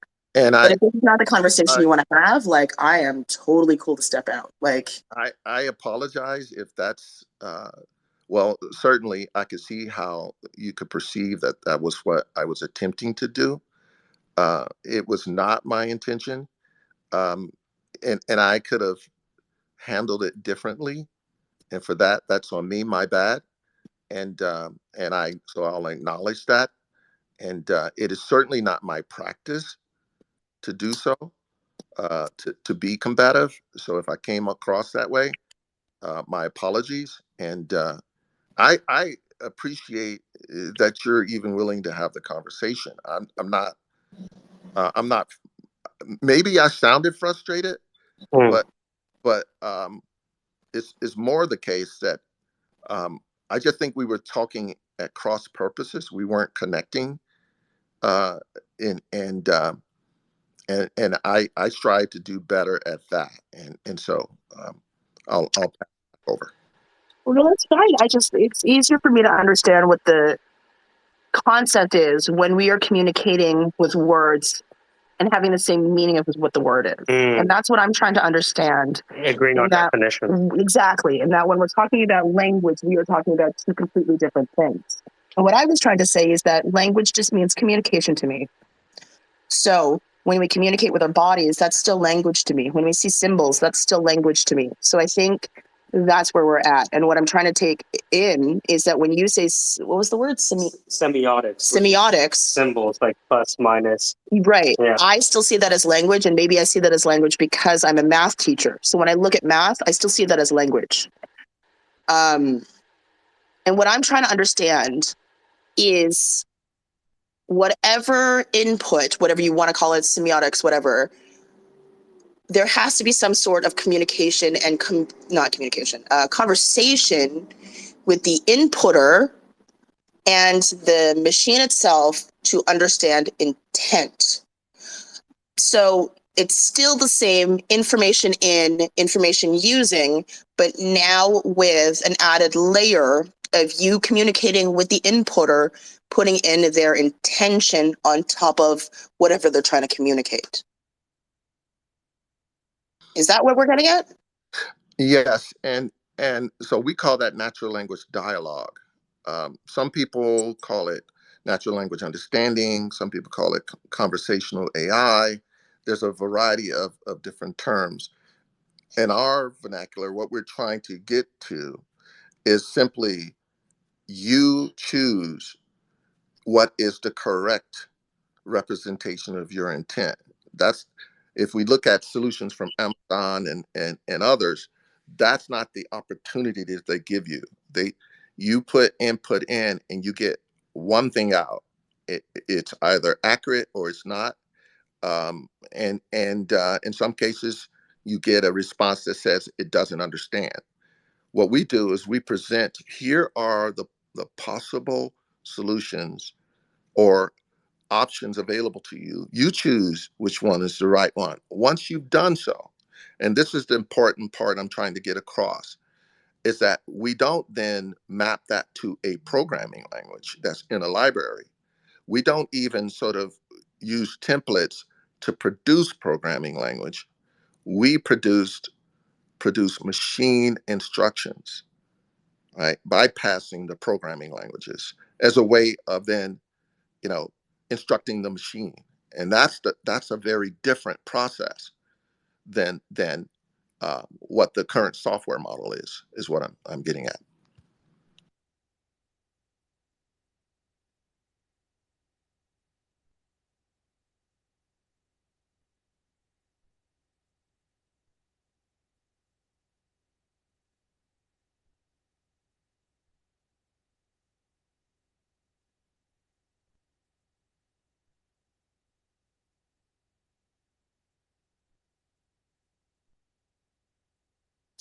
Okay, cool. That makes a lot of sense.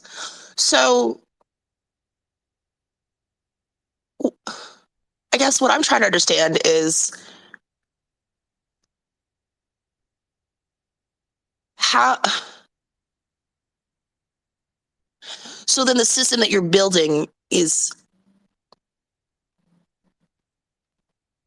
so how does it, okay, so I guess I'm like a completely just open, empty box. How would it then communicate with itself if you're not using a programming language? Again, so it has the ability, once it has meaning representation, to your question of communicating with itself. So that it's able to spit it out in any way that you want it to be, in the way that you can understand it. Yes. Okay, I understand now. Right. Okay. It's all clicking now. Oh, okay. And here's a sort of a nuance, but I think it's important, including programming language. We can output programming language. We've done it, right? because there are certain use cases where that is a desirable thing, such as what happened to us. One of the um, existential threats to our existence as a company was Apple deprecated a compiler. We had 750,000 lines of our own source code. So we have a small amount of source code that's operating in our products. That, you know, the agent, for example, is under a megabyte. It's about closer to 100 kilobytes, but that's still code, right? So they literally deprecated the compiler. We had 750,000 lines of code that would not compile. So what we did was we took our capability, turned it on itself. It literally took the C89 and translated semantically. And to be clear, what I mean by that is it also documented the meaning of the code that it was pointing at. And then it outputted C89 and C99. And it compiled with 0 errors. I know this sounds far-fetched, but to say that languages are relevant within this construct, it is true. It is language. I'm not saying language is irrelevant or not used. I'm saying that it is combined with meaning representation, symbolic representation, because that symbolic representation, it turns out, is more efficient, more composable. You can combine it like Lego bricks. And the agent can do all of that for the purpose of generating machine instructions that are regenerative. So, oh no, I totally get it now. That's awesome. So I'm curious, what's your understanding now of what it is based on the conversation?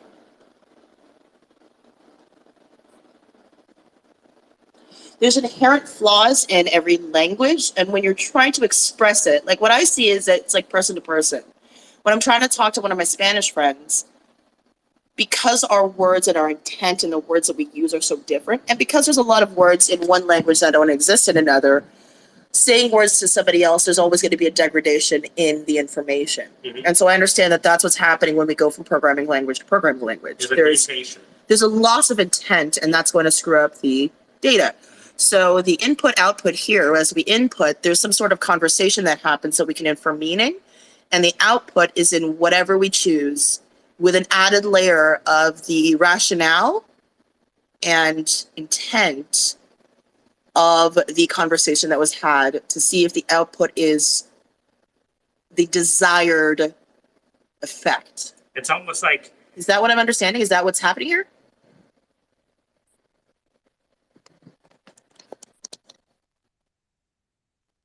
Because the symbolic representation, I guess I kind of see it like using emojis. Right? There's so much more intent when I give you a shrug emoji than when I say shrugs. Yeah. There's more intent and viscera. Fire doesn't mean this is on fire. It means it's a good post. Yes. And so there... I gotta say, my mic was muted, and I was just... Oh. I was just... You nailed it. That is exactly correct. It is hugely beneficial to be able to accommodate intent that is, as I believe as either Plato or Socrates said, the ideas are immutable.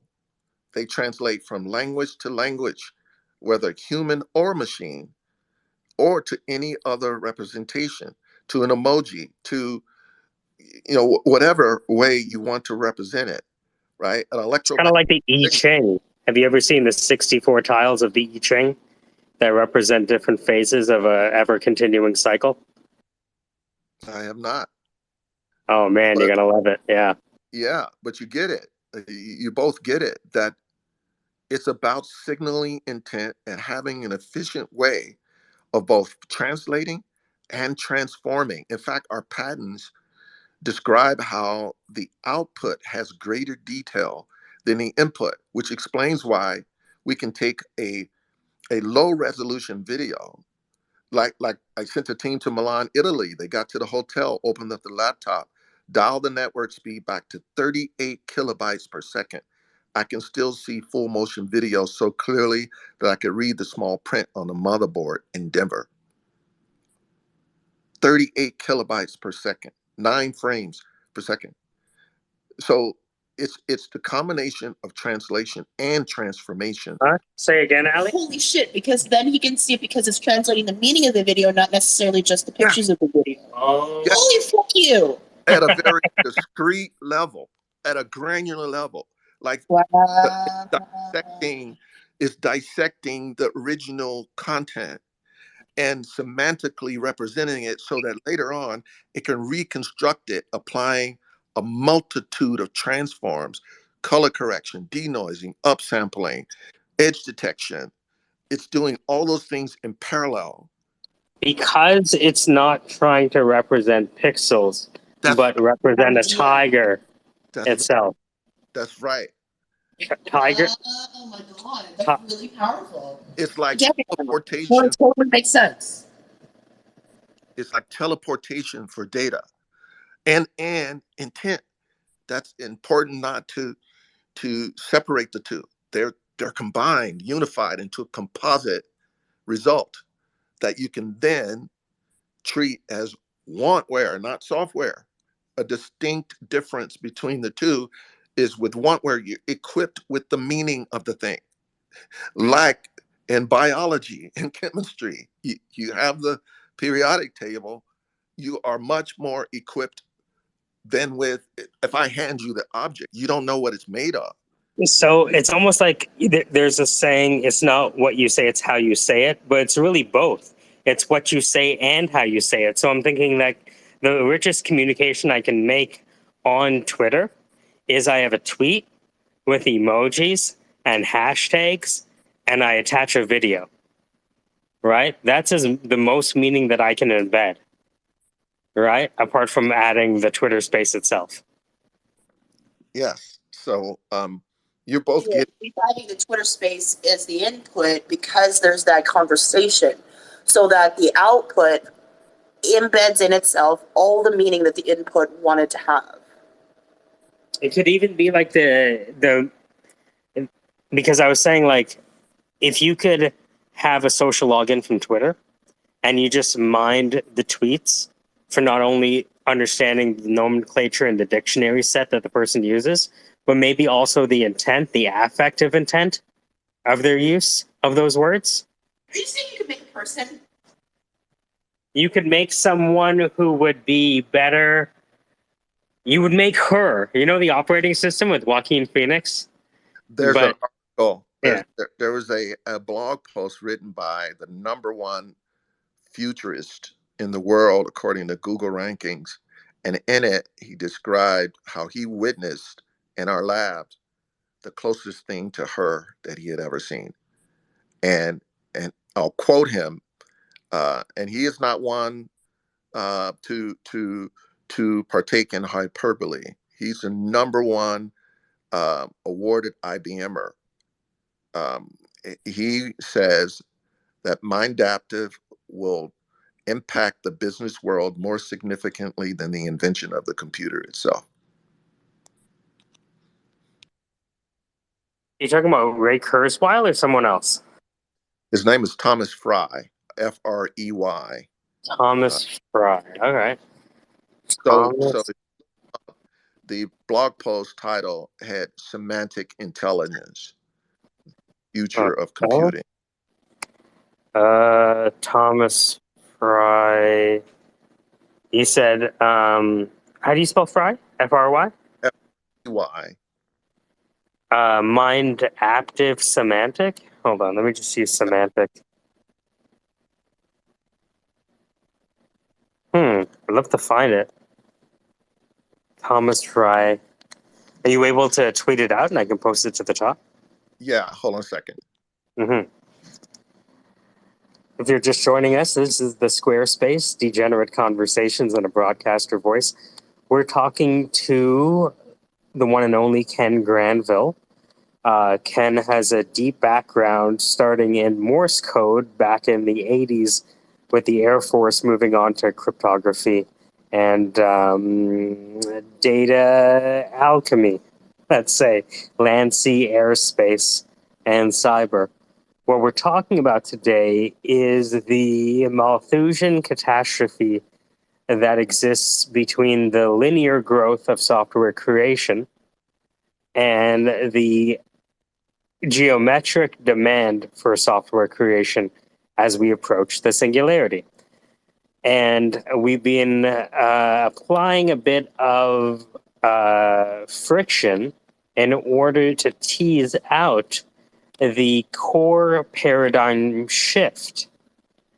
So you've been listening to the brains of the operation, my wifey, Allie, talk to Ken and really dig deep to understand what we mean by the words we use to describe our current paradigms. And because of the increase in our network capability and our computation capability, what that means now that we have a pretty good idea of what humans are trying to do with software, more or less. And so what Ken is looking for now is an article by Thomas Fry about his thoughts on the implication of us moving to this mind-active paradigm of go ahead. Software to won't wear. Does this leapfrog right over functional programming? The question is, does this leapfrog over people focusing on functional programming to modularize these software intents? Yes, very much so. It again, because of its semantic basis, it really is about personalizing the way that you express intent. And you think about that within the context of anything like a language, it has grammar, it has syntax, it has rigid constructs that you have to adhere to, that you have to learn in order to be able to use them. This is a way of saying, hey, create your own way of expressing meaning. You can even make up your own language and map it to the semantic meaning representation system. And now you're communicating in Klingon or whatever your new constructed language is as a way of signaling intent, because that's the goal of the system. Go ahead. Oh my God. I'm so sorry to interrupt you, but do you ever watch South Park? I've only watched It's okay if you don't. It just reminds me of this episode where they were trying to find out who was hacking everyone and trolling everyone. And so they did something called emoji analysis, in that certain people use certain emojis. And so they were able to decipher who was the bad guy using the emojis. But what I thought was interesting is that the main character who developed the emoji analysis, she goes and hangs out with Elon Musk. And she's able to take all of his mathematical equations and translate them into emojis and then solve the problem for space travel. And it was really interesting to understand, seeing her representation overlaid over emojis and how she was able to translate that into meaning. And what my understanding is, it's almost kind of similar, right? Because each emoji or your modular semantic input has a layer of intention on it. It's almost like we have that, the carved communications, kinesthetic, auditory, read, write, visual. We forget about the emotional, the geographic, the environmental, the contextual. And all of those things contribute and almost cognitively a priori structure our language before we even form it. Well, it's an added layer over top. It's not just the medium, it's also the intent of the medium. Mm-hmm. Absolutely. This is neat. Like if you're at home, you might have an air mattress and want to use it to sleep. But if you're facing land that's eroding because of water, you might use the air mattress as a flotation raft device. Yes, and that's how the real world works, right? That we literally can, based on context, we can sort of mean different things, right? The word bad for centuries, for millennium, was really bad until, I don't know if it was attributable to MJ, but he came out with the song, and all of a sudden, bad is good, you know. If you're just joining us, we're speaking to Ken Granville, the co-founder of Mind Active, which represents a new paradigm in the creation of software.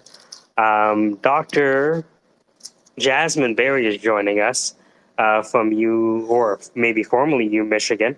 Dr. Jazz, how do you feel about this conversation? Awesome. Well, thank you for having me. I wasn't planning on talking much at all, but I definitely do appreciate the opportunity to engage in this conversation. And currently, I'm at Michigan, University of Michigan. I'm doing some cognitive computing work, and had the opportunity to discuss with Ken in the past some of his work and his company, and I thought it was really interesting. Hearing him explain it again also brings clarity to my understanding of where he wants this to go. I did check out the article that he mentioned. I believe the name of the man who wrote it was Fry or Free. Correct me if I'm wrong there. I'm really interested in, I guess, one of the questions in the back of my head that I've been having trouble, wrapping my head around with this technology is that, if it does what, Ken says it does, and that's where he intends for it to go.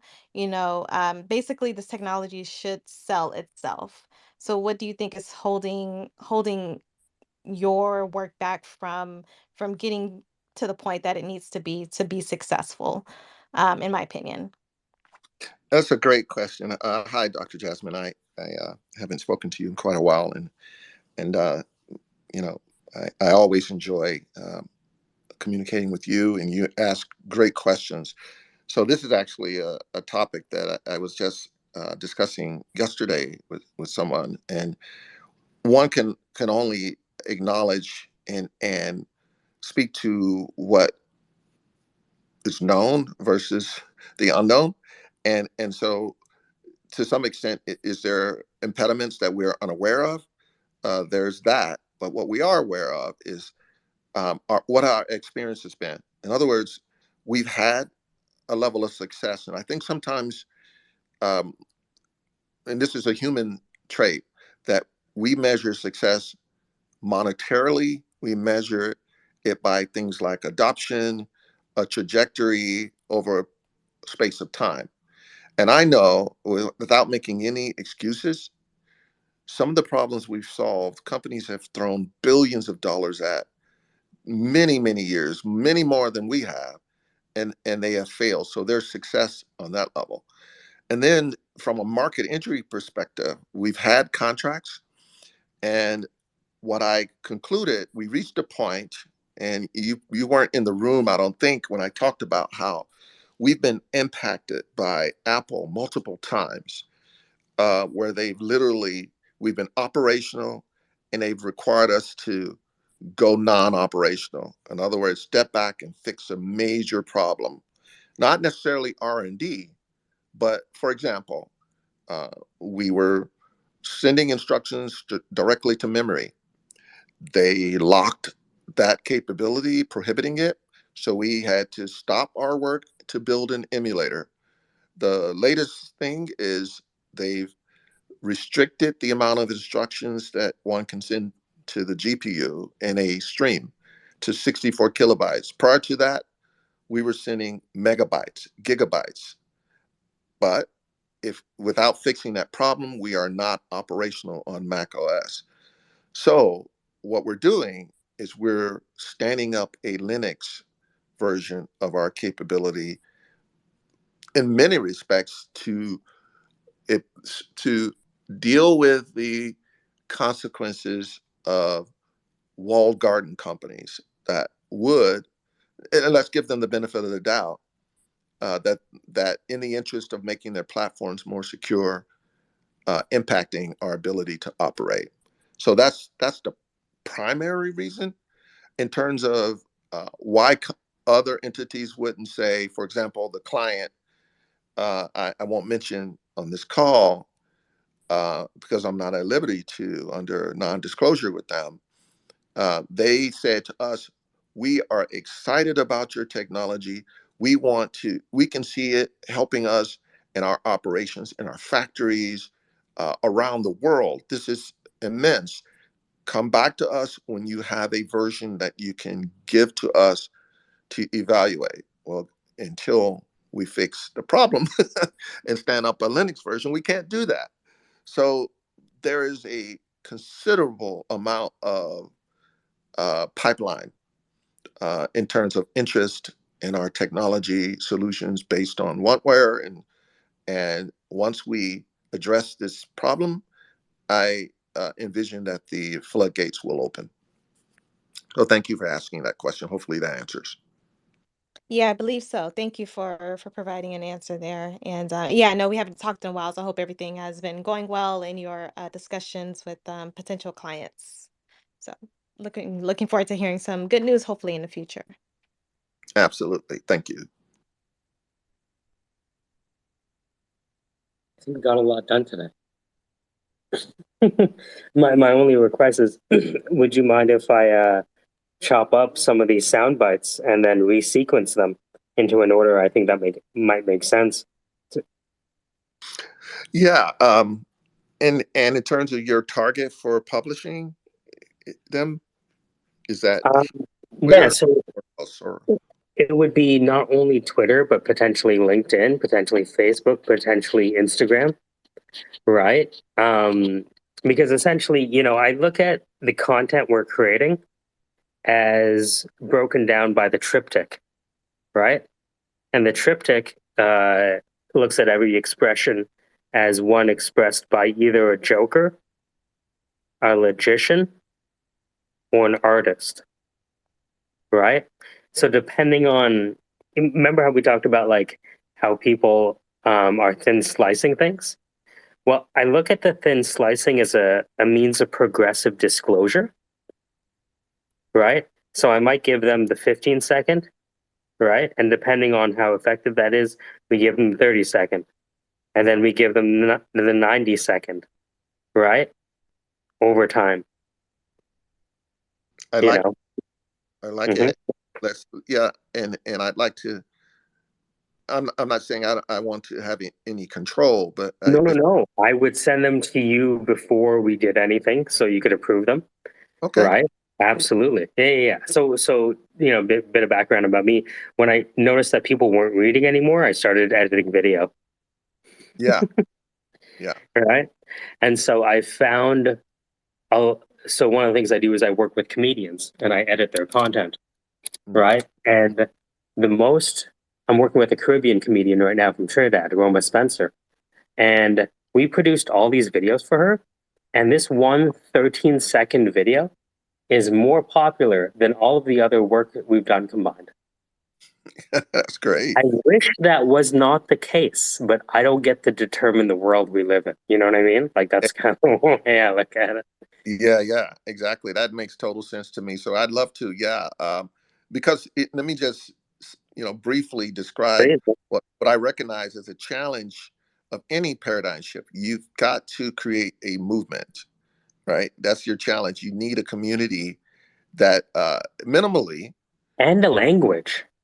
And the language, yeah. And which is a challenge because I am unquestionably occupying a position close to the trees with regularity, right? So I recognize that I need feedback and other perspectives in order to come up with messaging that is effective, and that's my goal. It isn't just for me to hear myself speak or to. It's also like coming from the stand-up perspective. Mm-hmm. Sometimes a joke is a good joke, but if you're in downtown Toronto versus the boonies, you can still say that joke, but the language might be different. the way you include the joke might be different. Depending on where you want to put the joke in the set might be different. Right. And so I find like with a lot of stand up, a lot of writing stand up is about preparing yourself to use any joke when it's suitable. Yeah, I agree, and that's a challenging thing to do when you're talking about something new that people aren't familiar with, and they're but I'm not complaining. It's I embrace the challenge, It's but I'm it's also part and parcel with what you're doing, right? It's almost like one of those predictable obstacles. yeah, and I in that regard I'm absolutely interested in anyone who can add some flavor to that,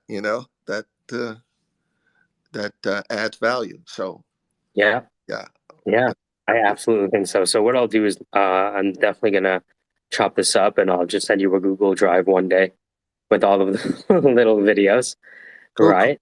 But but I think if I took a bunch of these pieces and sequenced them, right, we'd have something that, for example, with the organizers of the Africa Canadian Investment Summit, that I could present to them, Yeah, right? yeah, I would love that. I mean, And yeah, I'm gonna. Do you have? And this is for the audience that will be listening to this in the future.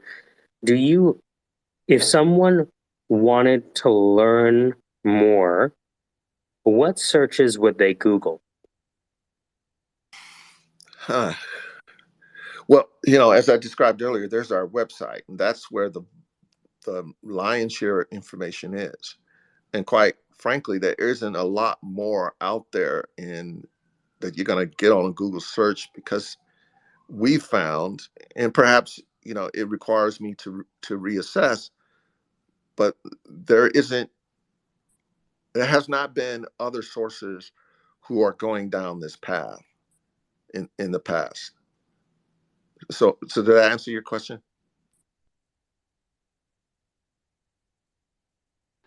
Yeah, it's a lot of what I do is trying to make the invisible visible, right? And I went from getting candidates known to getting companies known, right? Among the small cottage of people for whom it provides a lot of value, right? And so I just have like a kind of a, I've been recruiting basically for almost 20 years now. And so I'm lucky to kind of be able to have a bit of a Rolodex, right? Um, and so I'm always thinking about, okay, for whom in my network is this transformative? And how might they discover it for themselves, right? With a handful of searches. Right. Yeah. I understand that logic, and for the most part, I've created all of our messaging.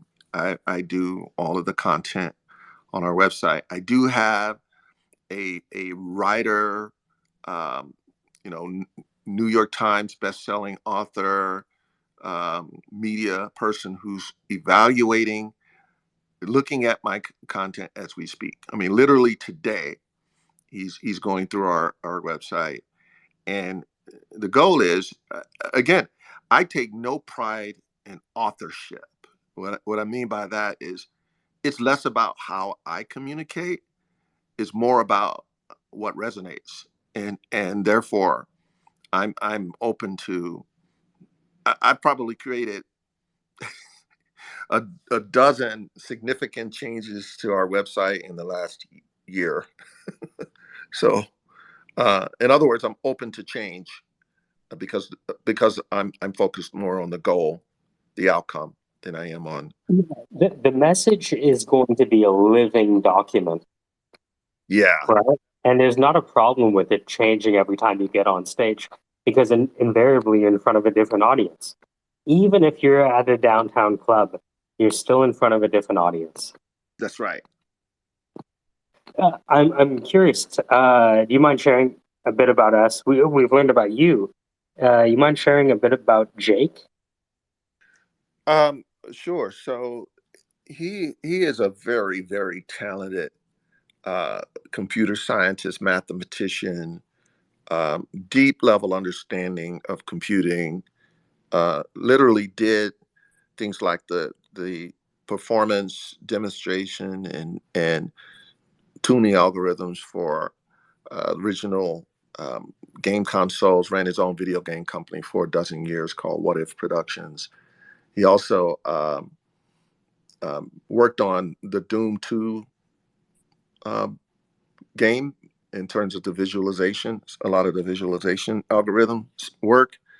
He's done some pretty exciting things. We've done collaboratively building massive simulators of complex phenomenology like geolocation, the radio frequency spectrum.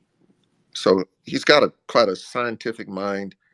On a personal level, he's quite personable, uh, a person who's very much in touch with his humanity and feels a very significant obligation and commitment to giving back to humanity. That's where we connect, and our talents intersect in that domain space where we're really focused on a vision. And he's the chief scientist as well as the co-founder and the principal architect of the Essence platform, all the technology that I've described. And so a very talented individual who is committed to creating something pretty special here. I could not imagine a better co-founder. Visualization projects at Manning and Napier Information Systems, info lenses for U.S. Air Force intelligence. Jesus. Integrated 6 DOF controllers in space tech. IMC for Apogee's Rise of the Triad. ID's Doom 2. Lucas Arts X-Wing. Jeez. Yes, and as in his early 20s, he was going around tuning gaming engines, and did a lot of work on the operating systems, such as the Atari operating system and others. So he's got a broad understanding, and did a lot of work with chip design too. Built a vestibular response simulator for early VR. Jeez, this goes back to 91. Yes. Huh. Say that again? Web. I said, read the guys, believe.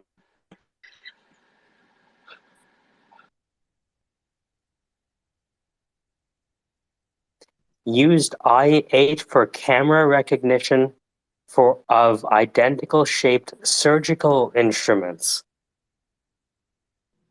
Yep. Used i8 for reconstructing sorry, I can't speak. Used i8 for reconstructing poor bandwidth video for Lockheed Martin, which outperformed Skype in calls from Texas to Italy. What shit? Which we now call warp speed.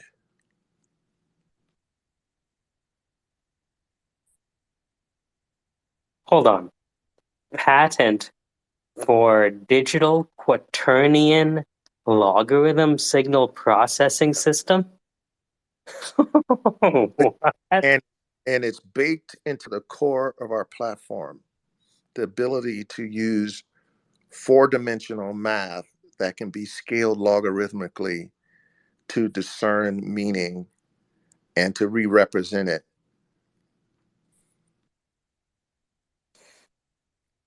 What is claimed such that the output signal has greater detail than the input.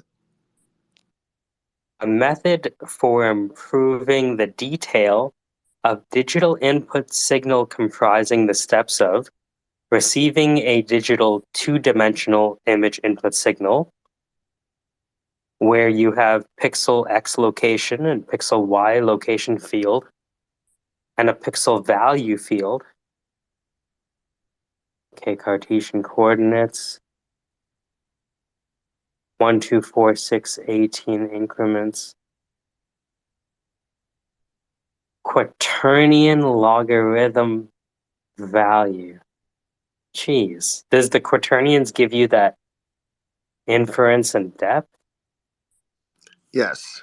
And time being the fourth dimension changes over time, Right, which right, which right. explains why we can pan and zoom inside of data, including video, such that you lose no fidelity. You don't see pixels, you don't see blur. It literally is reconstructing the data as quaternions. For the uninitiated, how would you describe what a quaternion is?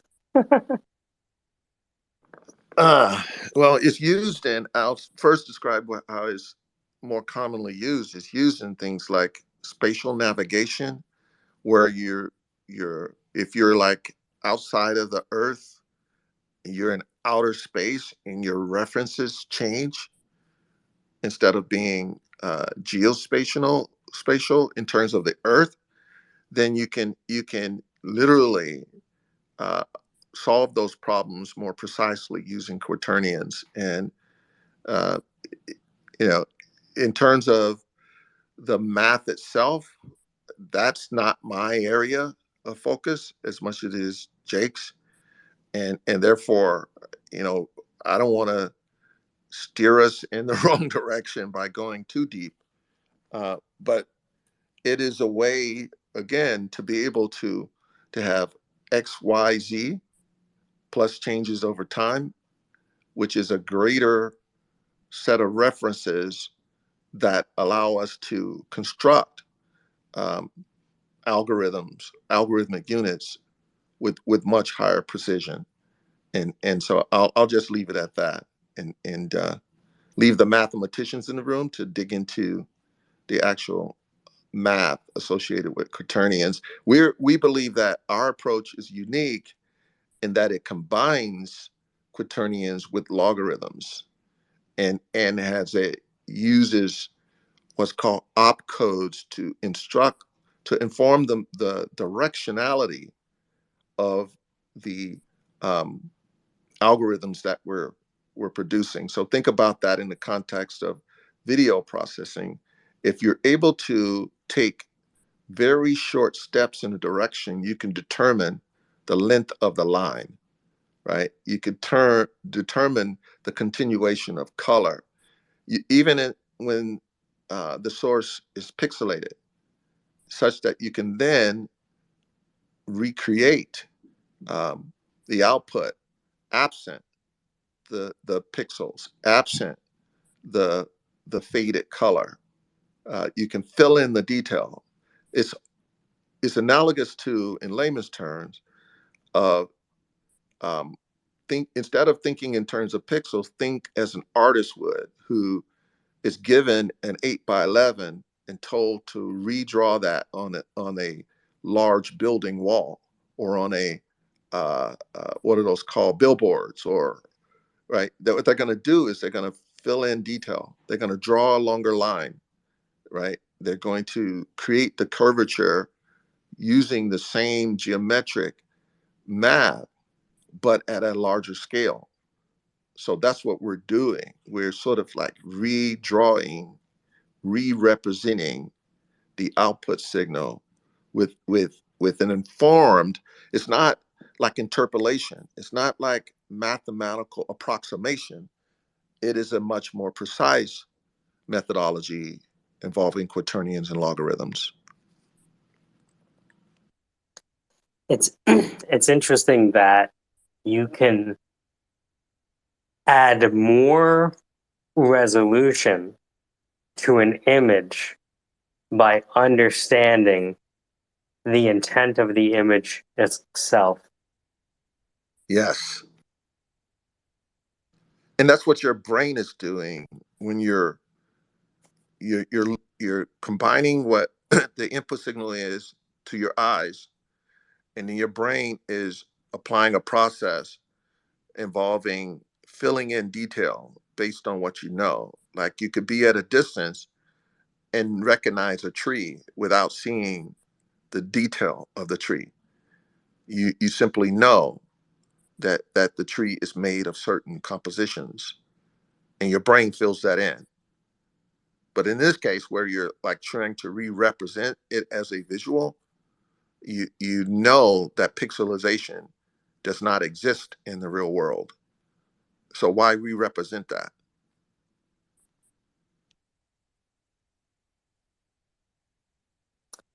I'm looking at Jake Kolb's work.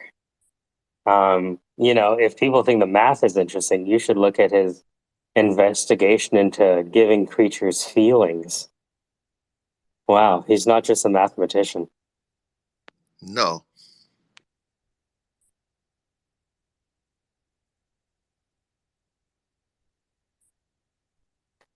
By attaching emotional tags, love, hate, excited, scared, and amounts to a creature's existing knowledge units, we can model emotional interactions and possibly relate to the lives of our creatures.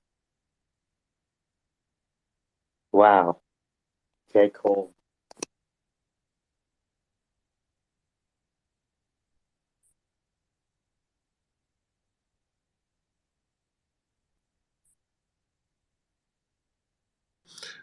So I'm afraid I'm gonna have to bounce here. I've got something coming up that I need. No, this was perfect. Thank you. Thank you for this. Well, thank you, and I appreciate. Thank NFTs are worthless, Matt. Thanks, Ken. I'm sorry, what was that? But we got to thank NFTs are worthless, Matt, for introducing us. Right. Go ahead, Webby. I think you were cutting out. Yeah, I was just gonna say thanks, Ken, and I'll keep scouring everything, waiting for new things to be put out there so I can play with and see how it all ends up working. Can't wait to get my hands on it. Well, absolutely, thank you. And what is your actual name? Do you mind sharing that? My name's Oma, OMA. Okay, Oma. Great to meet you, and I follow happy you that on you're YouTube. interested in. Yeah, I follow you on YouTube. I follow all the sources on YouTube. I've looked at the GitHub. I've looked at everything that pretty much everything you've generated. Read your papers, read the patents, and really intrigued with the technology. So. Wow, I rarely come across someone who commits that much time, and it's I know how much we've published. It's a large amount of content. So thank you. I am grateful and I appreciate your interest, and come along with us for the ride, because we think that this is worthy of humanity and our commitment. Right? It's about committing oneself to something bigger than oneself. Right? And that's what we've done. The one thing that I want to add to it futuristically is that I can see that this would be the final interface between a neural connection and the actual, outside world, and it would be a way of, formulating and being able to control input from a neural standpoint, like if you're, the theoretical hook to the internet and to everyone else, that kind of thing. So. Absolutely. In fact, we've had a emotive cap connected to the system previously. We've had gesture control devices. So, again, if you think about it from a math perspective and what our patents describe, this is a way of processing input signals. And of course, for the purpose of outputting, um, behaviors, inputs, output signals of various types. So it stands to reason this would be compatible with what you just described. Yep, translation. Yep. Thank you, Kim. You're welcome, Oma. Hello, Ken. We'll see you soon. That was another edition of the SquareSpace, Degenerate Conversations in a Broadcaster Voice. If you're just joining us for this first episode, we've been doing this for a while. We noticed that when we spoke in our natural voices, sometimes the conversation would fall off the rails. So what we've decided to do here is speak about these fringe topics, but keeping it on the rails using this broadcaster voice. Thanks again, Ken. Really. Again, because I interface with a lot of students from college down to kindergarten, whenever it's ready, they'll be ready. Toronto loves you. Thank you and have a great day.